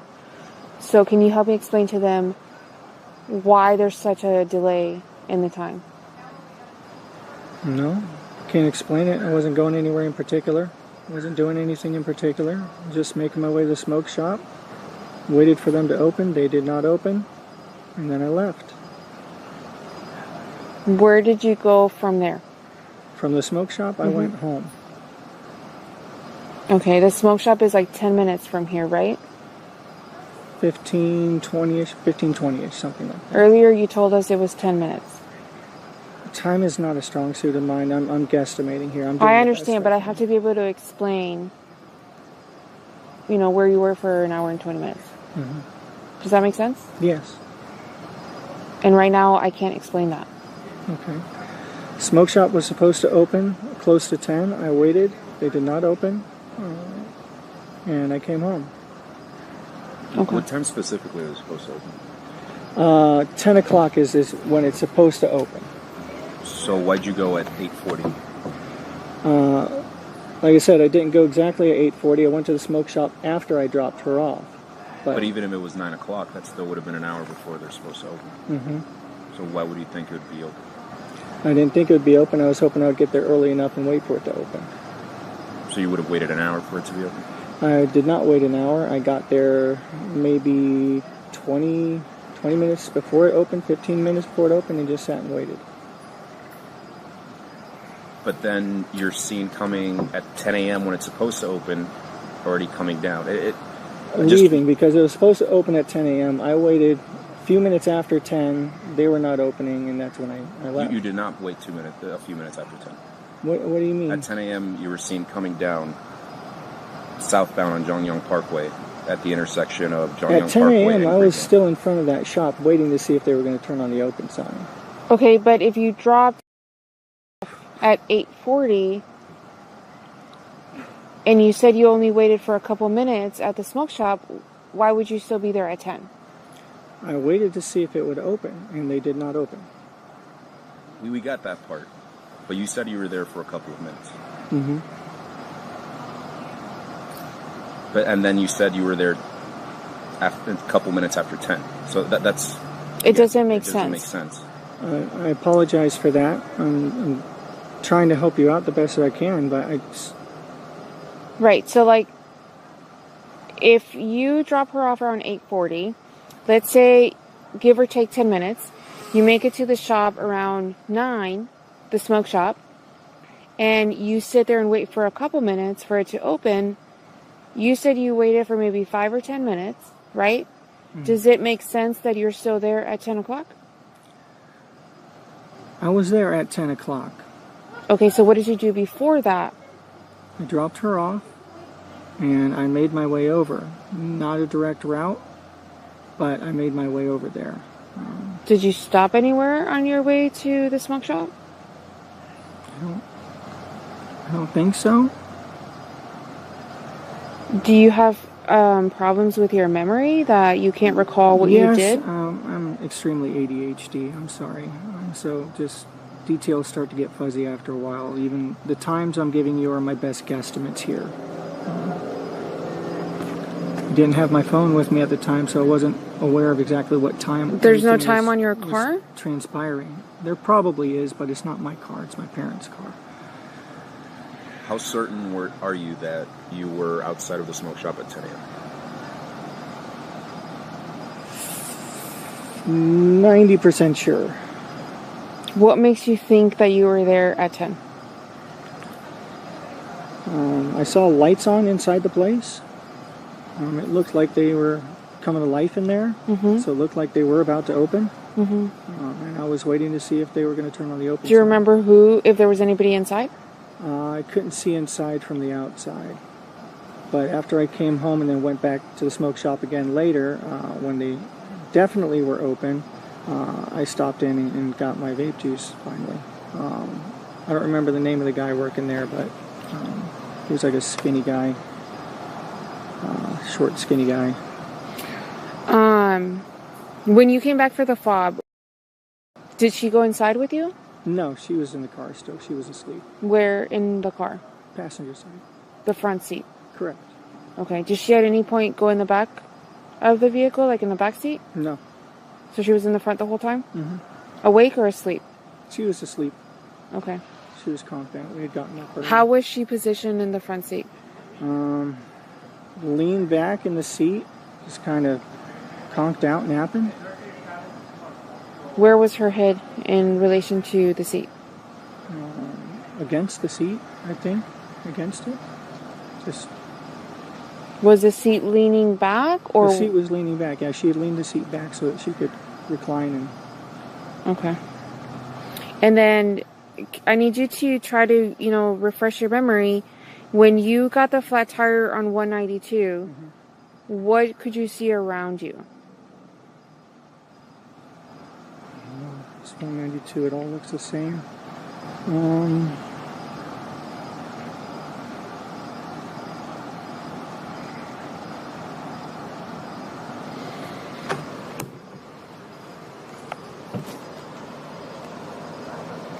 I'm so sorry. I'm drawing a blank as any specific businesses or names. Did you pull off to the side of the road to a business? I pulled off into a side plaza, like one of those little strips along the side. Dug around for my spare and my jack. Thankfully, we had both. What direction were you coming in? I was going towards John Young. Okay. So, that direction. And it was a plaza. You don't remember any businesses that were in the plaza? I don't. I was focused on the What wheel color that is the plaza? Oh, God. I have no idea what color the plaza was. I'm sorry, didn't even register a detail like that. Okay, remind me again what you were doing on 192? I was looking around at different game shops. One of my card games just had a release on Friday, Lorcana. What card are you talking about? It's like a trading card game. And they had a big release on Friday, so I wanted to go around. What's the card though? I'm sorry? What is the game? It's called Lorcana. Lorcana? Yeah, Lorcana. It's a trading card game made by Disney, kind of like Pokemon cards or Magic the Gathering. Okay, and you stopped at what shop? I stopped over by Target.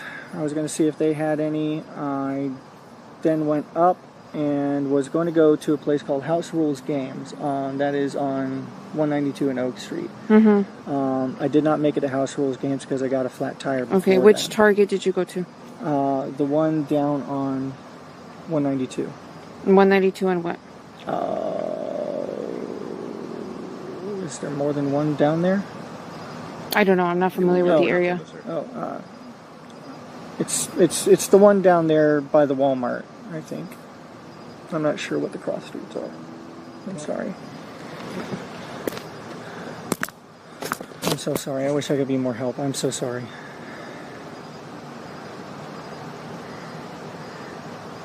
And how long were you changing your tire for? I'm not sure how long it took. I got back here by like 2:35, 2:40, because I was trying to get home to go with her to go to school. And we needed to leave by 2:30. The flat tire made me late for that. Okay.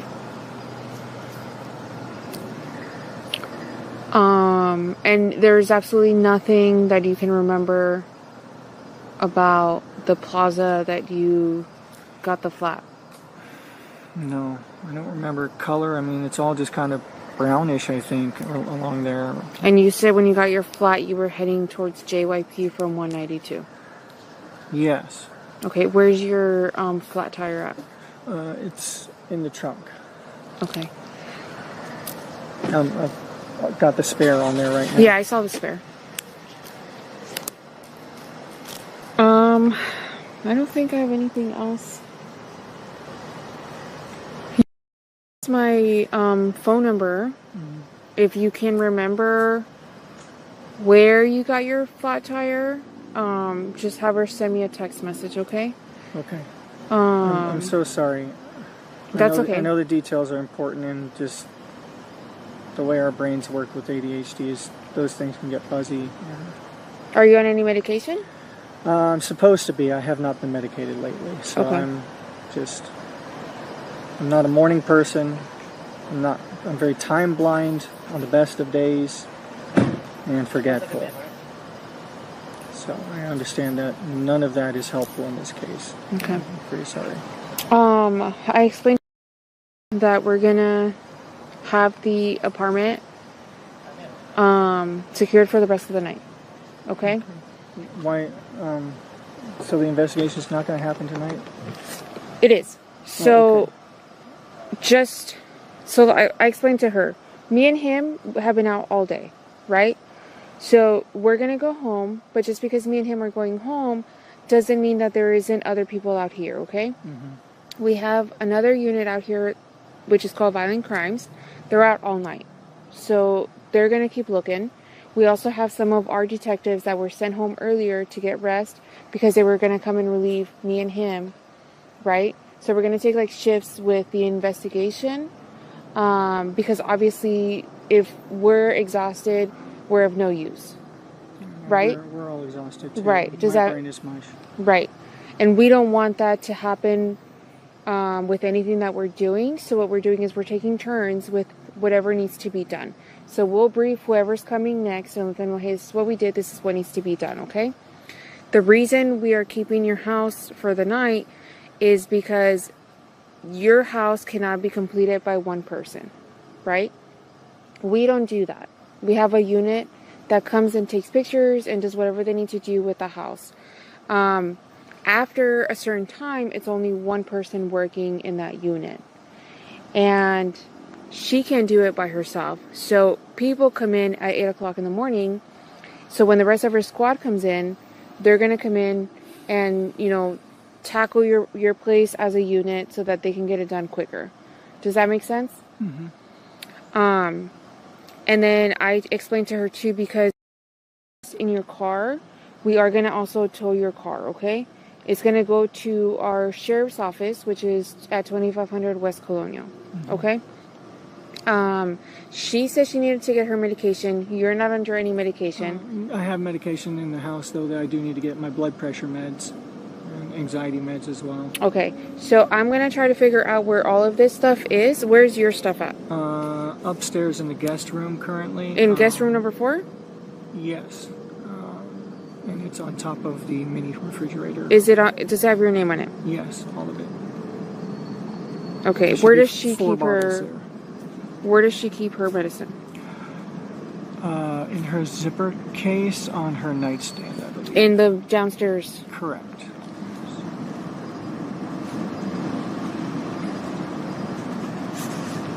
What zipper? It's like a little sort of brown zipper case. It's on her nightstand. It's right on top of the Okay, so I can just bring the whole thing out. Yeah. Okay. I don't know if there's any bottles on top of the nightstand around it too, but you might want to grab those. Yeah, just. Is there anything that you can recall that we haven't asked you? I know we asked you like a whole bunch of questions earlier, and we just asked you like a whole bunch more. I don't know. My brain is so mush right now. I barely slept. I haven't eaten in 2 days. I'm trying to think of questions for you. Can I see what shirt you're wearing? What's that? Can you see what shirt you're wearing? Oh, yeah. Just a blue shirt. Okay.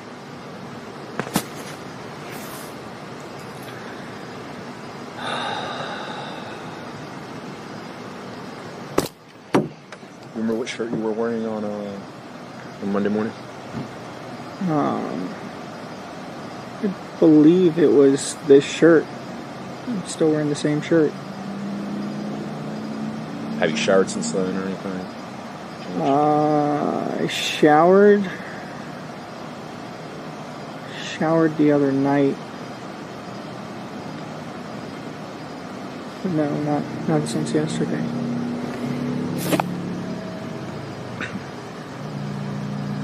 Sorry, your hair is even still greasy.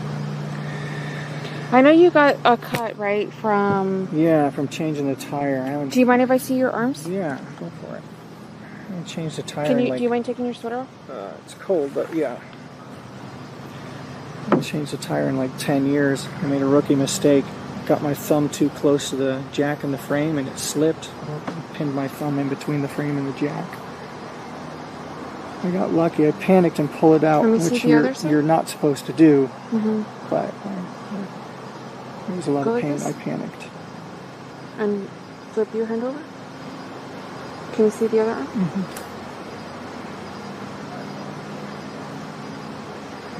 What my parents used for a tire iron in there. Do you mind if I take a picture of the cut you got? Yeah, go for it. Let me see if the flash works. Okay, can you go like this again? Mm-hmm. And then flip it over for me. And let me do this. Flip it over, please. Okay. Is that good? Yeah. She got her stuff. So let me go get your stuff, and then you guys will be good to go. Okay, where are you guys gonna head? Do you know? No idea. Okay, can you text me an address of wherever you guys end up tonight? Yeah, I think my dad's on his way down too.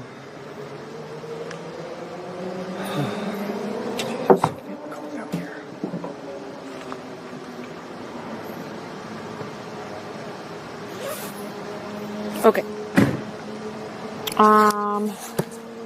Let me just verify her pills, and that's it. Okay? And then your phone, they're going to work on it overnight, so you'll probably get it in the morning. Is that okay? Okay. Okay. In February 2025, Sterns will stand trial on dozens of charges of sexual battery of a minor and possession of explicit images of children. And in September 2025, he will return in front of the same judge to stand trial on slaying charges.